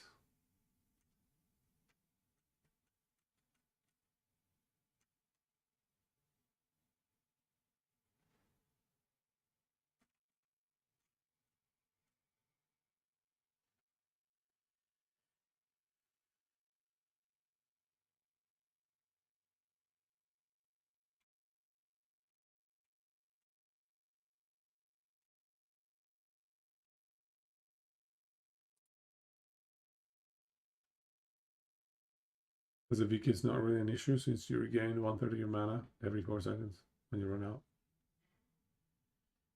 Yeah, I feel like it could be a good defensive layer, that helmet on a VK with like 2k mana. I guess the question is, how much is the chunking gonna do?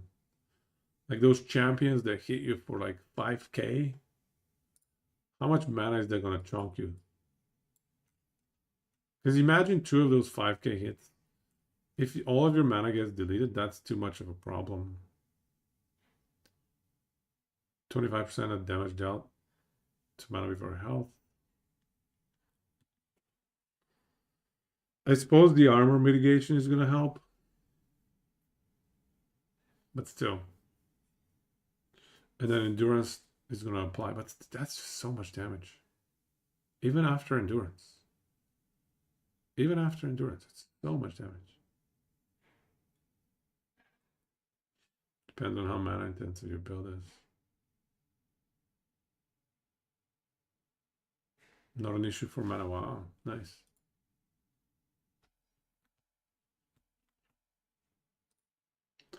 I suppose it's a win-win against the big boss. Like the, yeah, I think. Yeah, I guess I think against bosses, it might be worth it. I think so. Because you just need to worry about one-shot protection for Warpath. That's not good enough mana.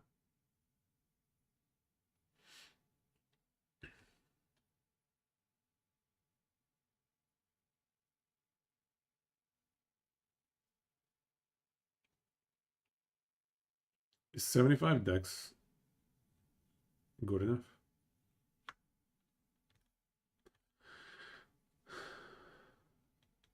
I don't know how I feel about the atrophies. Let's check time rod duration again. Because when I was first looking at it, I didn't put much value on time rod duration.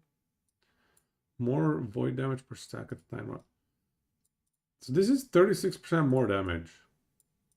And the void pen's good too.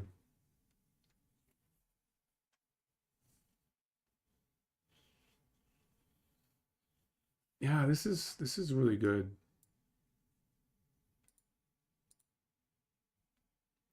The problem is the shield. Can't really fit it. Shield is a problem.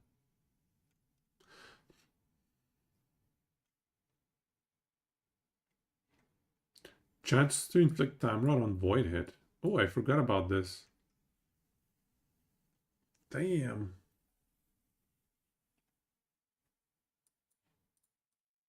Man, mana stacking sucks. I would rather just have 2 of these. This is insane value. 90% in the chest armor? That is crazy good.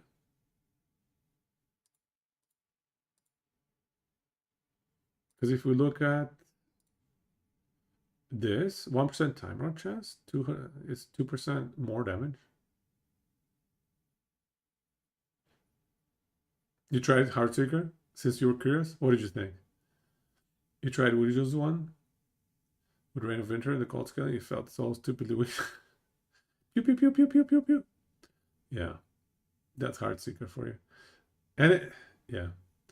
Can you dual wield the sword? Ah, that would be nice. And that would be nice. It is a cool sword, man. Looks thin enough. Should be dual wieldable. Come on.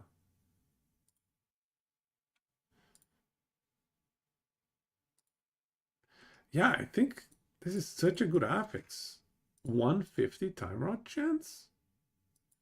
Given how limited the sources for time rod are, I mean, we got 120 here. And then, where's my time rod? 310.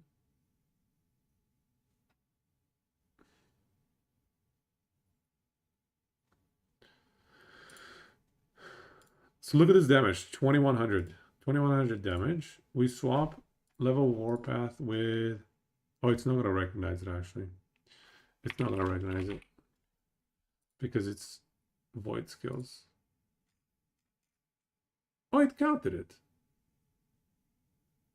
It did count. So it's like 20% more damage.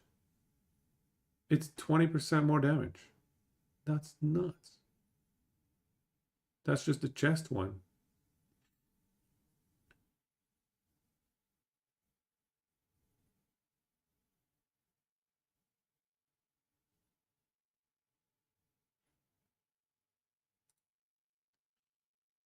It's void skills, so it's generic. It applies to both void skills and generic time rod chance.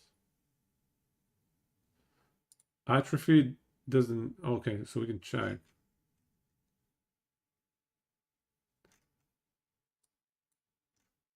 $2,500.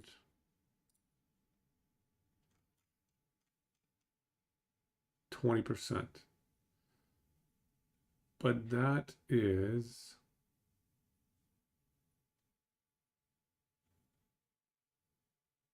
Where's the pen?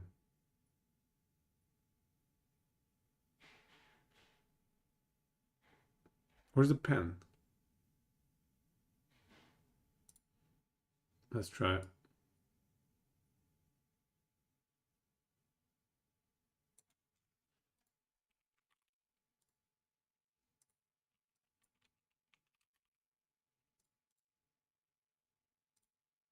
You know what? I think that's because I had cast speed. That's because I had cast speed. Watch. 2200, right? 22,000 time rod damage. I had cast speed. Tier 7, let's say. 26,000. The cast speed is massive. The cast speed is a more multiplier because we already have a bunch of melee throwing in whatever attack speed.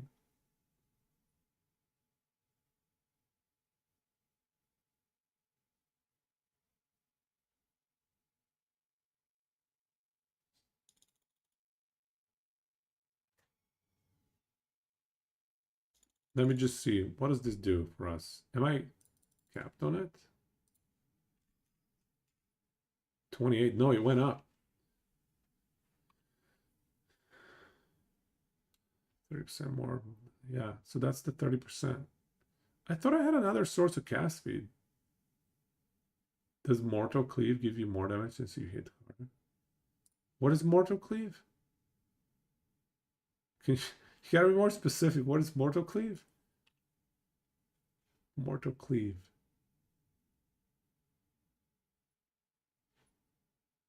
It doesn't help that your only other character this season was Erasing Strike.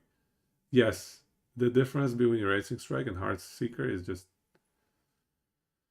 Yeah. Out of this world. It's right there. Okay. Mortal Cleave. Mortal Cleave. You gain Mortal Cleave when you hit an enemy that is low health. Mortal Cleave grants you more hit damage. No, it doesn't work.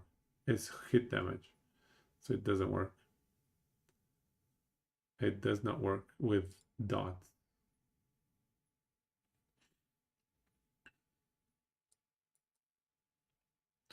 So yeah, actually, yeah, I think scaling cast speed and attack speed is the play here.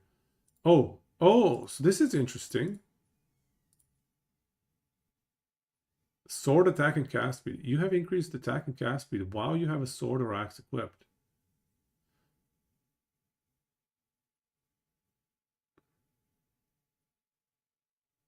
So this is not working. This is not giving me 30% more damage for Rod Grip.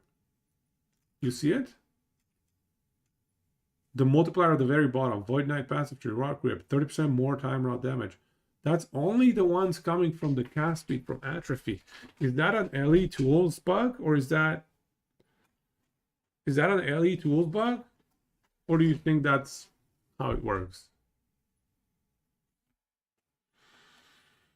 We should test it.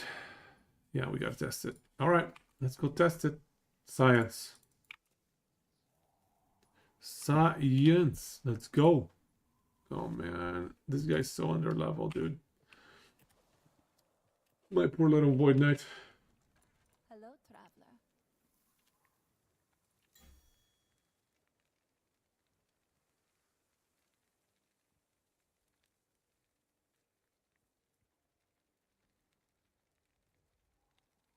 Do I have cast speed? No. Okay, good. Okay, good. So I can just Hello, traveler. delete some of this. Okay, good. Then we'll go in here. Then go here. Okay, good.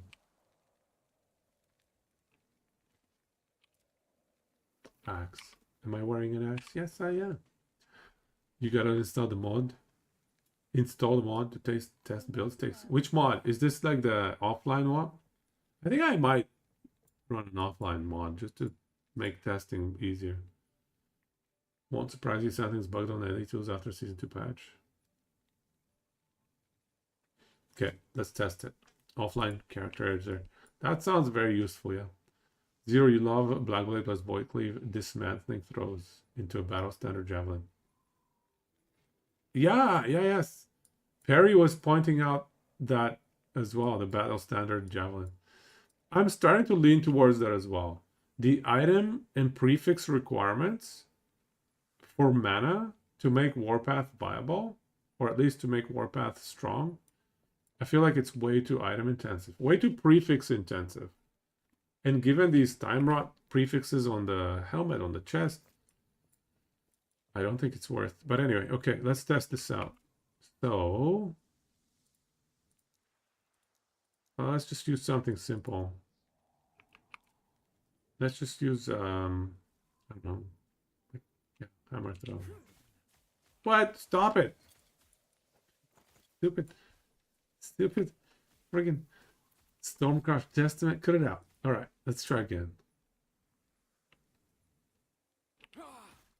One time rot, 160 damage. Sad War Slash didn't work. Would have been kind of neat, yeah. 160 damage, still good. Confirmed. One last one. 160 damage. Excellent. Let's go. Boom, boom, boom, boom. This should be 30% more damage, so it should be like over 200. Okay. Seems 160 to 190?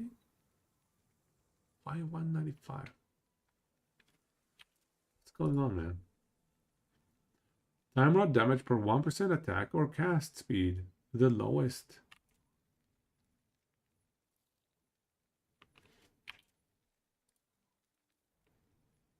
Axe attack and cast speed. Sort of. What? Why does it say 24? Why isn't it not 30?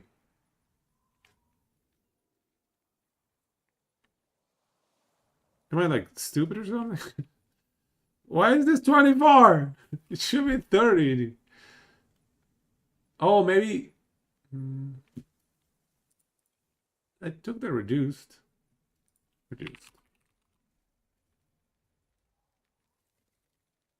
I took the reduced out. Sometimes you need to put one more point for the last point that you invested to take effect. Oh, that's what it was. Do you know this bug, guys? the very last point that you click, sometimes you need to click one more. Hey, god damn it, that's so dumb, dude. Let's try again. 209, okay. 209. 209. Yes, we got it. It works. It works. Last epoch tools bug. Yeah, we confirmed. The bug is on last epoch tools. Which means we can bump this 29K to like even higher.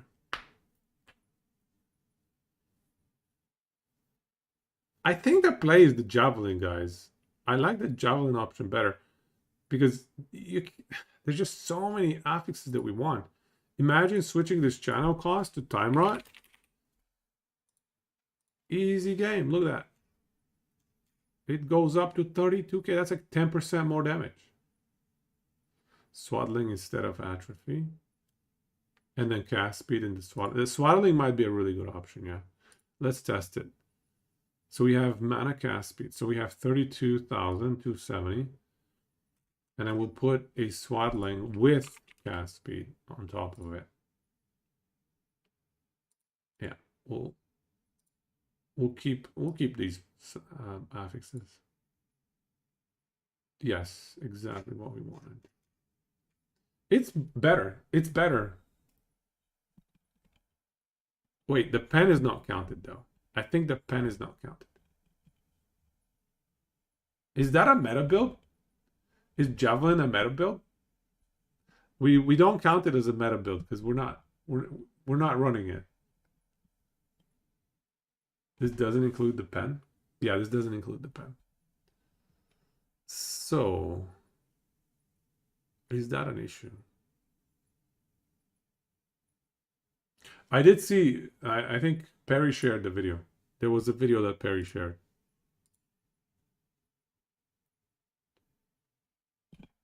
After Mistia put it together, I guess it's meta. Is it meta all of a sudden? Mistia, I remember he messaged me a long time ago. That sounds very familiar. I remember Mistia. That's a sweet setup.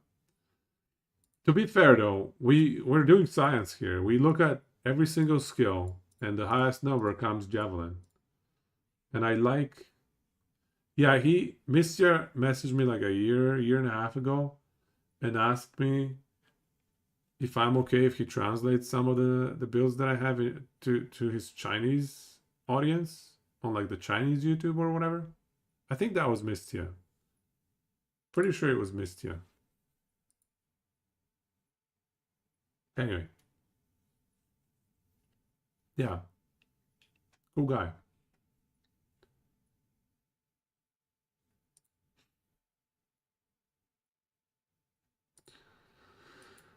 First time I saw it today, that looked amazing though.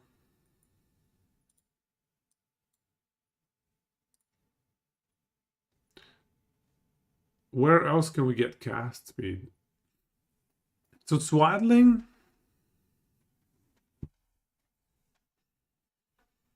Swaddling is a decent option. If you get lucky though. Chances are not great for swaddling. I think a much more reliable option. Is there something that gives us cast speed actually? Yeah, why don't we just run something like this?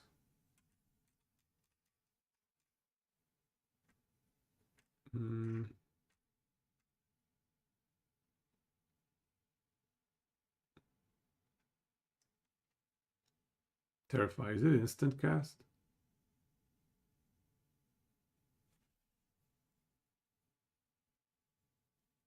Gloves Prophecy, Lucky Weavers.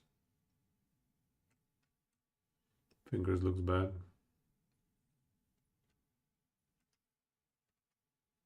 Not even very high numbers. If this could be easily activated, do we have sources of fear? It doesn't work on bosses though.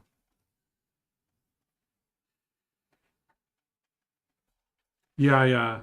I can see how the clear can be a little bit questionable.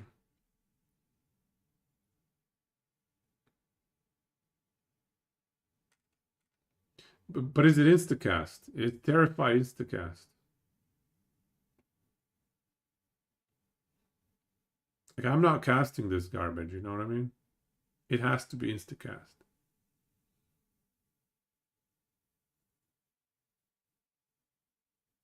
Javelin's a deck skill, so there's synergy there as well. Oh my god. So good. So good. It's not instant, it's fast. Okay.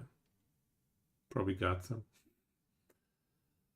Is there, honestly, is there like a defensive glove we can use?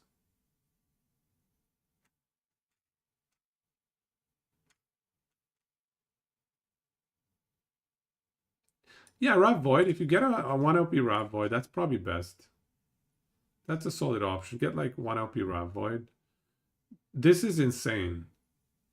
The less void damage together with our passive here, you know, together with this thing, elemental converted to void. That's legit. We just need a 1 LP to get the cast speed. We don't need the mana. Don't need the mana. Using the belt.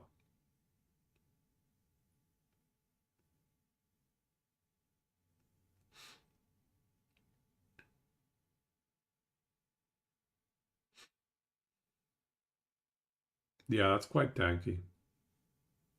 And we already have Dexterity Red Ring. One of them. One Dexterity Red Ring. So there's some synergy to use the Dex Red Rings. I wish I had another Dex Red Ring. We'll get another Dex Red Ring.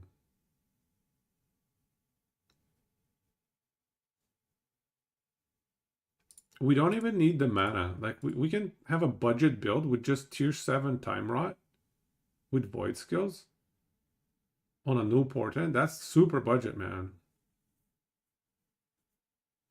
Giga budget build, except for the red rings. What do we do with the amulet? I think we have probably other options for amulet. You know what? Even something like this that gives you cast speed can be interesting. Bunch of res.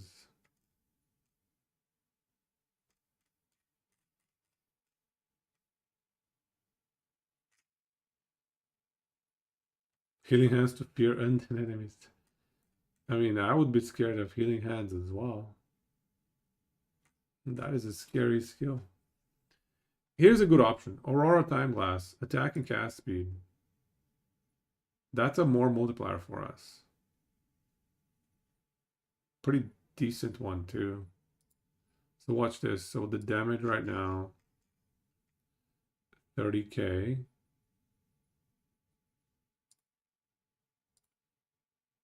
What's my attack and cast speed? Okay. So 30k.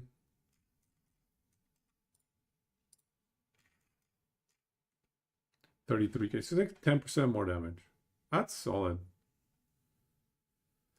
Aurora is the second. Yeah, this is great.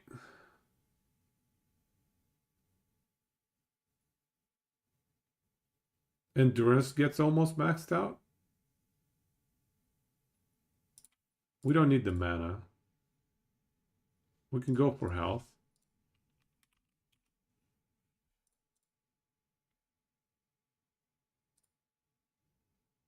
Is there anything else we can use? No. There's Misha. Yeah, we don't need the mana. I completely agree. Hey, Misha. No Viper Tail? What does Viper Tail do again? Viper Tail? Oh, you mean the belt? Why would you want... What does it do? Attacking, throwing attack speed?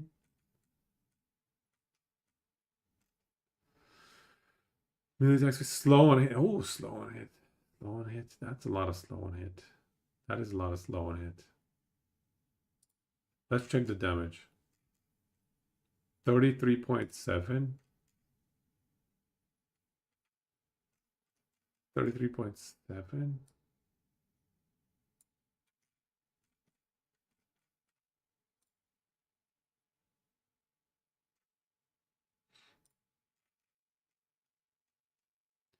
$39. Okay, that's massive. Yeah, it has to be Viper Tail. No question. Must be Viper Tail. Not even close. Not to mention that you can get 3 LP Viper Tail. That's ridiculous. Ridiculous. Vipertail best in slot, for sure. Given how we don't even need prefixes, we just need suffixes on it. Like, this is, yeah, good suggestion, Misha. Good suggestion. This is 10 out of 10. Vipertail is best in slot, for sure. I'm not 100% convinced on... the pen doesn't count in that math, though. This stuff doesn't include the pen. The only thing, though, is there's already a lot of pen from the Black Blade. The Black Blade already gives so much pen. I mean, it's... Let's see, how much is it? 660 pen? 4 out of 5. Yeah, Black Blade already gives us, let's say, 60 pen. I think out of 25, it's not bad. It's not bad. But this is just so good defensively.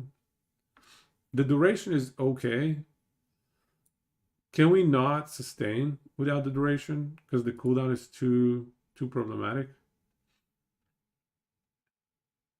Not, I mean, it's 12 stacks cap, right? As long as we can apply 12 stacks every X seconds, every...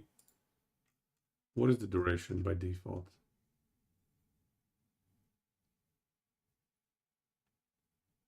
Is it 3 seconds? Anomaly node? Which anomaly node? It pops and it speeds up all the aim. It pops them? What do you mean it pops them? Which one is the popping one? Please do share. Aim and speed on return. Aim and duration reset on return. These ones? Man, how are we going to fit all that? Look, attack and cast speed here. You know what? If I put that buff on, the attack and cast speed. Uh-oh. Why is it not there? It's not even here. It's not available. Okay, well, we know we have that attack and cast speed.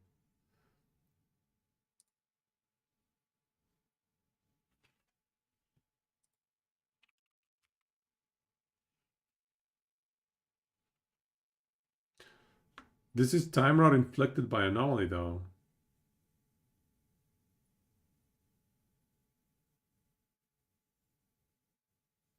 Bubble not good.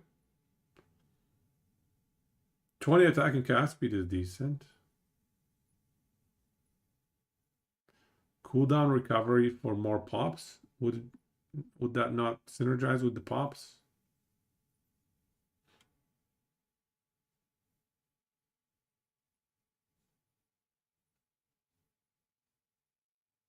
We have to test this out. So you're saying this?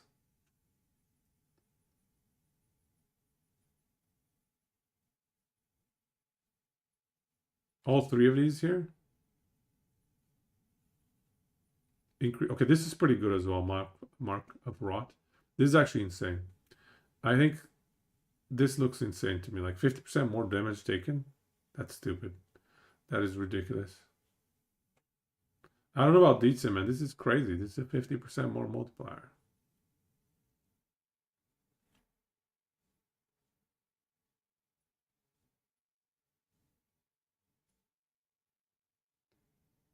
And we don't even need instant cast. Because we're not running spin to win.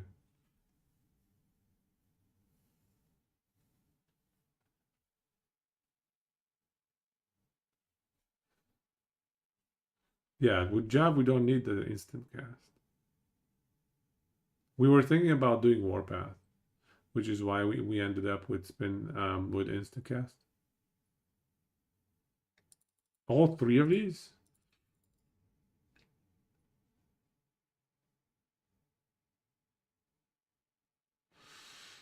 So this was our source of Void Red Shred. We can find an alternative, I guess. Let's try this out. Let's see how... I need to test this out.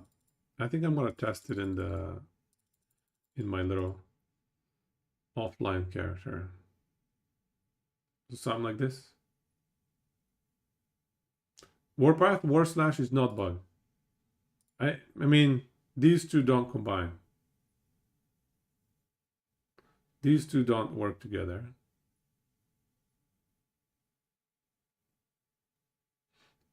But this one and this one work together. I mean, it makes sense though, because you read this, it says for each second you continuously spin. And this is after spinning. But I agree with you, yeah, they don't work, so it's not good. That's kind of the conclusion that we came to as well. Misha is ahead of us. Misha is ahead of the curve.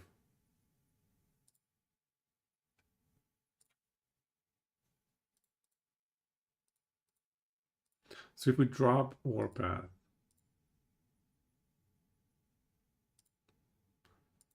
Abyssal Echoes is super powerful with Crumbling and with all these here. Yeah, these are very nice. And then Devouring Orb is a good buff. I guess Devouring Orb is just the usual stuff. Abyssal Orbs and whatnot. I don't know, man. Yeah, we don't need it to do damage. It's because the area effect does combine, but the damage doesn't. Oh, really? You thought the area combines? I didn't even look at the area. It's so hard to tell. And we definitely tested the damage, and definitely the damage was not combining. We just did that like an hour ago. The Void Cleave Jab. I guess Void Cleave has to be our mobility skill. Damn, 4-second cooldown?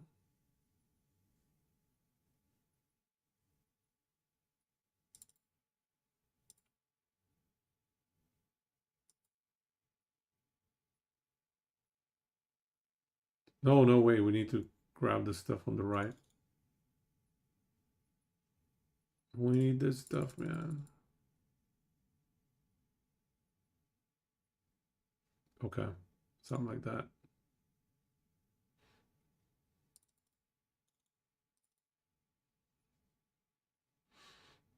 You can make a Void Cleave as much clearing skill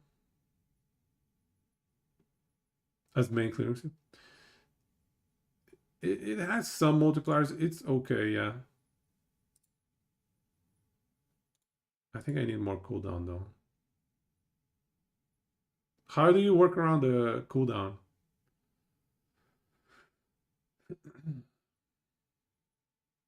Just max out note for tri-stacks?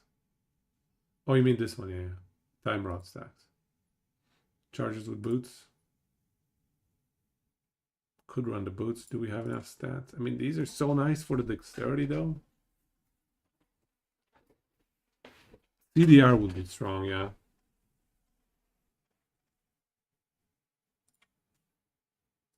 Yeah, CDR would be nice. Man, we have so many things that would be nice. Okay, we can drop all these idols. The double mana idols. I wonder how much damage does one of these give?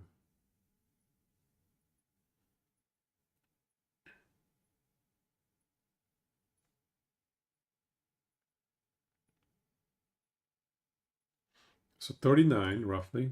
Remove. What? You went from 39 to 33? How? There's no way. What?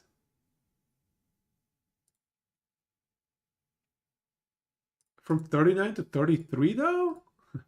What?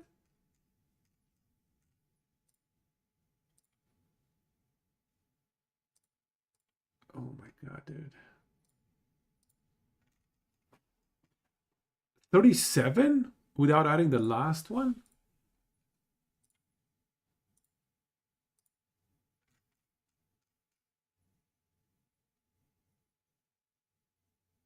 Is that accurate?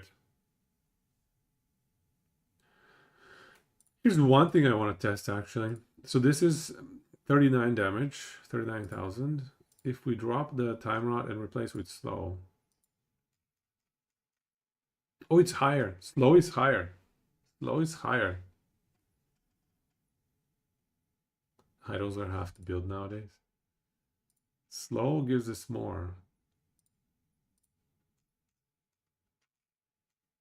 Yeah, still slow. Okay, so slow seems to be more optimal.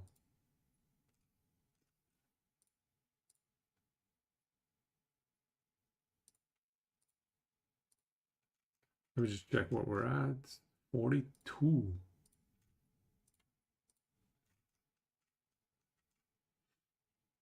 43.4. Wow.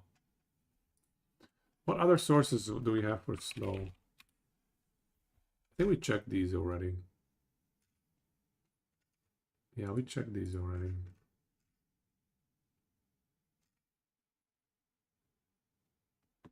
You know what?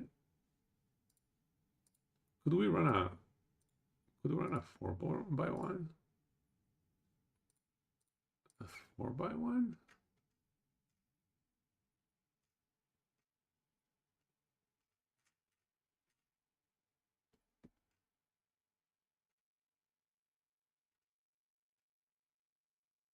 Area with void cleave.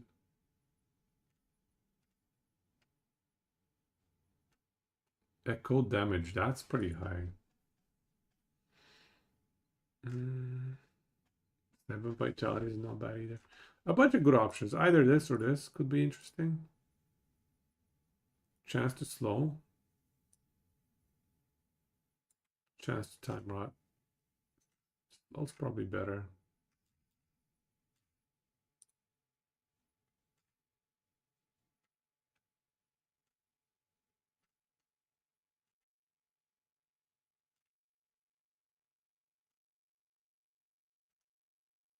However, there is no time rot on the 4x1s.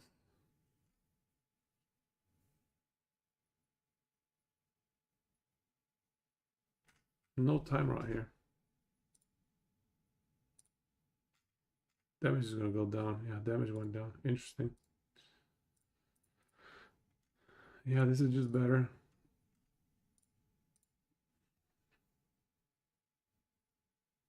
And then we can utilize the remaining slots for HP of some sort. Like this can be double HP. No, there's no HP on the prefix. How about armor? I don't know. A bit of armor.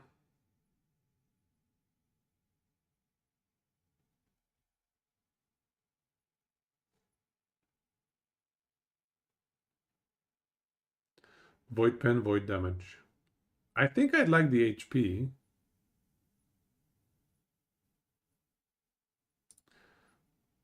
The 2x1 void pen, void damage. Let's see how much damage it gives. It doesn't count the pen though. What does it tell us our void pen?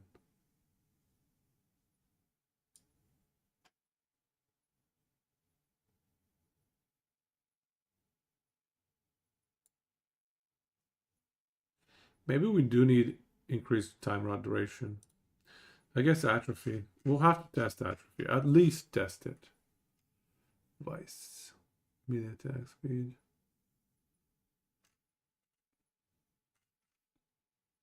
Yeah, we at least have to test it.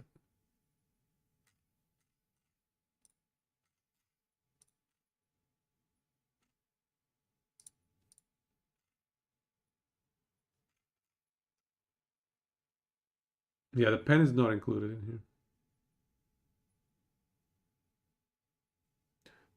Do we get damage from vitality? 3% void pen on small weaver. 3% void pen. It's not this one though. I guess it's the other one. Small weaver. Boom. Void pen. 3 void pen. We already have a bunch of void pen. It's not really great. I would love survivability, to be honest. In the current meta, you can get so much survivability from your idols.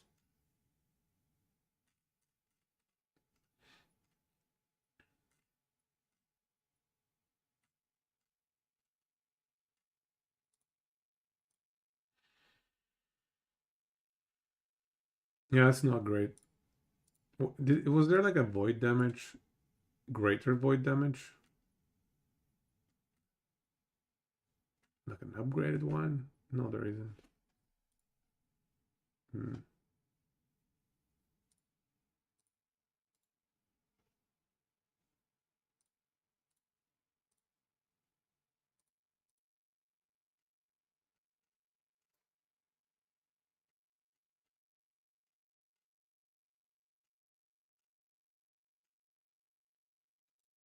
Vit.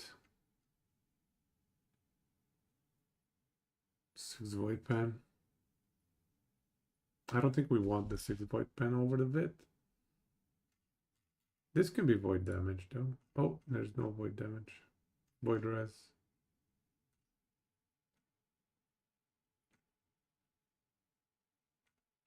Shared void damage. Hmm. Eh, not enough, I don't think.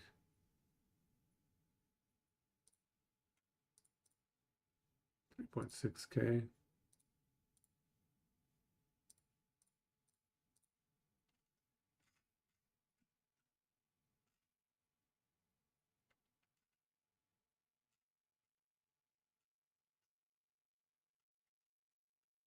Where's the percent health again? Did it go into suffix?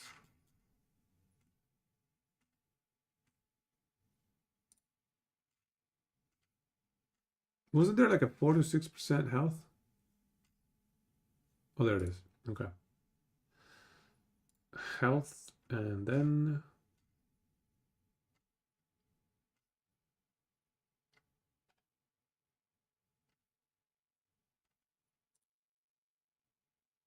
health and dot. I'm looking through these to be honest. But yeah, search menu would be nice. Would have been nice. Yeah, I guess this is the best option. I mean, frailty. One source of frailty is pretty good.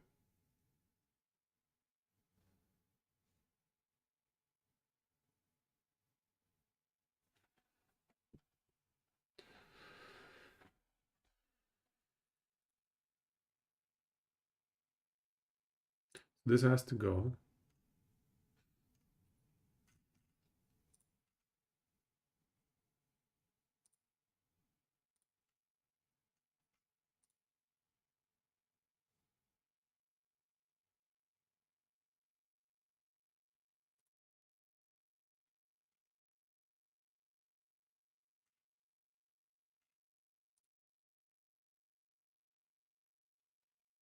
I guess we can switch this as well now. Get lightning rest fixed up. Nice. These can be fixed with vitality. Comparing ward to health 1-to-1. Is it the same effectiveness? Minus endurance. Yes, yes it is. Yes it is.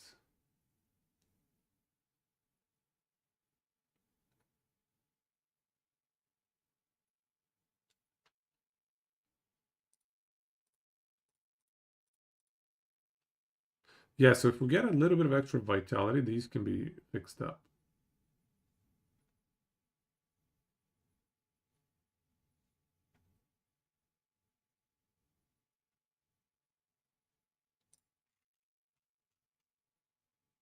Look at that damage. Damn.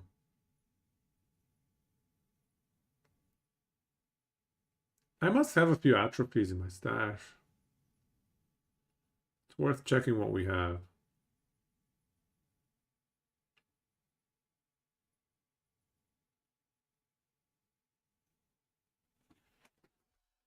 And this is without including the 30% more multiplier that Last Epoch Tools is incorrectly not adding. This Blade Master is a 30% more damage multiplier. Well, obviously diminishing returns are a factor, but still.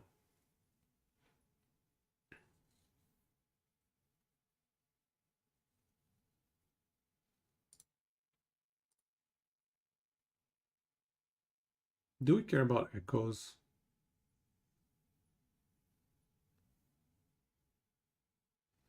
Hmm.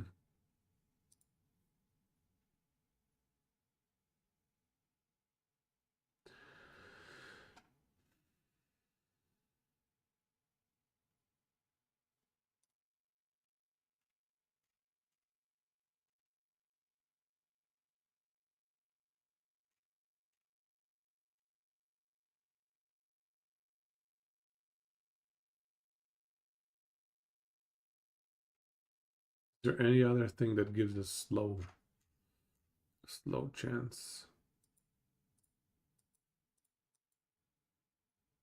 Could dual wield these things.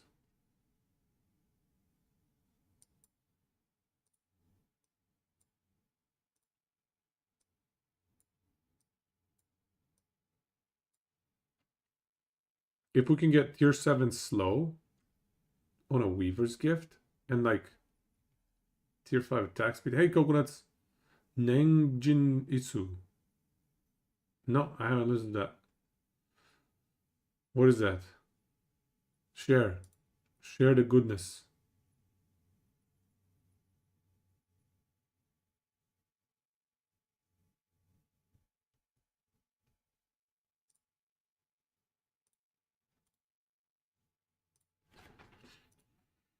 Weaver's Gift. It's too YOLO, man.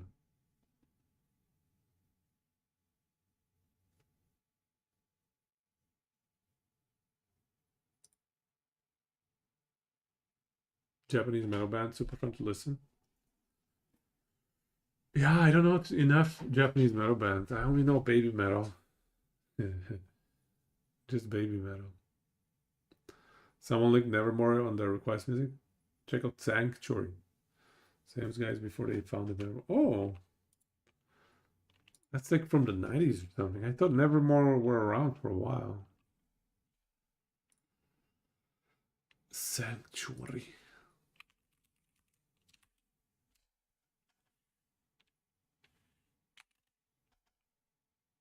Give me an album. Wrong Stuff shows up. Amazing indie bands. Noise. It's so good to hear like the metal scene flourishing all around, man. That's the way to do it. Sanctuary was 80s.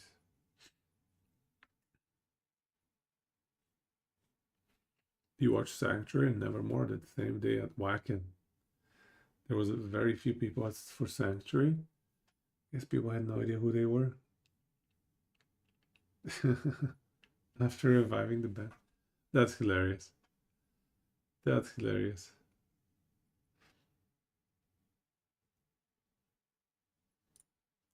This mana is not even needed.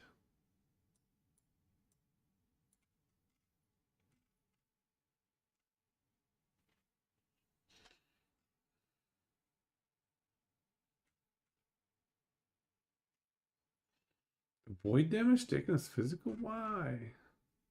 Void damage over time. Hey, that's pretty good. Vitality is good.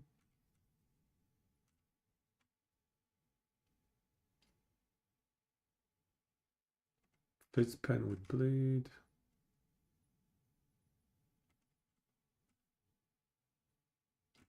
Is there anything better?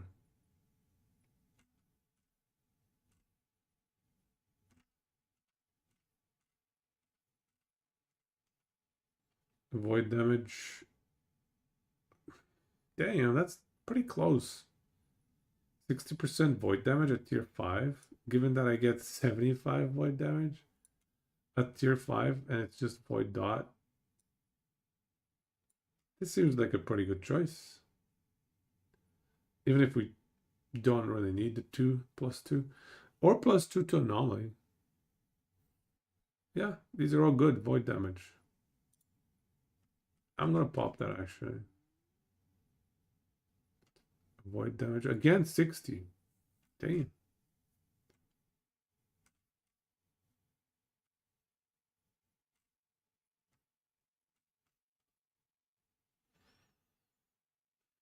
Want to skill echoes. Banging on echoed javelins Is that a play?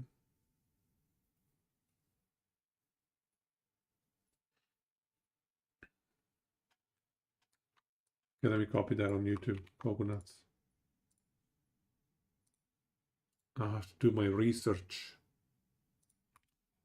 Boom. I copied it in. Saved it.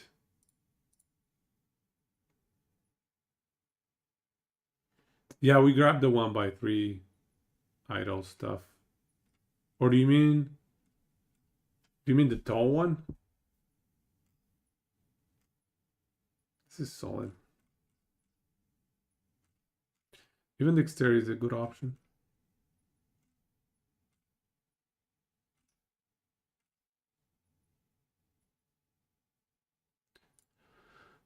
Let's see what we went up to. 52. God damn.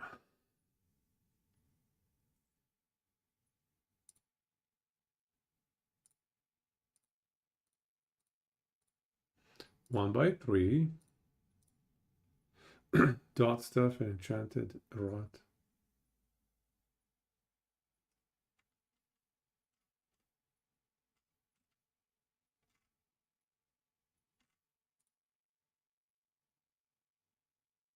Block effectiveness.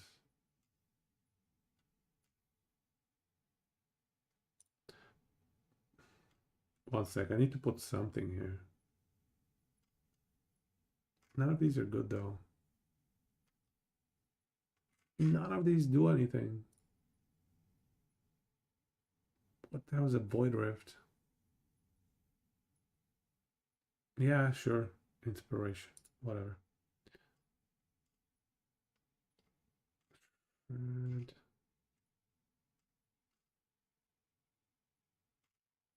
void dot. Climb rod on a hit.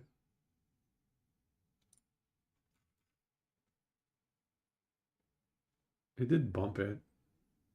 A surprising amount. Holy crap, I don't get it. I don't get what... How does it give it that much damage, dude? How?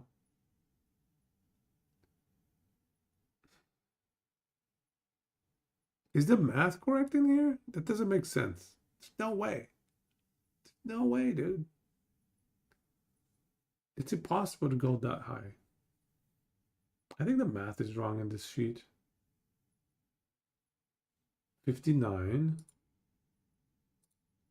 I drop this. 56.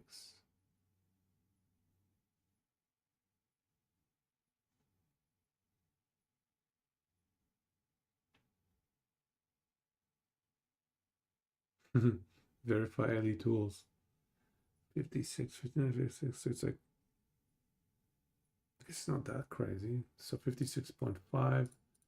Drop the suffix.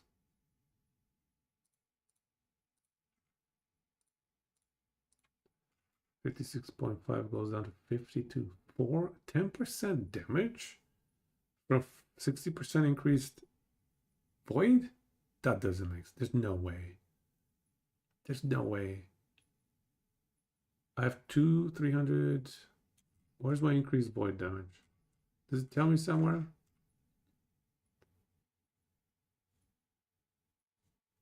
It's not all of it though. There's a bunch of increased dot.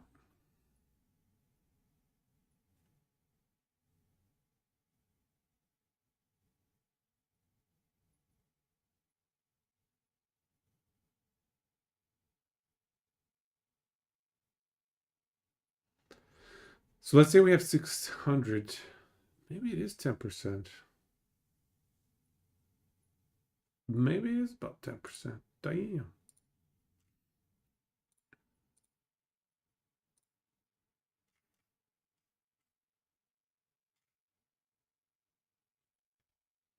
Yeah, it's like 8% more damage.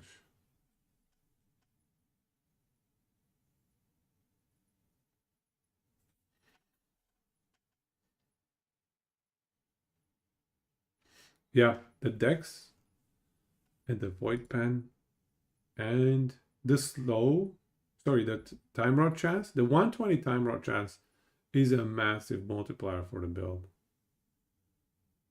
Because of, you guys know, because of this thing. Just everything. Everything on the BBC is perfect for the build. And really, you only need like slow on hit. Some prefixes would be nice, but yeah, some prefixes actually add a lot of damage. Let's check actually. 70,000. What happens if we swap these? Tier 5 slow, tier 7 dot. 71. Ooh, it went up. I did not expect that. I suppose we have a lot of sources of slow because we put all the items to be slow. Interesting. But we know, like, ideally, we want both of them to be tier 7. Yeah. Look at that damage. Look at that damage. Juicy, juicy damage.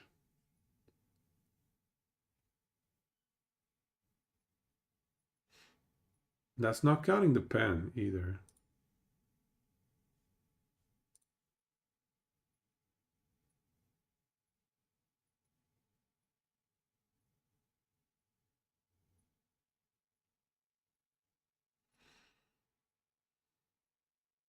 Increased leech rate is nice here.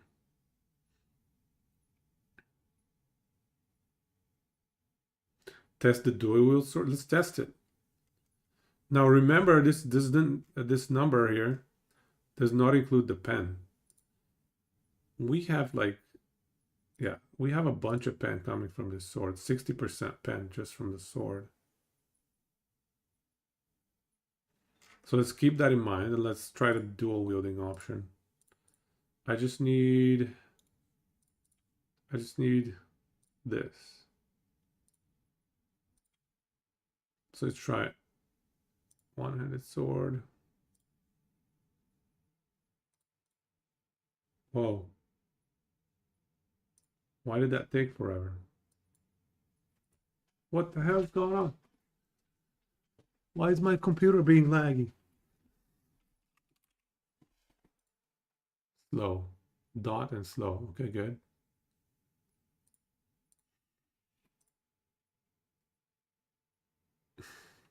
What the hell, man?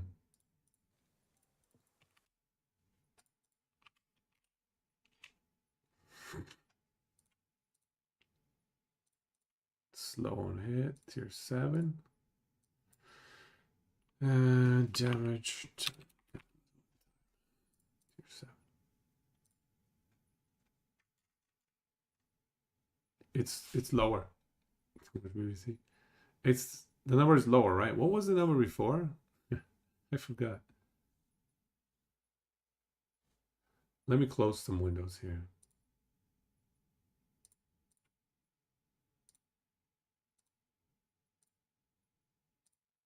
All right, that should be better.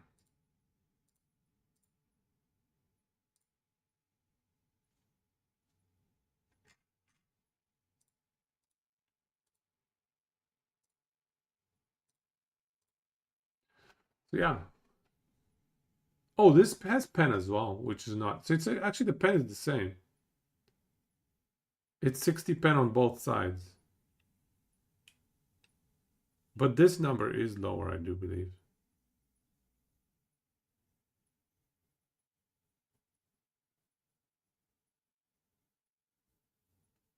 Time out scaling. It was over 80k, I agree.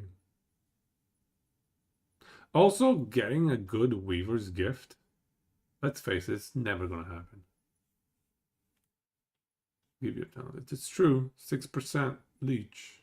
I mean, whatever. Even if it's like 4% leech between the two of them, that's pretty good.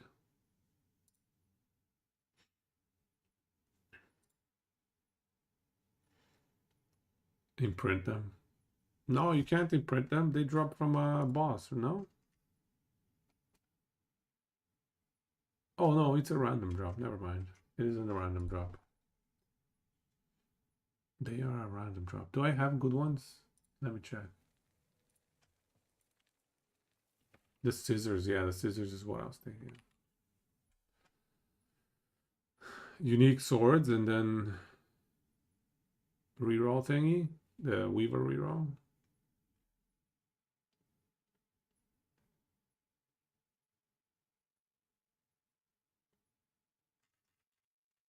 I still think to get what we need on these, like slow and dot or slow and void, this is going to take forever, man. It would be rough.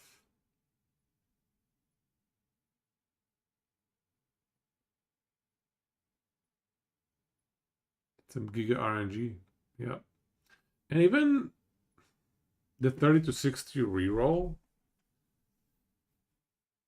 it's pretty bad, you know, 30 to 60% chance to electrify.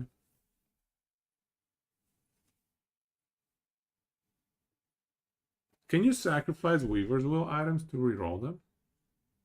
Is that a thing?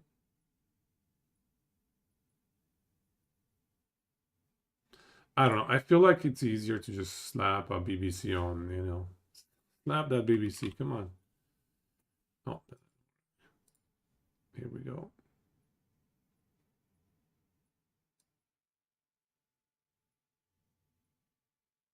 I think this is just easier. I don't know if I have a good sword like that though. So let's see where we at. 85, yeah, 85. So it's like 10% more damage, but this doesn't take into account the dex scaling. Dex scaling with the javelin is actually pretty decent. And given that I already have a red ring with dexterity in it, I think I should be going back. Yeah, BBC. I already have a dex red ring. I'm probably gonna make another dex red ring. Yeah, if you happen to get two decent weavers, maybe. Play for both, yeah, fair enough. This is a good pen though. And maybe we can sneak in a little bit of extra dex here and there. The health is a little worrisome. We're too YOLO on damage. We're just way too damaged. We need to go like defensive on the idols, I feel like. Get some health idols or something. Yeah, this is way too squish. Dexterity Shattered Worlds. Let's check it. So this has strength. Oh my god, we have mana still. No. I guess this could be dexterity.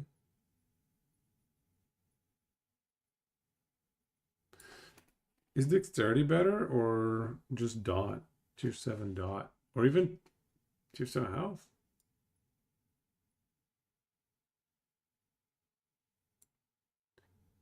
$120. 16 dex would be like 64 increased damage, but it also gives us like, what is it?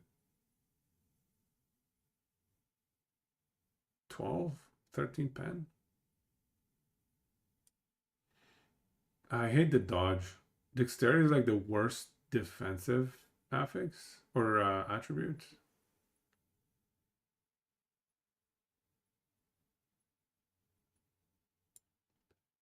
How about like level of void cleave?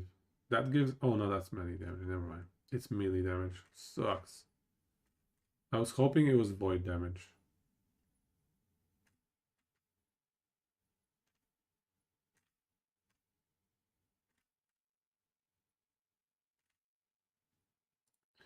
Well, let's put Dex for now. And so you're saying Shattered Worlds. Where's Shattered Worlds? 10 to all attributes. 10 less damage taken. 1 to all skill. Hacks. To be fair though, Anchor is not bad. I think this scales with strength as well. Yeah, strength and dex both.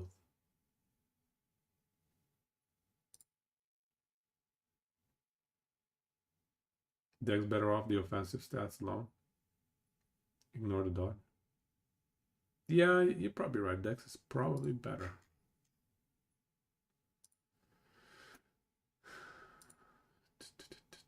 100 Dex. That's 80 pen and 400% increased damage. That's like 4 or 5x the damage, you know?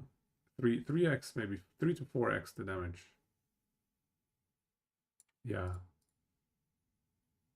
That's gonna be pretty good.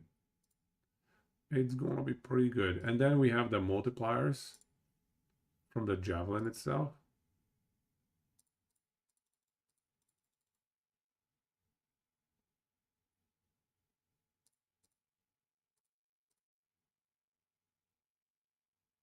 Mana cost, what do we do? Just more damage, actually, never mind.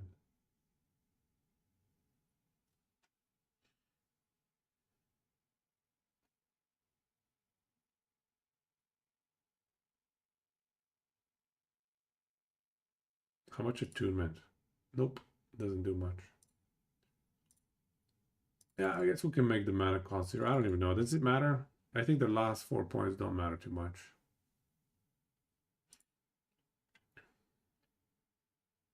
Powerful and Workings. I don't think I've heard them. Honestly, Vitality is not a bad option, you're right. But does it spawn in here? I think I'll probably still take Dex because I'm a greedy bastard. But Vitality is not a bad option.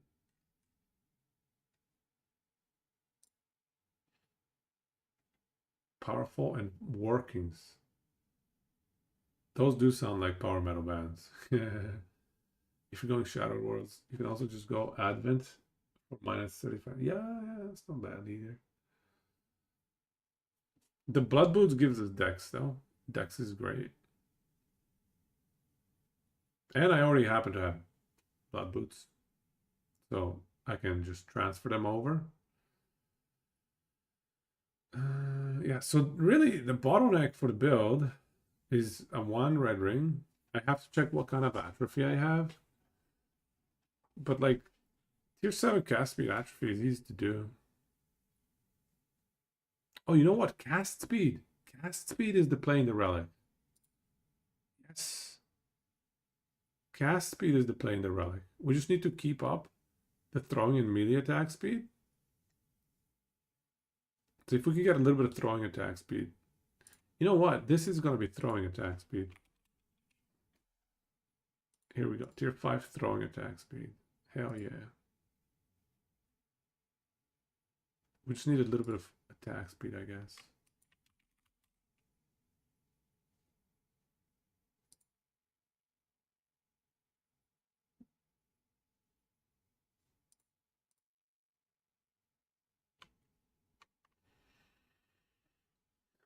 Five points, 10% increase melee attack speed, and 5 strength.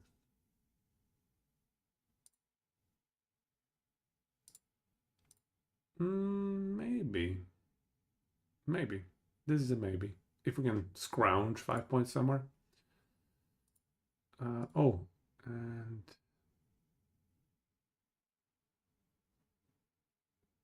okay. All right.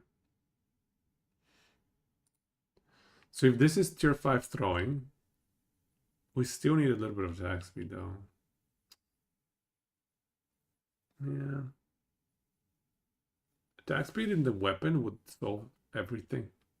That would be so much attack speed, dude.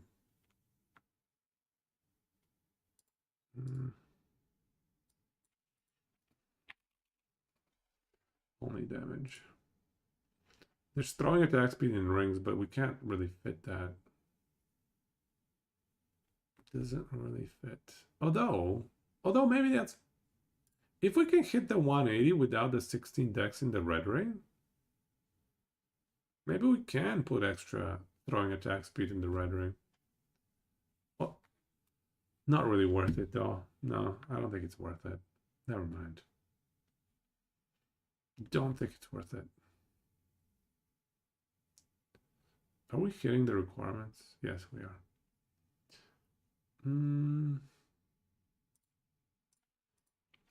This is just damage. No attack speed.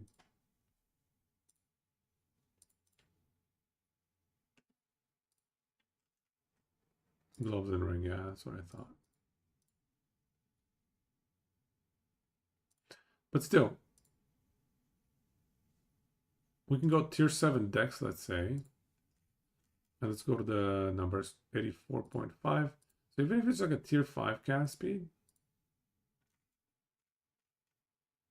see, pretty good damage boost, 90k. For a tier 5, it's like a 6-7% more damage. For a tier 5er, that's pretty good. 2 LP red rings, yes. Yes, 2 LP red ring, easy game. This is a bit greedy though. This item to get 2 LP, I mean, it's doable, but it's going to be annoying to farm. 1 LP is just reliable. Do we have percent health in here? No. Just flat. Boss item easy to farm. Fair enough. Fair enough. Got the void damage. This is a really good item for this build. Really solid item.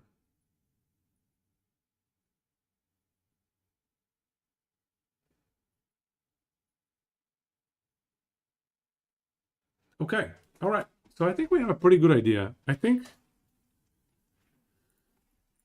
this current setup that we have here should be pretty solid. I mean, pretty decent start. Obviously, we're going to fine tune as we go along. Where's the attack speed? How much do we get? 48. Wow. That solves all the attack speed problems, and then you just need to get throwing and spell. Is there cast speed?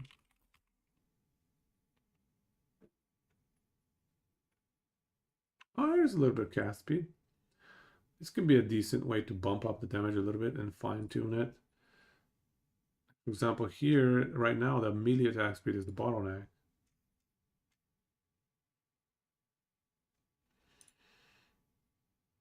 So we don't need extra cast speed. But if this was a bit higher, we could bump up a few points.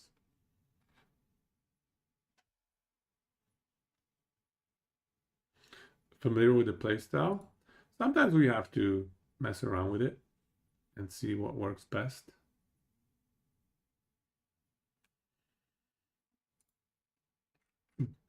We haven't played it, the playstyle, no. So we'll have to test it out. 14% more damage to bosses and rare enemies. This is so YOLO. Health leech disabled? Oh my god, dude. Stop. I forgot about that one. Sure, take all my health, I'll leech it back, but no, it has health leech disabled. You just jump in, and when you hit a wall, you look at the site. I just jump in, and when I hit a wall, I try something else. I try not to look at the site. Sometimes you just gotta look at the site, though. Sometimes you just gotta look things up, but I try to just do whatever I feel like, you know. 40% health and void res.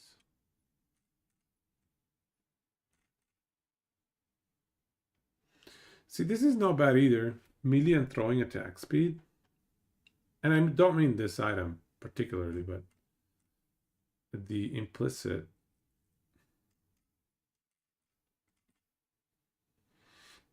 Yeah, I mean, Bleeding Heart is not a bad option, honestly, yeah. Cast spell, get bleed. Not a big deal. 9% damage leads. Bleeding Heart is not a bad option. You can get a 3 OP Bleeding Heart pretty reliably. And the throwing at melee attack speed is actually very high value for this build. Because it makes it so that we just need cast speed. So if I went...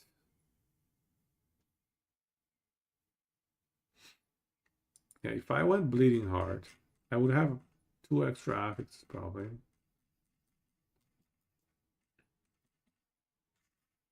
Sorry, one second. Let me check the swine. These are not bad either. We have Bleeding Heart with health. Let's say Void. And let's say over time. I mean, that's pretty good damage boost. That's better. Yeah, that's actually better. I think that's better. And then we can bump this up to tier 7. Bump this down to tier 5. Yeah. And now everything is kind of lined up nicely. We just need a little bit of attack speed, but that's fine.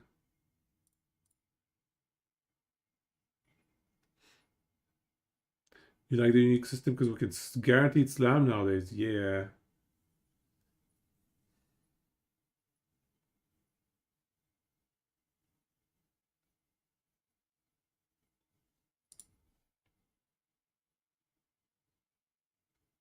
Is 188 mana enough? Are the mana needs for this build high? Or are we going to be okay?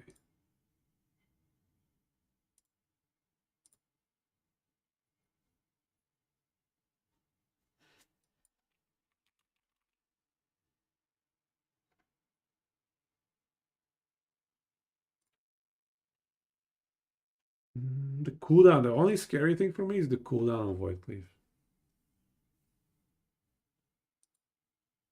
That's a little scary for me.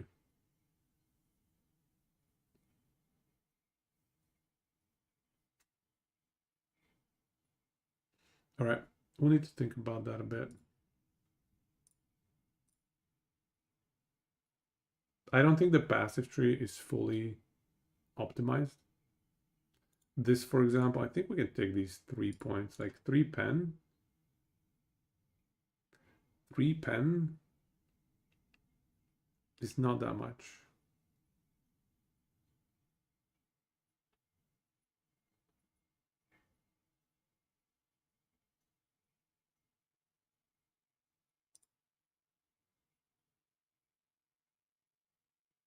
We don't even need the suffix here.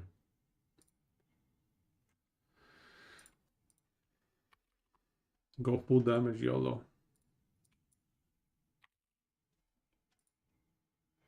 Oops.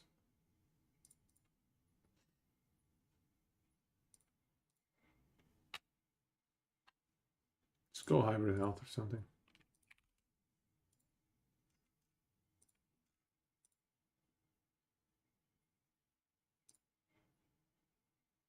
Yeah, that's good.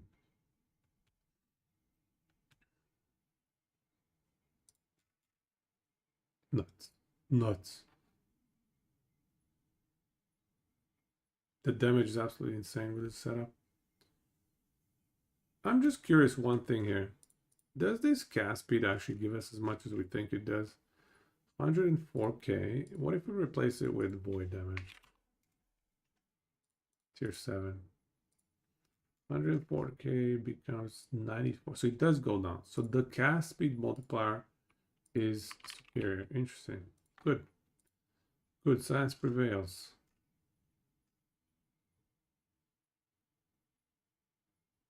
Time rod chance.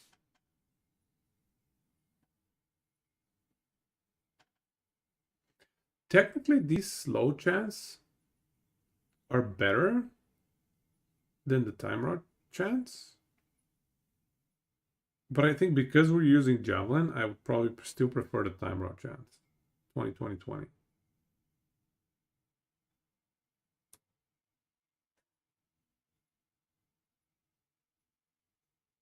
Maybe.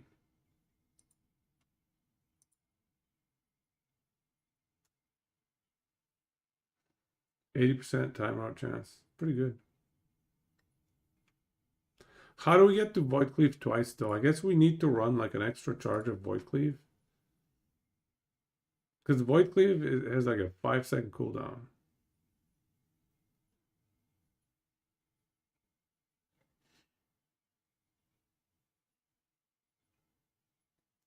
Is Void Cleave gonna come off cooldown fast enough? Is what I'm thinking. Speaking of which, this should probably be cooldown reduction. Yeah, this should be a cooldown reduction. Even this dex can be CDR.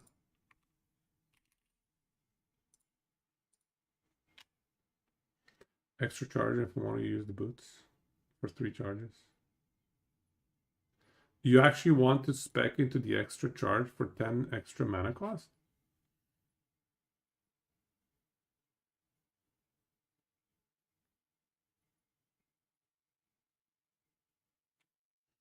Don't need it to be traversal.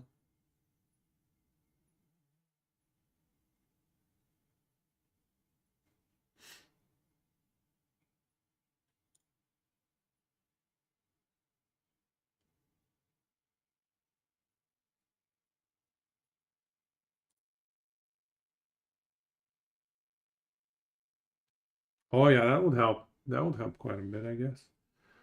How do we path to there though? Okay, 20 points is just about enough. Pretty close.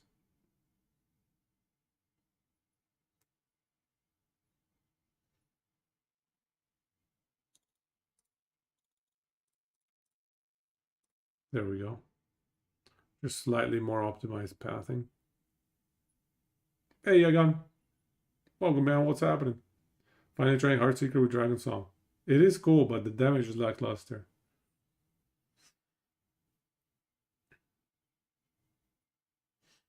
The extra charge for Void Cleave costs less. I see what you're saying. Smart.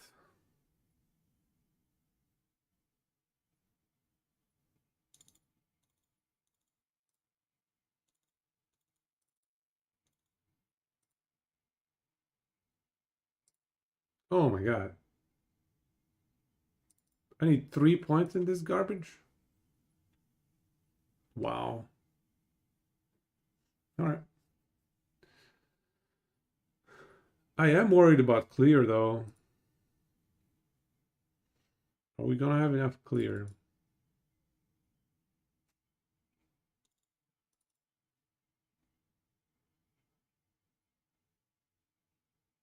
Oh, we don't have 90 vit. We don't have a 90 vit, do we? Not even close. Is this still worth it? 6% more damage. Maybe. I guess we'll have to test these. Orbs are insane clear. Okay. That makes me feel better. And we have to test this tree as well. I don't know how to skill this tree. I have to test what these things do. Okay. Anyways. Let me just check on my main account. What kind of items do we have that could help set up this build?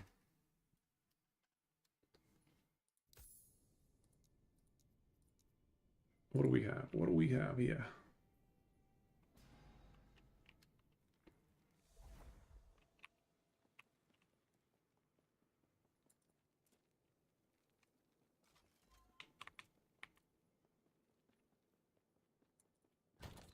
So we obviously have a single 16 dex red ring, so that's nice.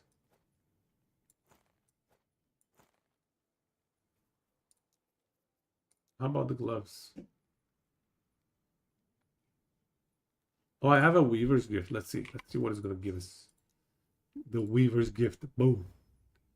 Tier 7 chill on hit. Oh, slow on hit. Tier 5 slow on hit. Hey, that's almost. Kind of usable, actually. No dot, but, you know.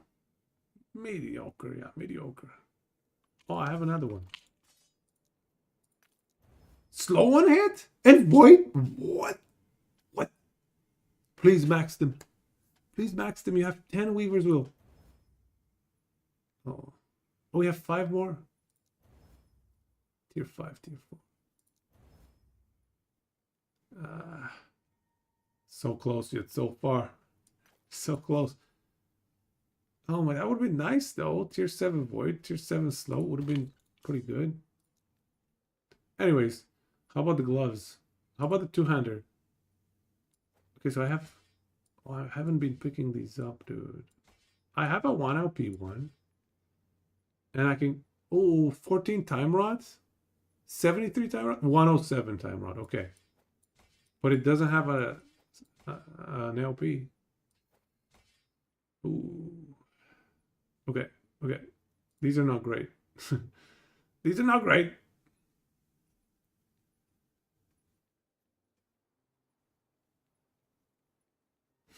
How about the gloves?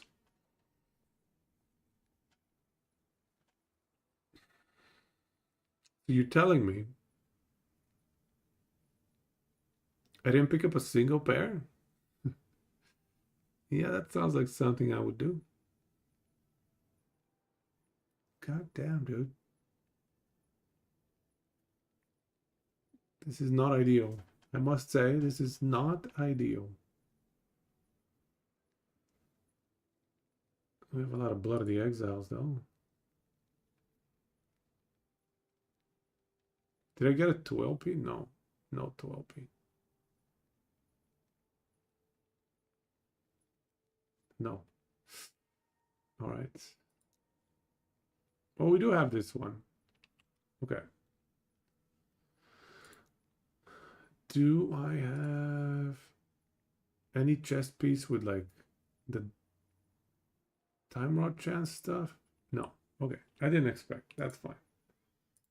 Can't really expect that. How about the belt? Viper tail. Do we have a viper tail? A viper tail.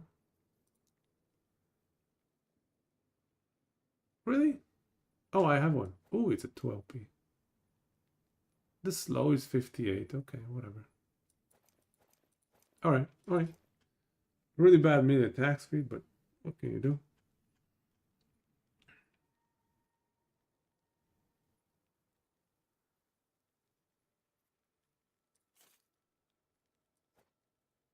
Okay, so we have a viper tail as well. Do I have an anchor or a bleeding heart?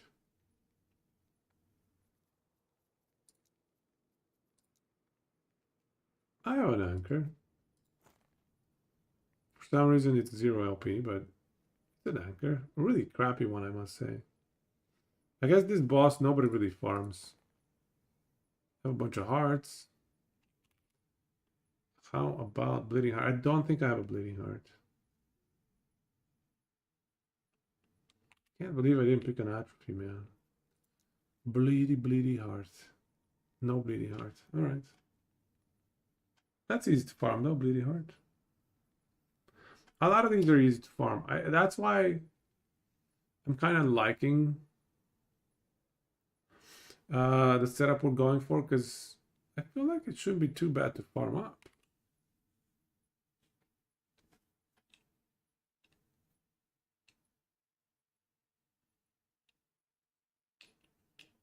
Let's try it. We'll have to give it a shot after we fine tune a little bit more.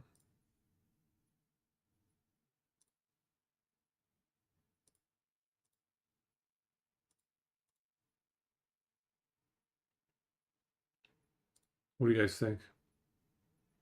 Should we try leveling a VK next stream? Who wants to level next stream? Either alongside or as a party? What kind of a meme leveling can we do? What's a good Void Knight meme leveling that we can do? Something that would like spam the screen with nonsense. What would be hilarious? What would be funny?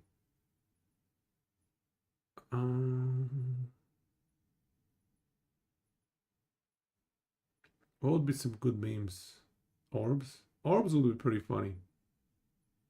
Cast orbs. Everybody's playing 4 Void Knights with orbs. Not Auto Bomber. Can I steal other people's orbs? No, right? Like other people's devouring orbs? I can't steal them, right? No way. Can you imagine 4 Sentinels with Shield Rush, dude? Rive with a time rod setup. Pretty decent notes for it in Rive also. We did the math. What did we get for Rive? We got a 4.1 multiplier. Not bad. Not bad. I think Rive has some benefits in that it doesn't have to, you don't have to worry about mana management with Rive. And this also doesn't take into account the bonuses from the forged weapons. This thing here, the scrap metal from the forged weapons, we're not counting that in here.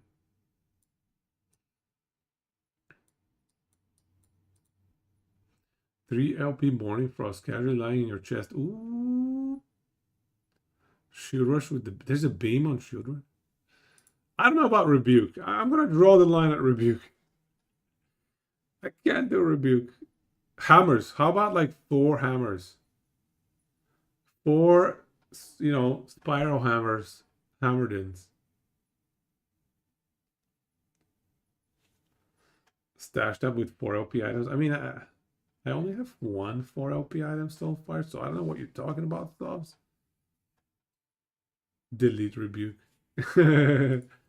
Just delete it. Just delete it. Such a meme skill, dude. You got 4 LP? Come on, you gotta share. What is it? What are the 4? Tell us. Tell us. I want to hear. That's pretty sweet. 4 LP. That's amazing. Amazing. What's like... Oh, okay, we have 5 skills already. All right. 2 fire starters.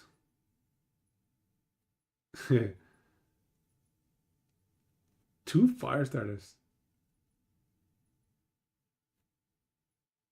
6 4 LP? Did you buy them from the market or something? Did you drop all of them? 3 vials in 1 big... Oh, wow.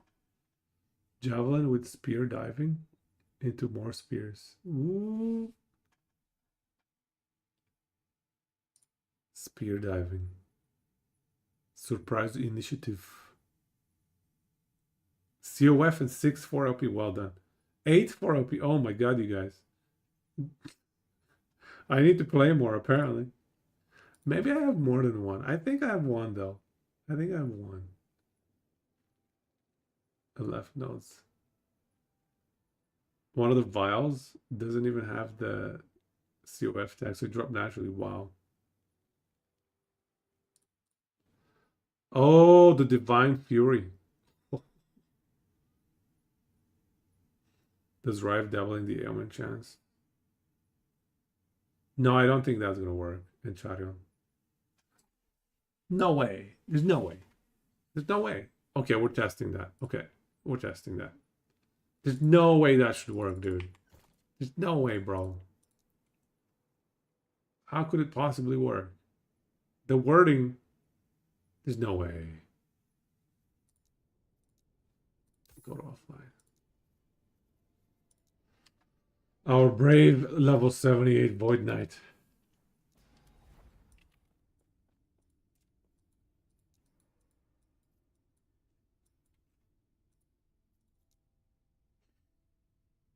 We are sciencing it.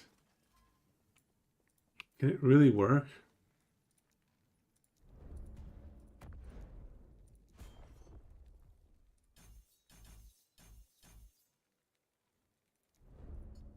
All right, so.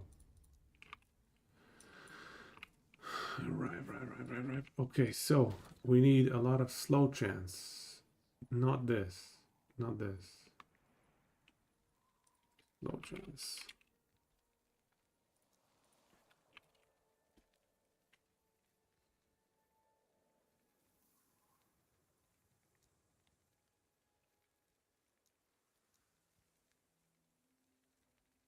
I don't think I keep tier 7 slow chance items. I'll be honest with you guys. There's a good chance I don't have any tier 7 slows. Like, why would anyone ever keep that trash? I have health on hit. But I never picked up the slow chance. Surely I have 1, right?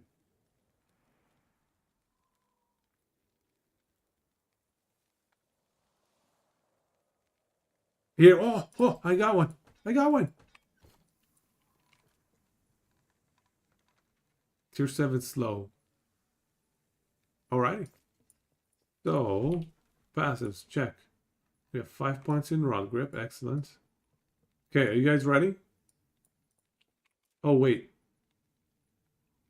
Okay, it doesn't have anything else that should give damage to the time rots. The prefixes are not dot, they're not void damage, like percent damage. So the time rot should be only the slow chance should be working.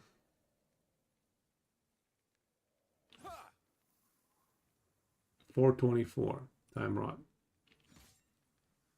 Where's the poison coming from? Well, that was 2 stacks. 428. Okay. There was a poison stat there. All right. Effective damage stat. But that's a damage stat though. The ailment. All right, let's try it. Yeah, it doesn't work. Confirmed, it does not work. Right? It doesn't work. Effective ailment chance stats on 200 weapon. Because it's local to the rive. This requires it to be global stuff. This is local to rive, so it doesn't work. Yeah.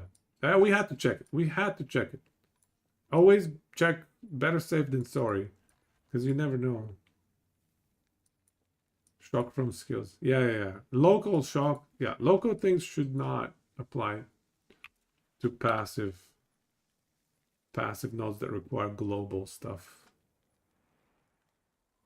Thought there was a chance. I mean, there's always a chance that there's a bug.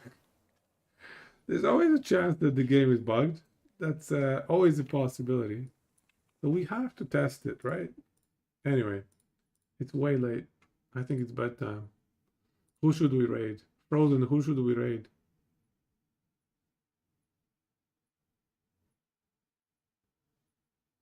Who do we raid? I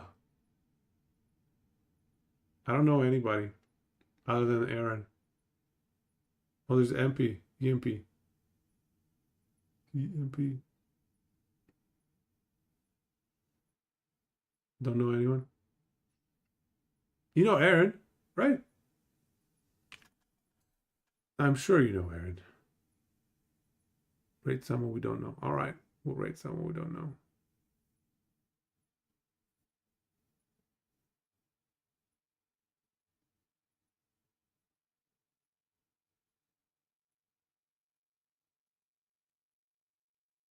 Primalist, Shaman, Howling Storm. Taking the dog for a walk. Warden of Winter. Okay, that was what I was looking at as well. He's taking the dog for a walk. Let's see. Primalist, Shaman, Howling Storm. Warden of Winter.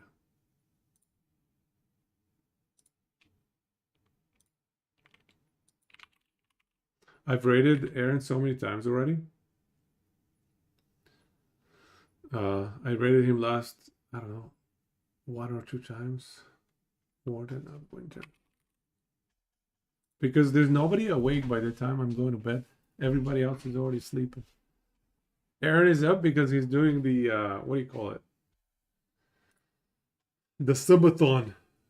Day 29, damn.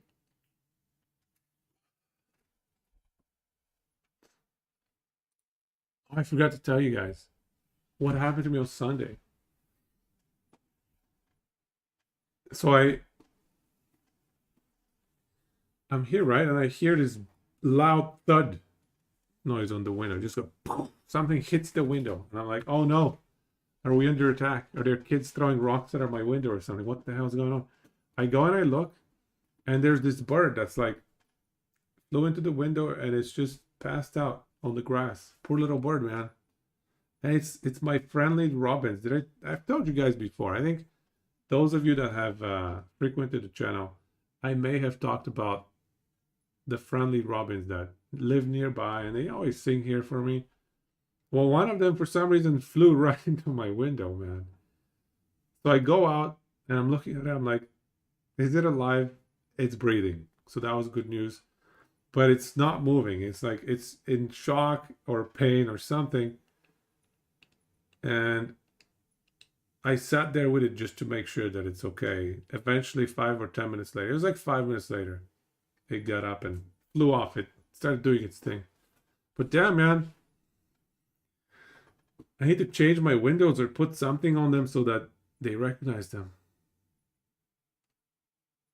Oh, Warden of Winter is going to bed? God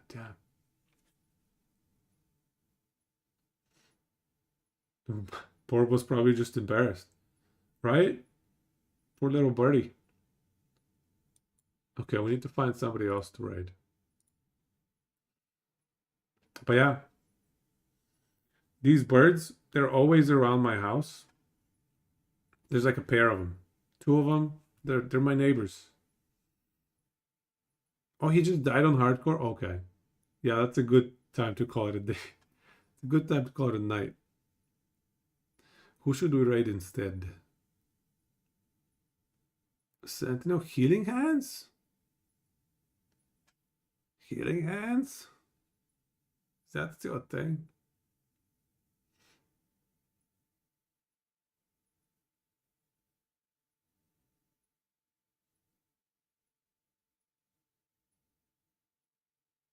I'm just checking who's playing what. Who is playing what? Hungering Souls Necromancer? What the hell? Am I reading this correctly? Level 97 Hungering Souls Necromancer? Corruption 200. Okay, that sounds about right. That sounds about right. But I appreciate the perseverance though. Level 97. That's about as strong as my Heartseeker build. Corruption 200. Perfect fit. God damn. Corruption shaming. Stop. Let's go and raid Aaron. Is he asleep? I think he's awake. I'm too tired to think, man. But yeah, that's what happened to me on Sunday. I'm so happy Buddy didn't die, man. That Buddy's my buddy. That Buddy's my friend. They sing for me. They're my, my neighbors.